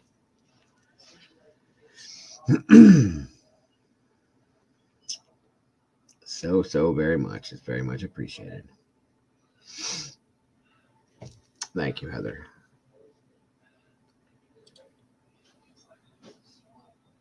And thank you for that, Heather. Thank all you moderators for being here and for continuously doing the great jobs that you do, for being the beautiful people. Thank you to all my angels. You guys mean the world to me. And, you know, I can't say it enough. You guys are awesome, and I love you guys to death. We can all hold hands like the Miss America patch. Yeah, there you go, Miss Boone. That's gonna be when we do the live broadcasting of the trials. How that's gonna go. Thank you, guys. Yeah, we'll be doing the trial too together. So, thanks, Ty. Comes all the news crews.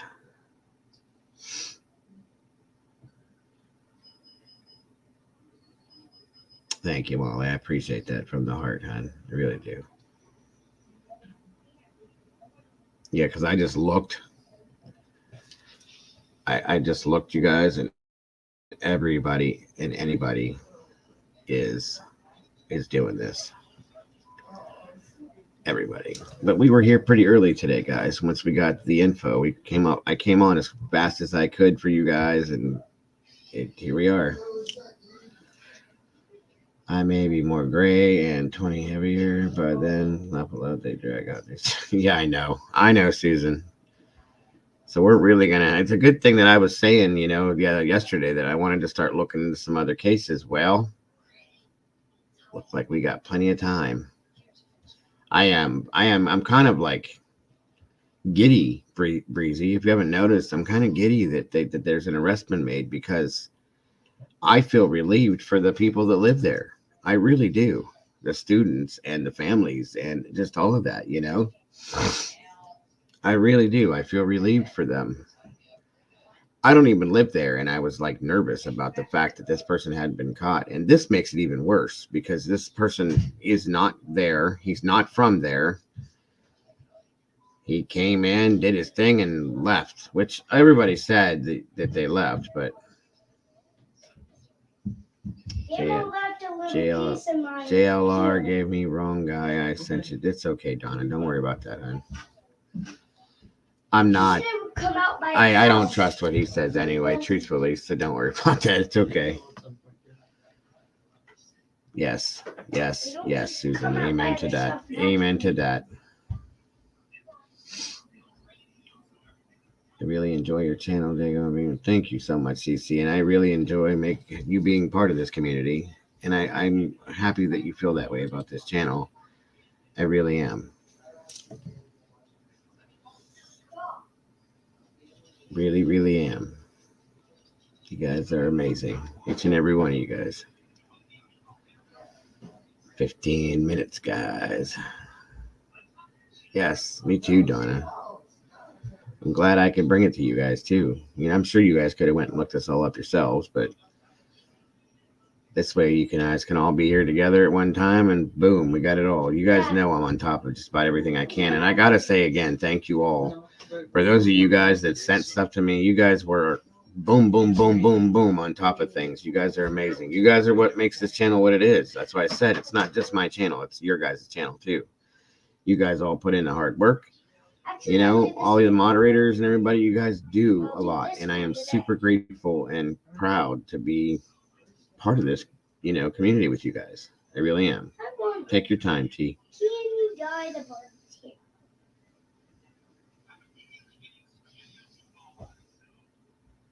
That's possible, Susan. Very possible. Very, very possible, actually. That's weird, though.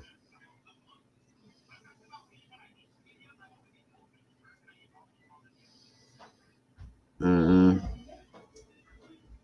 Yep. And so are you, Miss Ty. I'm starting to wonder now, Donna, if,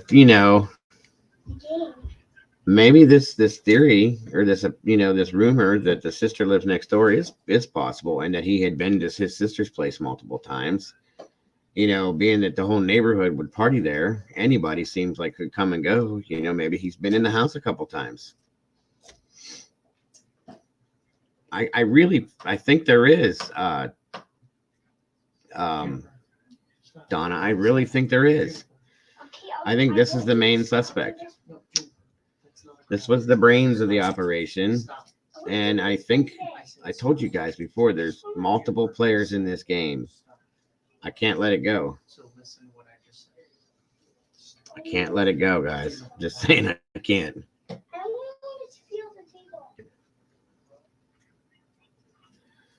All right, guys, excuse me for one moment. Uno momento. I'll be right back.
Oh, somebody wants to say hi. Let's see if we can see him. Not. Well, she said hi already, but you guys see my kitty here? This is my Oliver. Sam, he's scared. I'm scared. Say hi, buddy. Look. Say hi up here. See? Yeah, there he is. There the kitty. He's nervous. I don't know what it is, but he's nervous, guys. Over here, Ollie. Look. Up here. This is my buddy, guys. Yeah, that's my Ollie. All right, that's an update from Chicago police ahead of the holiday weekend. Of course, they want to make sure that people are taking precautions ahead of New Year's Eve.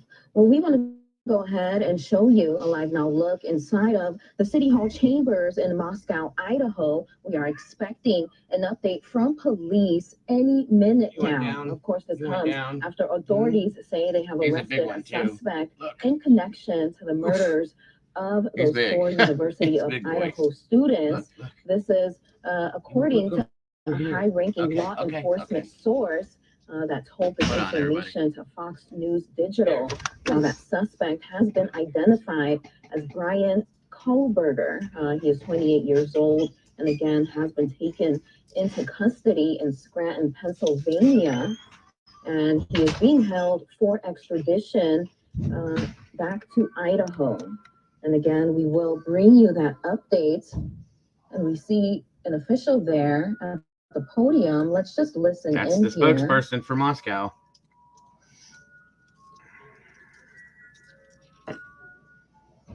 All right, guys, here we go. For questions and answers at the end. This is Idaho, so we will have a microphone. So please raise your hand. We'll have someone that is impartial and that doesn't know who the media is. They will actually be the ones that come around and bring the microphone. So we will have questions and answers. Please stay on point and ask the questions that will be relevant to this investigation. Let me see as well if there's any evergreen. You guys hear okay? Students. And I love you. Guys questions if you're here. So with that, we have 4 minutes and we'll get going. All right. I'll blow it up on the screen for you guys. All right, so as you heard there from that official, let me know if you can hear. Okay, okay. Started all right, good. In just 4 minutes. Again, this is after we have learned earlier today that a suspect has been taken into custody. That's after those 4 University of Idaho students were killed, stabbed to death. After this comes after 7 weeks, nearly 7 weeks, and of course this case has caught the attention of people from across the country and thousands of online sleuths who really just wanted to know what's happened. We will be bringing you that news conference live as it takes place here on Live Now from Fox. We're going to take a short break and we will have more news after this.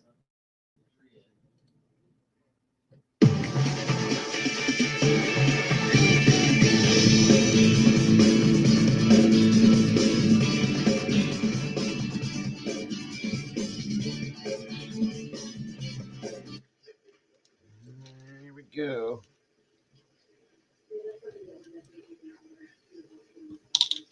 Damn, I wish Lisa was here for this.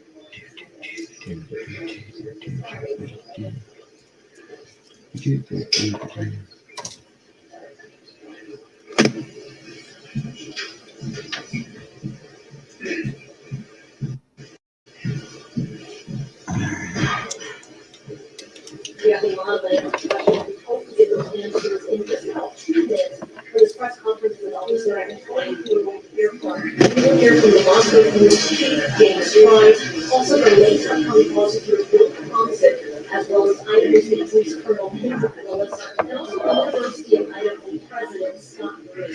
We learned this morning that. Come on in, guys. If you're gonna watch the presser, come on in with us. Thomas announcing was arrested this morning in Idaho, Pennsylvania, at his home. Also, his wife, company of was also pulled away from that home. They remember that was December 7th, and this released information asking for more information about 2011 Joining us, I'm Cheryl Lee, the Square Bath. We are following breaking news into that case out of Idaho regarding those 4 University of Idaho students who were stabbed to death about 6 weeks ago. Earlier today, we learned that a suspect has been arrested in connection. We want to go ahead and take you to that City Hall chamber in Moscow, Idaho. That's a live now look there inside that City Hall chamber. Again, any moment now, we are expecting an update from authorities. Now, again, this is big developing news in the investigation. Now, according to a senior law enforcement official, a suspect by the name of Brian Kohlberger has been arrested, and he is 28 years old. That was happened this morning in Scranton, Pennsylvania. Now, we are expecting those remarks any moment now, and as soon as it gets underway, button, please, if you we will bring can. you those remarks. Authorities stepping up to the podium Here right they now. come. Let's listen in here on Live Now from Fox.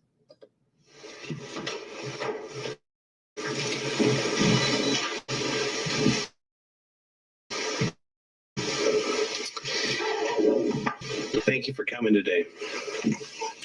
Last night, in conjunction with the Pennsylvania State Police, the Federal Bureau of Investigation, detectives arrested 28-year-old Brian Christopher Kohlberger in Albrightsville, Pennsylvania, on a warrant for murders of Ethan, Zana, Madison, and Kaylee.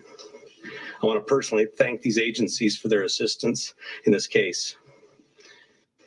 Kohlberger resides in Pullman, Washington, and is a graduate student at Washington State University. We will provide as much information as we can about the extradition to Idaho and the criminal process. However, due to Idaho state law, we are limited in what information we can release today until Kohlberger has his initial appearance in Idaho court.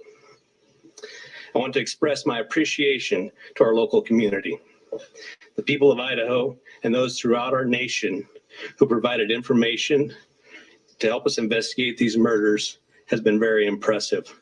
We've received over 19,000 tips, and we've conducted over 300 interviews. To recap this case, on the evening of November 12th, Kaylee and Madison arrived home at about 1:56 a.m. after visiting a local bar and street food vendor. Ethan and Zana were at the Sigma Chi house before arriving home around 1:45 a.m. The 2 surviving roommates had also been in the community but returned around 1 a.m. On the morning of November 13th, a 911 call was made at 11:58 a.m. reporting an unconscious person at the residence. The call came from inside the home from one of the surviving roommates' cell phones. Moscow police responded and found 2 victims on the 2nd floor and 2 victims on the 3rd floor. On November 17th, autopsies were conducted and the Latah County coroner confirmed the identity of the 4 victims. The cause and manner of death was homicide by stabbing. Some had defensive wounds, and each had been stabbed multiple times. These murders have shaken our community, and no arrest will ever bring back these young students. However, we do believe justice will be found through the criminal process. This was a very complex and extensive case. We developed a clear picture over time, and we stand assured that the work is not done. Be assured the work is not done. This has just started. Since November, we have remained laser focused on pursuing every lead in our pursuit of justice for the victims and their families. I recognize the frustration with the lack of information that's been released. However, providing any details in this criminal investigation might have tainted the upcoming criminal prosecution or alerted the suspect of our progress. We will continue to provide as much information as we can as the process moves forward. Today, I want to specifically thank our dedicated Moscow Police Department detectives, patrol officers, the Idaho State detectives, the Idaho State troopers, and their crime lab technicians and scientists, and the Federal Bureau of Investigation for the resources and personnel to conduct this massive investigation. It was the dedication of them and the persistence and the numerous hours that led to an arrest. Fortunately, these highly skilled people worked together as a cohesive team to solve this case. I also want to thank our community and the nation. Over the past 6 weeks, I've been continually reminded of how much our community cares. Locally, public support has been exceptional with kind words, food for investigators, and letters of support. You will never know how much your words of encouragement help us through these trying times. I appreciate each of you and each of your kindness. Agencies and individuals from across the nation have reached out to us to express their support to this department. I'm reminded how our Moscow community, our families, and the nation has been impacted by this daily. Finally, I do want to thank our media partners for the help. You kept this in the news. You helped us with tips. You kept things going, and we truly appreciate that. And you are the product of those 19,000 tips that we received, which is an impressive number. I would like to invite Bill Thompson, the county prosecutor, up at this time.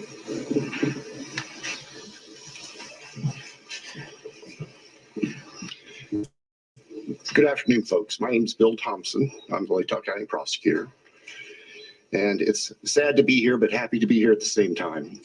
As Chief Fry indicated, a criminal complaint was filed yesterday here in Latah County, charging the defendant, Mr. Kohlberger, with 4 counts of first-degree murder, in addition to felony burglary, which involves entering the residence with the intent to commit the crime of murder.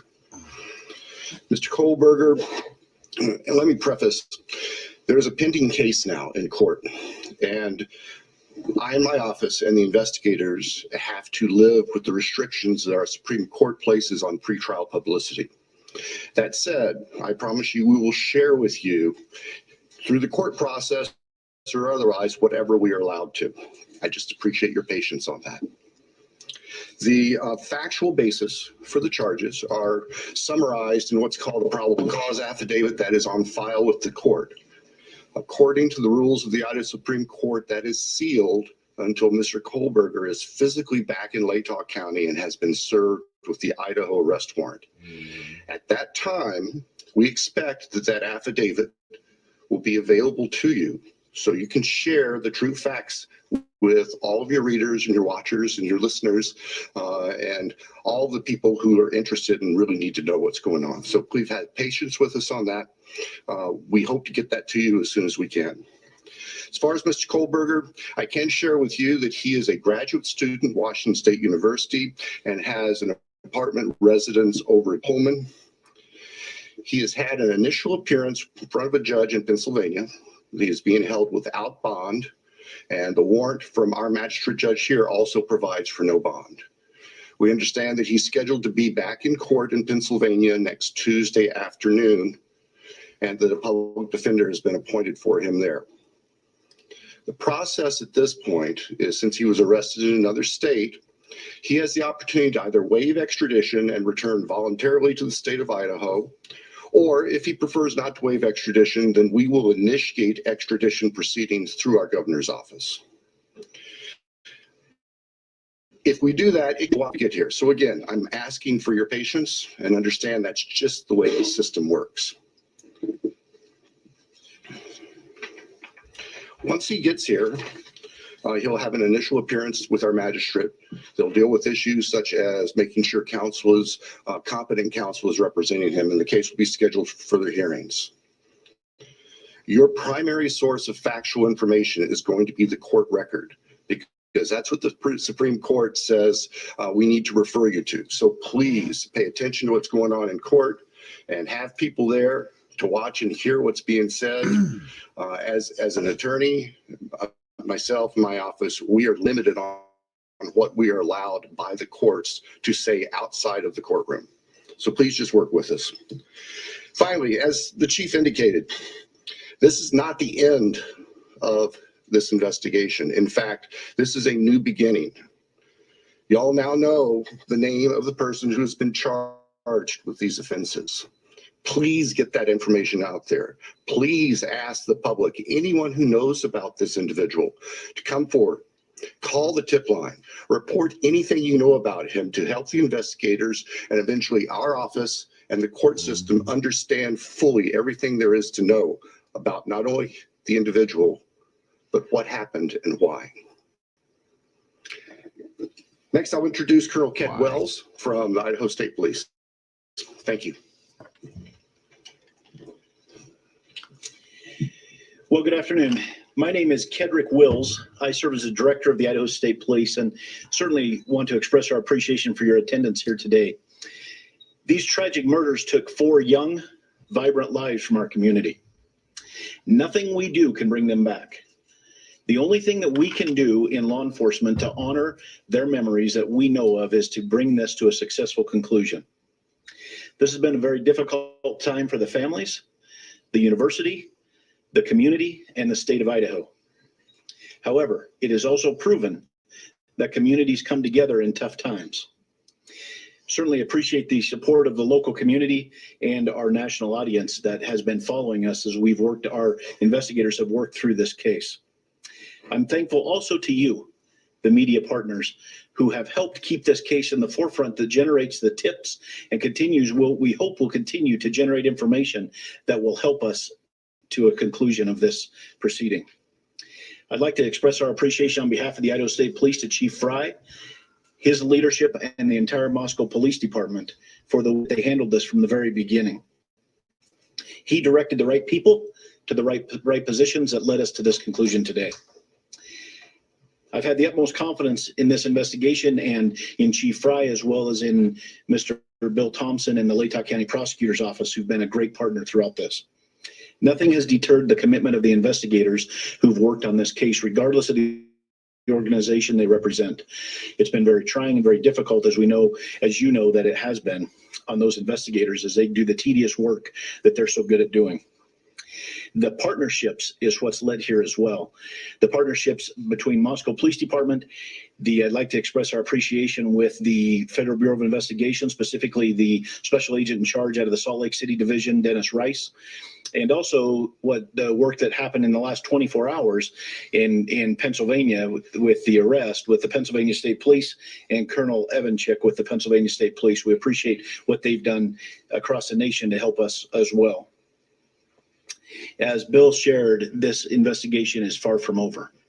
In fact, I appreciate what he shared, that this is not an ending, but rather a new beginning. The difference now is, as he shared, that we are dictated what information we can share by the court process and by laws in our state of Idaho. And so we will share, as he shared, Mr. Thompson is absolutely committed to share everything he can share through the court process. We've got to make sure that we don't get in front of that process. And we really deeply appreciate everybody's support here. The relationships that were forged here and the partnerships that were forged have led to this. And based on that is why we're here today. And we continue to believe that the best way we can honor these 4 lives that have been taken is to make sure that we have a successful outcome here. One of the partnerships that's been forged throughout this is a partnership with the University of Idaho. And on that, I'd like to introduce the president of the University of Idaho, Mr. Scott Green.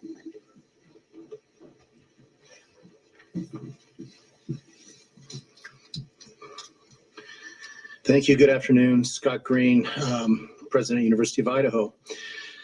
Today's news and arrest is a welcome one.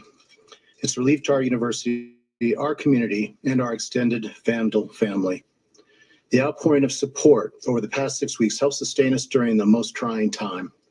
It provided the strength, that helped us navigate the international scrutiny visited on our students and employees.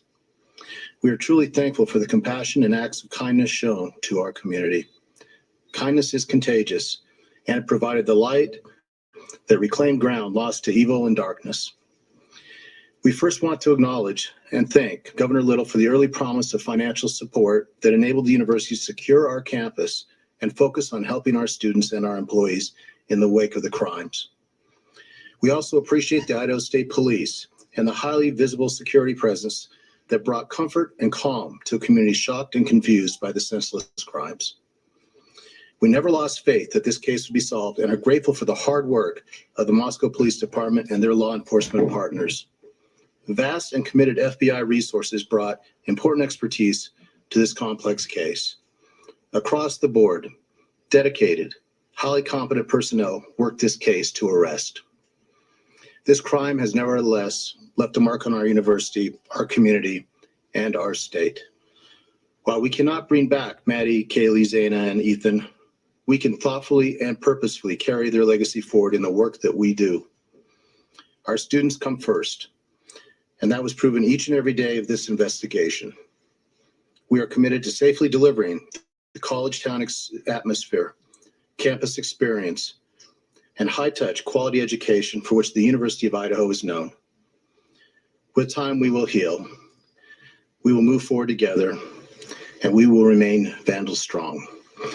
With that, I'd like to turn it back over to Chief Fry.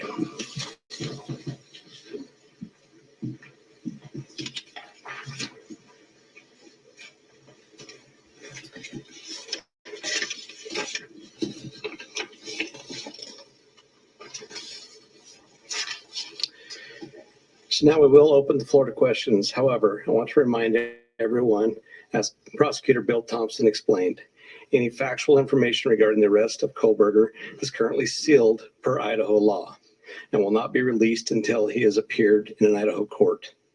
Please formulate your questions accordingly. I recognize there are a lot of questions, and I will try to answer as many of them as I can. Evergreen or Argonaut reporter. Lauren Patterson, Northwest Public Broadcasting, Spokane Public Radio. I realize the records are sealed. I guess I'm not too familiar with how it works, but can you tell us what tip, what lead, what piece of evidence really led you all the way from Idaho to the suspect in Pennsylvania? As I've said in the past, that's part of our investigation. And we won't be releasing that this time. We will have those answers. We'll have them as soon as we can make those available to you. Then a quick follow-up and a two-parter. Is our community safe, or is law enforcement still on the search for other suspects who might be involved in this attack? What I can tell you is we have an individual in custody who committed these horrible crimes, and I do believe it's safe, but we still need to be vigilant, right? We still have talked about this in the past. We always need to be aware of our surroundings and make sure that we're aware of what's going on.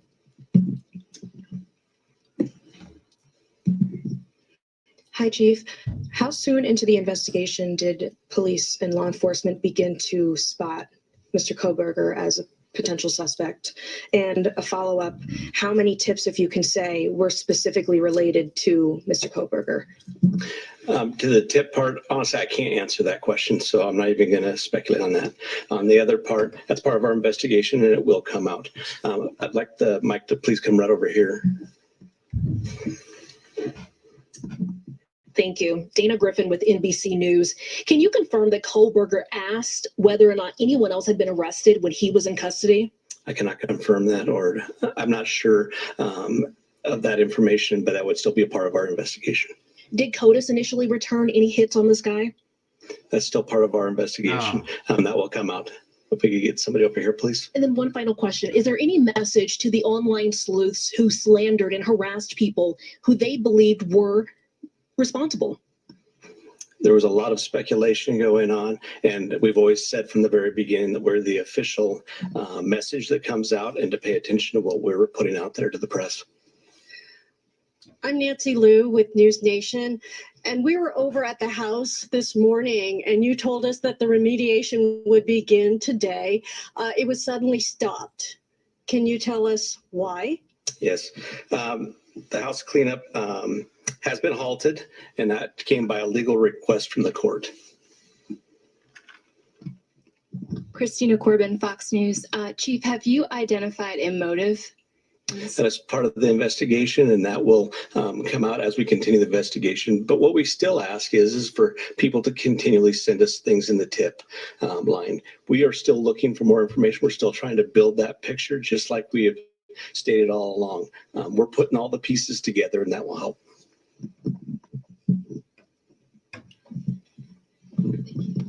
Chief Veronica Miracle with CNN. Any indication that the suspect knew the victims? That's part of the investigation as well. It won't be something that will come out at this point in time, but as we continue the investigation and as this case goes to trial, that will be brought forth. Have you spoken to the families? Can you tell us what they've told you today? Are you talking the victims' families? Yeah, we have reached out to the victims' family as we always do. We've done that daily, and we've continued to have contact with them. Nate Sanford, you mentioned earlier that you're still seeing tips about Brian and that people should still share whatever information they have. Can you speak at all about what specifically people should be reaching out for, like if they know something? I would say anything and everything.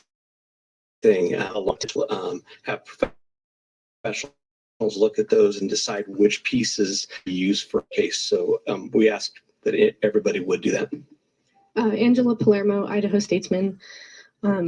Your department and other investigators on the case took a lot of flack for keeping information close to your chest. Are you glad that you did that? Yes. And were you worried about tipping the suspect off? I will 100% stand behind the way that we handled this investigation. And this all started from day one with our patrol officers arriving on scene, locking down the scene, us calling in the Idaho State Police, us calling in tight. We want to have a situation where when this goes to trial, there's no doubt that we've done everything right and we've slowed down and we've continued to slow down. We'll continue to do that. Amen. Hey, Chief, have you guys found the murder weapon or the Hyundai Elantra? So we are still looking for all pieces of evidence, but we are still looking for the weapon. And I will say that we have found an Elantra. Good stuff, Chief. Stephanie Becker with CNN. Can you tell what it was like when you got the phone call when you told they had your suspect?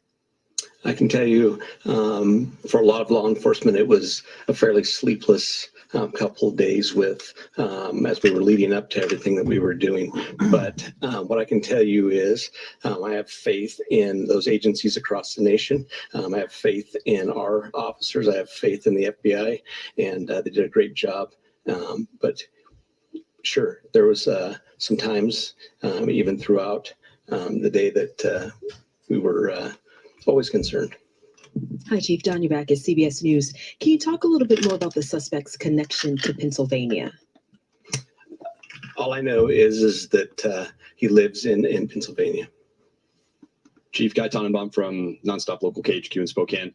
More about the Elantra. We saw reports that you mentioned that you recovered an Elantra, but can you specify where that was found? And we know that that was one of the biggest pieces of information you were asking from the public to tip. Were you able to provide an information on whether those tips led to this seizure of an Elantra? That's still part of the investigation that will come out in the future.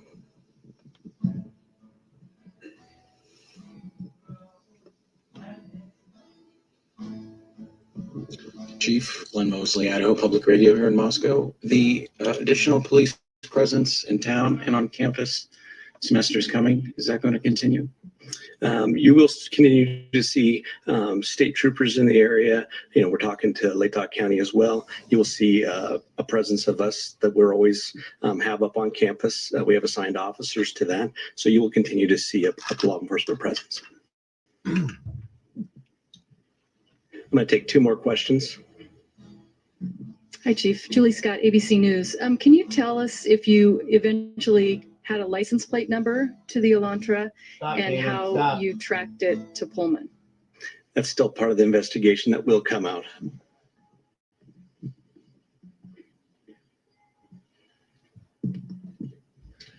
Chief, hi, Matt Lovelace with the Murrow College of Communication. I want to ask about Mr. Koberger as a graduate student at WSU. Are you aware of if he returned to campus after November 13th? And have you had any communication with departments on the WSU campus about his attendance? So some of that is going to be followed up as we continue our investigation. We'll be asking some of those questions, but that'll come out in the near future. So what I do want to do is I want to thank you all. You really have been the national voice for us. You've given us the opportunity to get many, many tips. And I do appreciate everything you've done, and we'll continue to look forward to working with you in the future on this. So I'd like to thank you for that, and thank you for your time.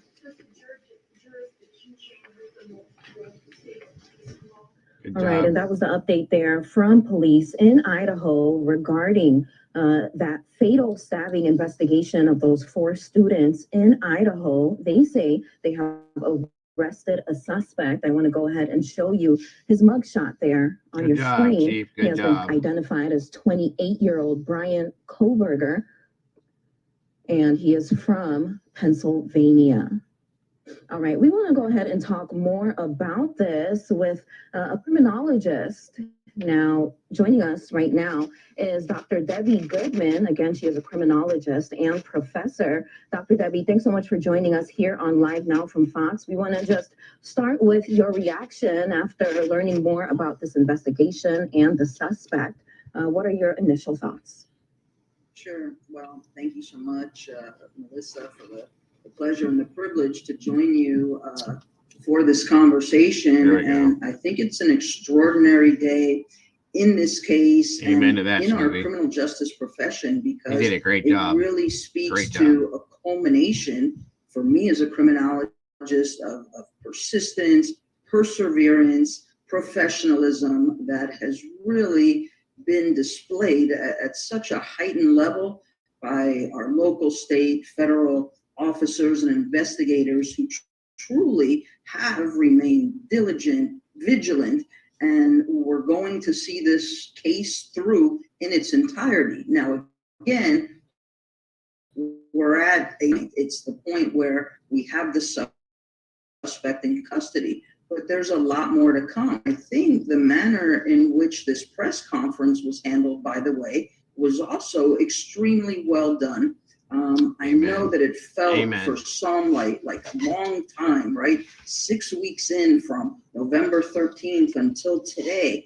But these cases, and especially Melissa and the viewers, when we're talking about a mass murder and 4 victims, it's very complex and complicated. And yes, it's, I get a lot of emails too with questions. Well, Professor, can a case be solved in 2 days? Well, potentially it can be, if and when we literally have a video camera perhaps pointed at the front door, or the exterior of the surroundings is lit up like a football stadium, or we have, witnesses who can give a description of an individual. It can happen, but we had a lot of complex issues on this case, and I just think our investigators did an extraordinary job. Of course, to our victims' families, I mean, the patience and the grace of which they displayed certainly should be recognized, and hopefully they feel some sense of resolve today, but a lot more to come. And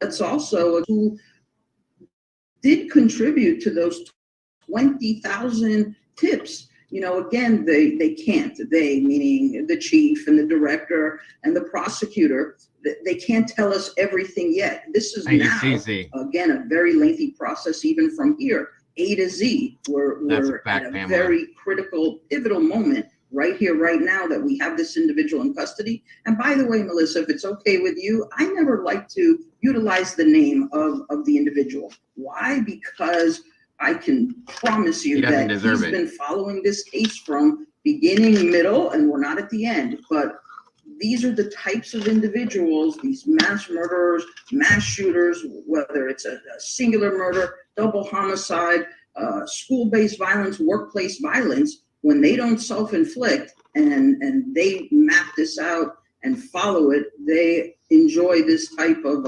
spotlight. So I prefer not to use the murderer's name, the killer's name, but rather, of course, in respect and dignity and with the highest level of integrity, we shall always remember our victims and Kaylee, Maddie, Zaina, and Ethan. It's just horrendous that this happened. It's horrific. This is a case that was so far reaching. It immediately transcended the community of Idaho to the world. I mean, there were impacts of just feeling beyond atrocious and sad and horrified that this could happen.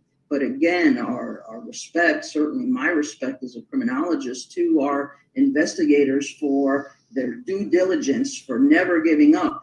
I know I get emails early on and colleagues and students and our citizens would ask, well, Dr. Debbie, is the case going cold? I never thought for a moment it was going cold, not at all.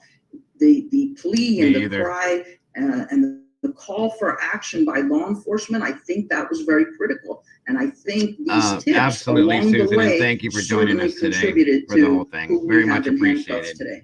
And it's great to have And you Dr. here. Debbie, let me ask you about this. We didn't hear about the circumstances surrounding the crime. We also didn't hear from police regarding the motive, but again, they continue to ask the public for help.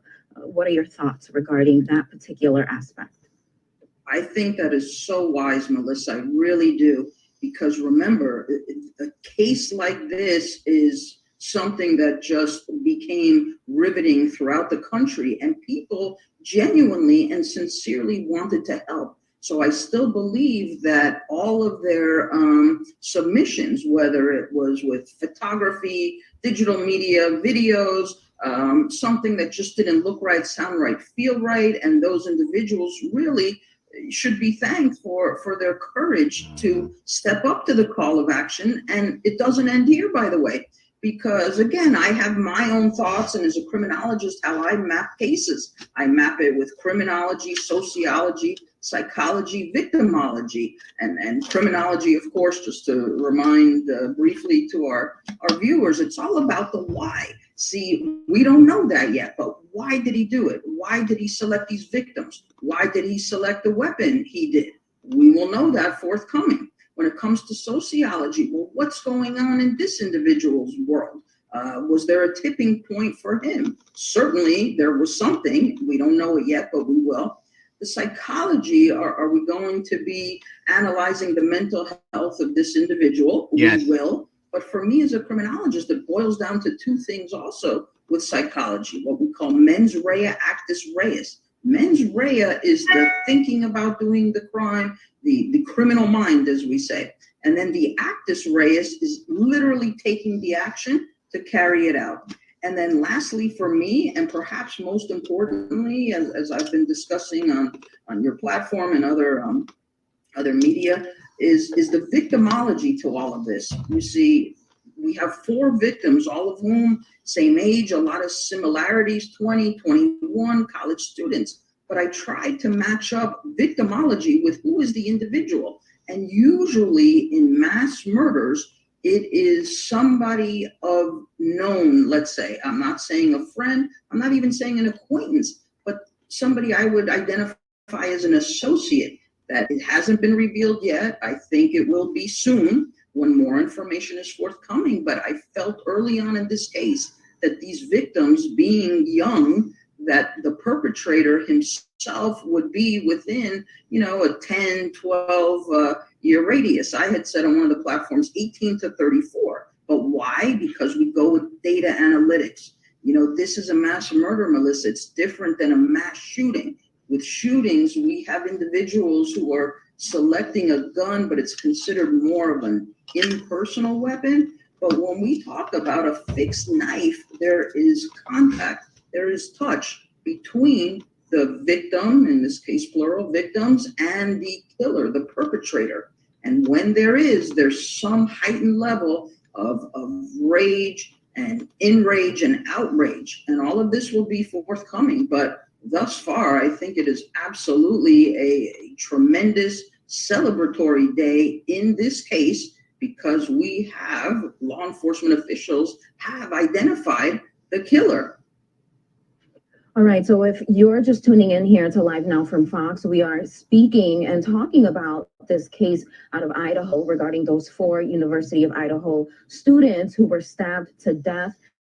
Thank you so much for watching on Lead to Score Beth. And joining us right now is Dr. Debbie Goodman. She is a criminologist and professor. Dr. Debbie Goodman, I want to ask you about the community of online sleuths. Obviously, the police department out there in Idaho received up to 20,000 tips. Do you think that this hurts or help their investigation?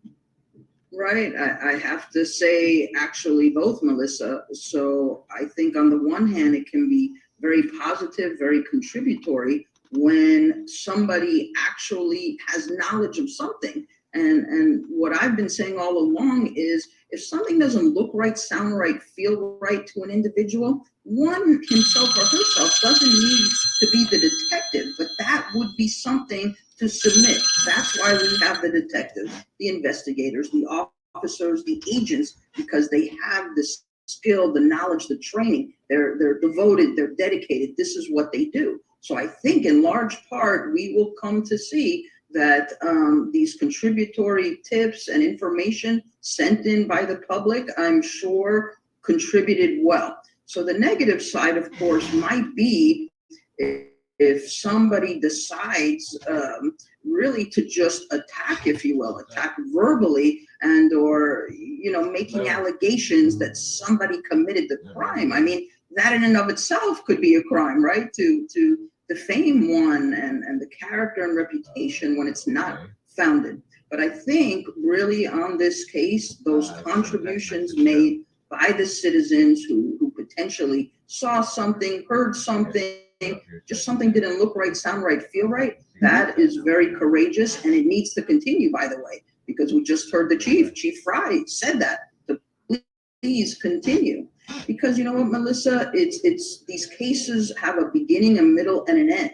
And it's quite possible that this murderer, this suspect, also said something to somebody else, could have been weeks ago, months ago, maybe the start of the semester, since they're all students, even though this individual is not a student at the school in which our victims attended. But sometimes people become, and like I've said on these types of discussions, people could be a fan. We're all a fan of someone, something, okay? But then if it starts to lead into a fantasy of, potentially if this person knew of our victims online and started having fantasies, but it doesn't stop there, because then we get into a level of fanatic. And even in our criminal justice world and with these high profile crimes, people can go from fantasy to fanatic. So it will really be interesting for all of us to find out what was this individual's motivation, the why. Why did he do it, and why did he select these victims? Exactly. And Dr. Debbie, this comes after nearly 7 weeks of investigation. And I'm sure this brings a sense of closure for not only the community, but also the family. What can we expect to happen next in the court system and the investigation?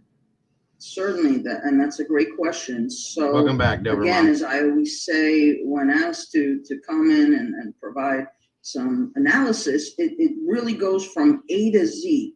But where we're at right now, I think, is tremendous, because it removes the question mark, right? The question mark of who did it. And now we have an exclamation mark. We know who did it. But from here, based on, which is very prudent, I think, of how, again, it was explained to us during this press conference, that further information cannot be revealed yet. Why? Because it could compromise the integrity. It is still very much ongoing. We don't want any mishaps, any missteps, any errors in the process could potentially lead to favor the defendant. So we don't want that. We don't need that.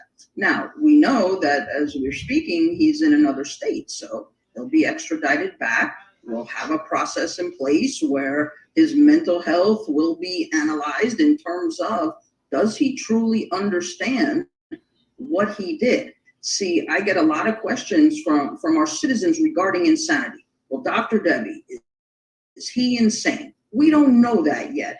But also, let's keep in mind what the data analytics are on cases like this, on mass murders, mass shootings. It is so rare, Melissa, for somebody in our country to be declared insane, because what that would mean is that the individual didn't know what he was doing, and he didn't know what he was doing is wrong. And so at the moment, with the information that has been provided to us, he knew exactly what he was doing. Do not see that happening. However, he'll still receive his psychological evaluations, his mental acuity testing. And then, of course, from there, it'll go to a jury process. Jury will be selected. But I can tell you, that's right, Molly, the hundreds of cases of which I've been involved in my 25 plus year career, analysis, commentary, and such, that we will go down the list here. And I'm not speaking for the prosecutor Thompson, but it has to be first degree murder times 4. It's understandable. I can't even envision hypothetically it being anything else. Right. Why? Because first degree murder has 4 key elements that, for me at the moment, can be clearly demonstrated. It was planning with premeditation, it was willful, and it was with malice. Not to mention, the burglary charge, and not to mention all of the evidence and the details of which law enforcement knows and has. The rest of us do not. That's okay. Patience is still going to be very critical in this process. All right, so we are showing the mugshot of that suspect, 28-year-old Brian Kohlberger, on your screen there. Again, according to authorities, he stabbed each victim multiple times, and they had defensive wounds. Now, officials have remained laser focused on pursuing all leads. And again, about 19,000 tips were received. Now, the suspect is facing 4 counts of first-degree murder, also felony burglary. And as we heard, he is scheduled to be back in court next Tuesday afternoon. Now, Idaho State Police says their goal is to bring this to a successful conclusion. The investigation is still underway. Now, more information here from the chief, Chief Fry. He said we have an individual in custody who committed these horrible crimes and believes the community is safe, but still doing more investigating. Debbie, your final thoughts here. Sure. So again, Melissa, it's a huge day, and it will be some level of relief to directly the victims' families. Are we at closure? No, but we are at a very critical point. He can't where, pull the again, insane thing. the He knew too much individual about has what he's been doing. Identified. So that's huge. Again, it's going to be a process, but we have to, in our field of crime law and justice, follow everything the letter Gotcha, to the law. Pamela. Because again, any mistake, any mishap would favor the defendant. We don't want that. But at the moment, again, just extraordinary thanks and gratitude to our representatives of local, state, and federal law enforcement, our officers, our investigators, agents who really have just done, I think, a remarkable job, and they should be commended for, again, their devotion, their dedication, their diligence to ensuring the process was handled well, and to be continued. We'll follow, we'll learn more about who this individual directly is. On its surface, apparently he's a PhD candidate and seeking advanced academic credential of all things in criminal justice. So we'll look toward any other behaviors perhaps that his own professors may have known about. And quite frankly, again, a call to action of a friend of his, an acquaintance of his, just any kind of commentary he may have made that could directly help law enforcement. It says right here that Kohlberger's DNA has also been matched to genetic material recovered at the off-campus house where the students were stabbed to death. According to the sources, an FBI team from Philadelphia has been tracking him for 4 days in the area where he was arrested. That's good to know. And remember the officer saying that they were thinking long-term conviction. The social media community never got a sniff of this. Where are we at here? Well, there it is right there. So besides that, the car, like I said earlier on, guys, that they probably were waiting for DNA to come back. And there it is. Yeah, SWAT went in at 3 a.m. and took him. They've been watching him, probably sitting on top of him, honestly. And there it is. And I'm still very,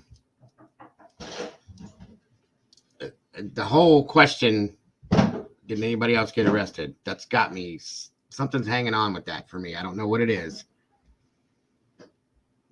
It looks to me, I mean, I'm going to go back to what Red said, Lena. Red noticed his nose, okay? His septum.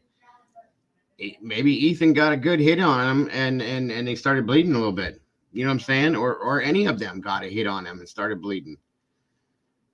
His nose looks like it was broke. I'll be straight up with you. I'm just saying, you know, I mean, some people's noses or whatever, but that looks broken. It doesn't look that old. Thank goodness the garage attendant trolled through the footage and found a speeding car to see the set wheels in motion regarding the white car. Amen. Because if they'd have never seen that white car, who knows? You know, the DNA thing. But let's back this up for a second, guys. He wanted this. I have to say that he wanted this. He didn't dump the car. He didn't unalive himself. He wants this. He wants every single bit of this, in my opinion. 1 second, guys.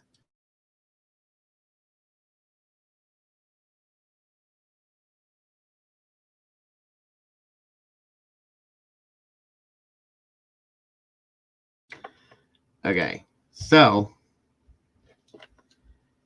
yeah, that's very possible too, Sherry. You're absolutely right. But I going back to what I'm saying with the other side of this, I think this was all done purposely like this. I think he could have ditched the car. He could have done something more to hide himself, but he didn't. He was at his residence.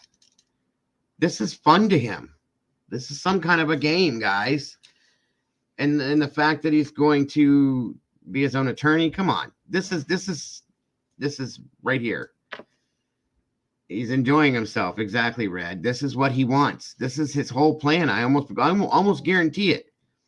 The way he put out that social experiment, the way he's just been sitting there watching this go unfold, probably thinking that he may have gotten away with it because in his mind, because nothing's been, put out into the media, he's probably thinking, oh my God, look at what everybody's saying. Like, this poor Jack guy is going to take the fall for me, and this over here, and this one there, and blah, blah, blah, and this and that. Amen. The ultimate ego trip is what this is. This guy was having a blast with this. Look at his eyes, you guys. There's something wrong. Bad wrong. Okay? Really, really bad wrong. Hold on, everyone.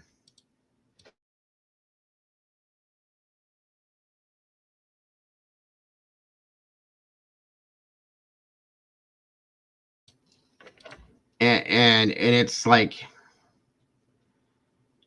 well, they're going to automatically offer him the public defender, Sherry. But if he says he wants to, take care of it himself, I don't know what Idaho's laws are, but he's going to try. Like Molly said, she said it multiple times, the sick game and fantasy. I still think there's more players involved in some form or another, whether they're just idiotic lackeys or whatever they are. There's some other people. He does kind of have that whole Manson ego thing going on. Seriously. We haven't even heard him speak yet, you guys. You can tell just by looking at him and from his actions what he's getting out of this. You know what I'm saying?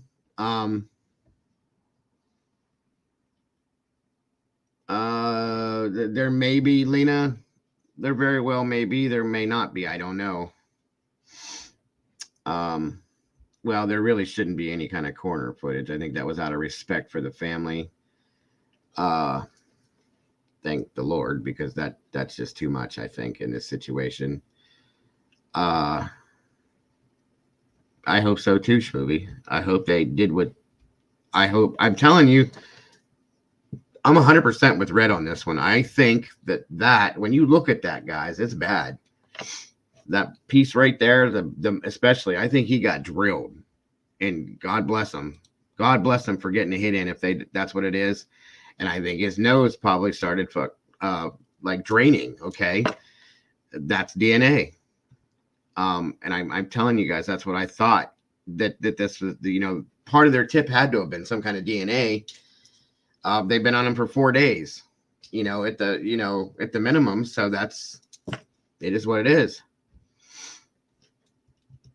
I don't think it was either, Pamela. And Pamela, being retired law enforcement, would know the same thing. I've been saying this, that it has to be premeditated. This was something that he planned out. It took him, I think this was a whole big long thing he did. And I think it goes back to this whole social experiment thing. And I told you guys, if I'm wrong, I'm wrong about anything that I'm wrong about. And I was wrong. I was 100% wrong. That's all I can say.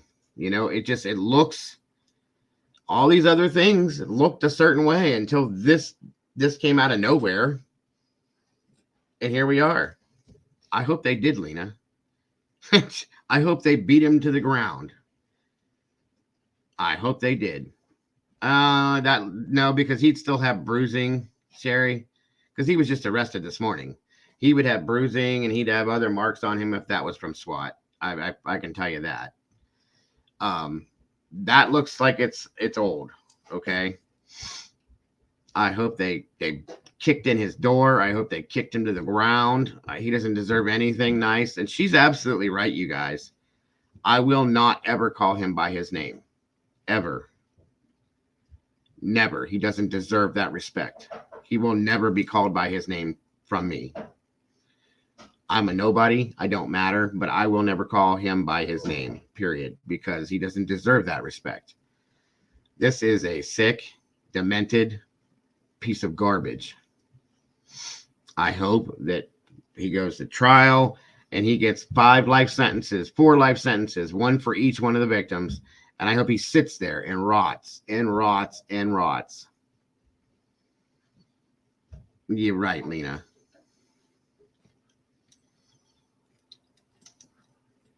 Exactly, Dober Mom. Exactly.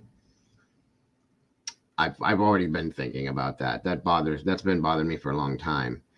Xana having to watch Ethan and then to defend herself and knowing all of these things. 1 second, folks.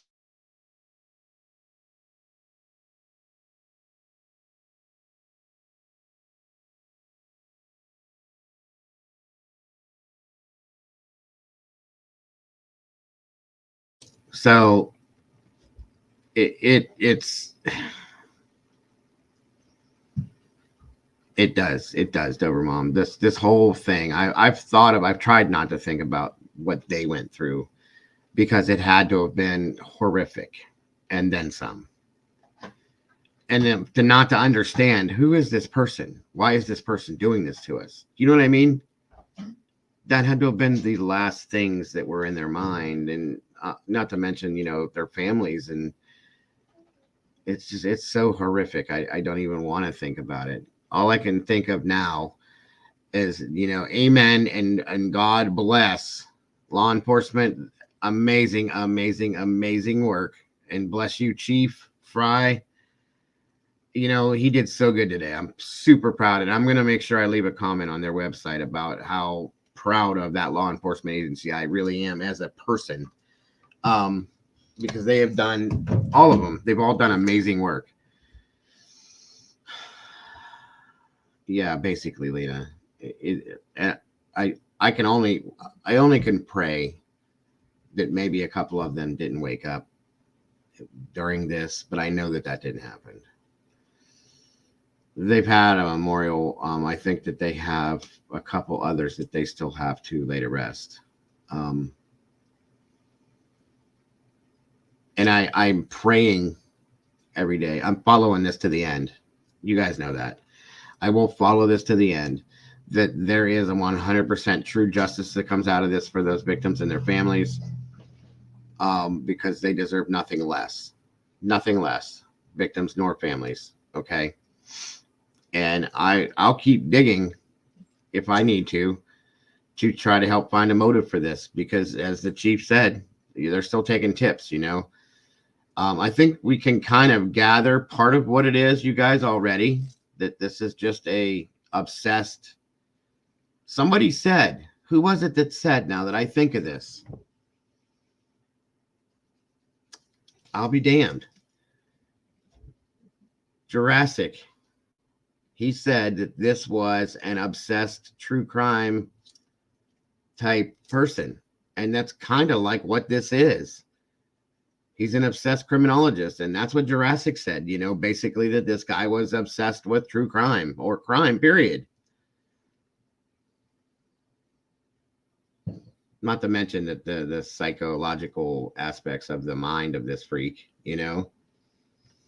I agree, T. I hope this is the very beginning of healing. God be with Steve during the trial, because it's going to take a lot to control him. But like I said, I'm following this all the way through to the end, regardless of, I still think there's more to it, you guys. I think there's a little bit more to this.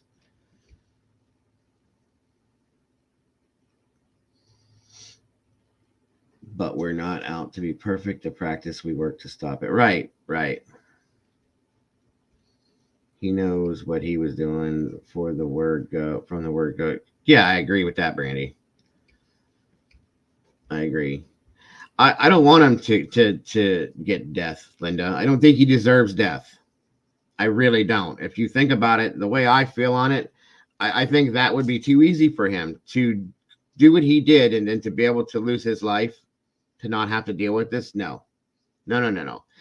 He does not deserve that. He does not deserve to get off that easy. He deserves to get multiple life sentences, to sit in prison, because he's only 28 years old, to sit in prison for the rest of his God-forsaken life and think about this and be tortured about this.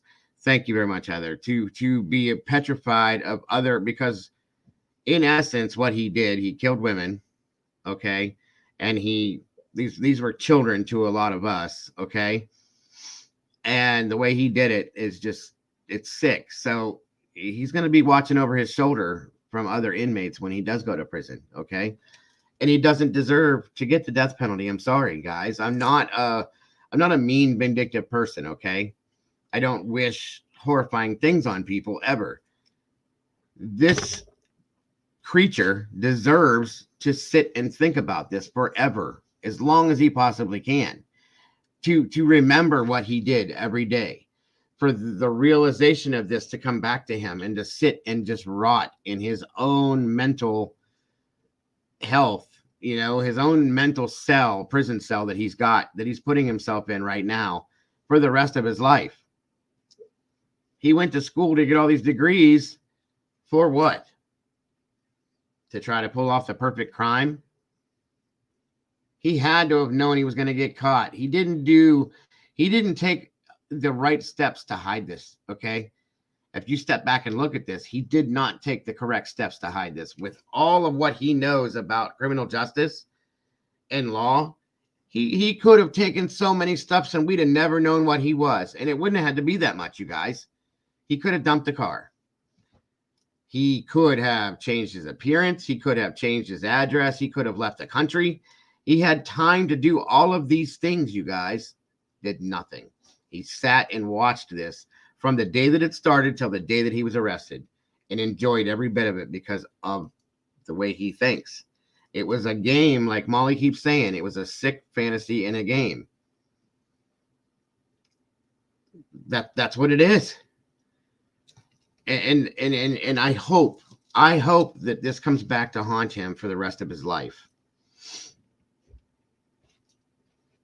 I think for them to outright say Xana and Kaylee had it worst, that only they had defensive wounds, which document implies that. Yeah, I agree. Well, I really think that Kaylee was the actual target at this point. Again, thank you, Heather. Again, anybody that would like to or wants to or is able to donate to support the channel via Venmo, PayPal, or Cash App, there it is. Thank you so very much. And anybody that has, thank you so very much, by the way. You know what? In a lot of cases, Red, I do believe eye for an eye as well. Not in this one. No. Not in this one. It would be worth all of us or all of the, wherever he ends up in prison at, to pay for him to sit there, for him to suffer. Okay. In a lot of other crimes against children, women, whatever you want to say, I would say eye for an eye. Yeah. Not in this one.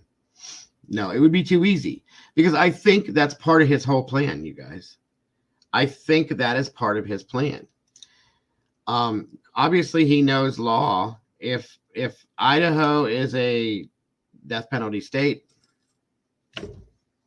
he knows that what he did will institute the death penalty in essence, and that he doesn't have to deal with this now. He did what he did. He's obviously got some mental illness, maybe some kind of horrible family history or something that he's miserable or does not like that put him through whatever. And he thought, you know, I'll go do it. I'll play the game. I'll enjoy it. I'll become famous for a while, and then they'll put me to death and I'm done. That's too easy to me. Way too easy.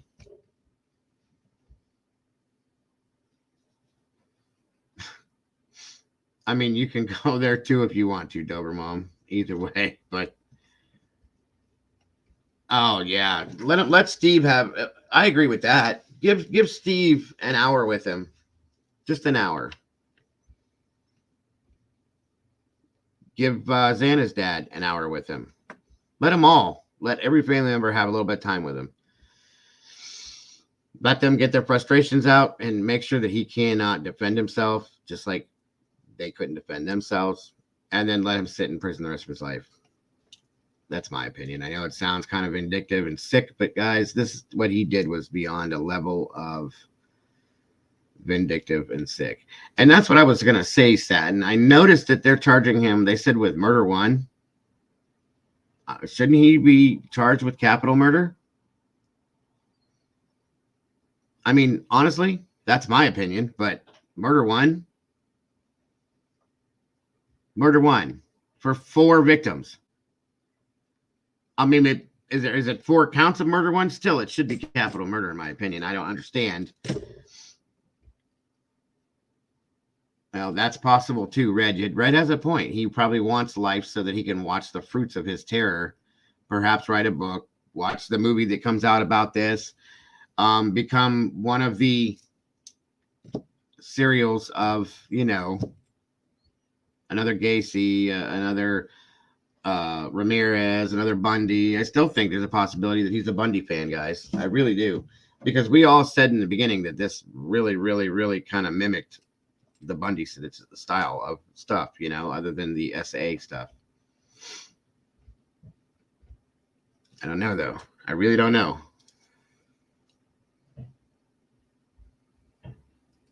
They can upgrade that. And that's what I was wondering, Dobermom, if they can, like, upgrade his charges when they have full, you know,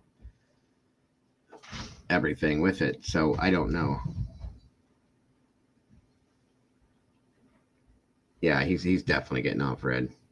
We agree 100% on quite a bit of things with this, Red, but this one specifically.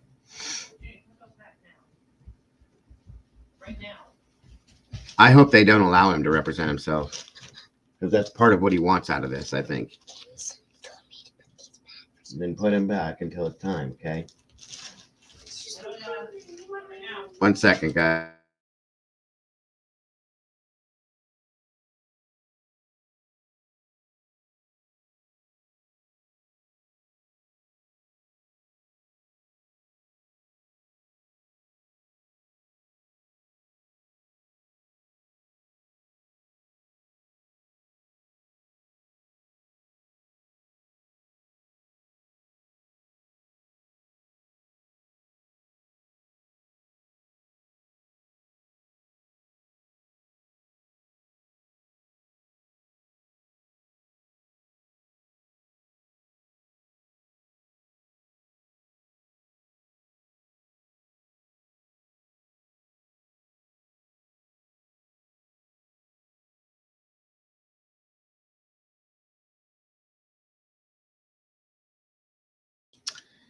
And there it is, everybody. There it is. I am going to have to bring this to an end, folks. I bet it's 5 p.m. I have to start cooking and do some other things. My grandkid's still here, and she wants me. And it has been a long day, but it's a good one. It's been a good one, guys. It's been a good one, and I am very, very happy, very pleased, and very excited that this has happened. We can all breathe a little bit, you know, and that is a fact, guys. That's true. I hope that this was a good stream for you guys. I hope. I apologize that you guys had to be drawn on, but I wanted to come to you as soon as I could. And I wanted to make sure I stayed with you guys until the press conference hit. That way we could do this together. So thank you for bearing with me and going along with me the whole day, guys. Typically we wouldn't be doing this stuff today, so maybe we'll have a break tomorrow. Maybe we'll just switch the day up. We'll see. We'll see what happens. It is Saturday tomorrow, guys. So, and I will be here tomorrow with you guys. Tomorrow is New Year's Eve, though, correct? It is. Well, we could still do it in the morning. I hope you guys had a great day with me today, because I had a great day with you. I love you guys to death. I appreciate every one of you guys being here. And that goes for all of you guys. If I don't see you in here tomorrow, I hope you guys have a very safe, very happy, a very fun New Year's Eve. And I hope you all, I won't see you Sunday more than likely, but I hope you all start off Sunday amazingly with a brand new year, brand new possibilities, and nothing but the best, guys. That's what I wish for all of you.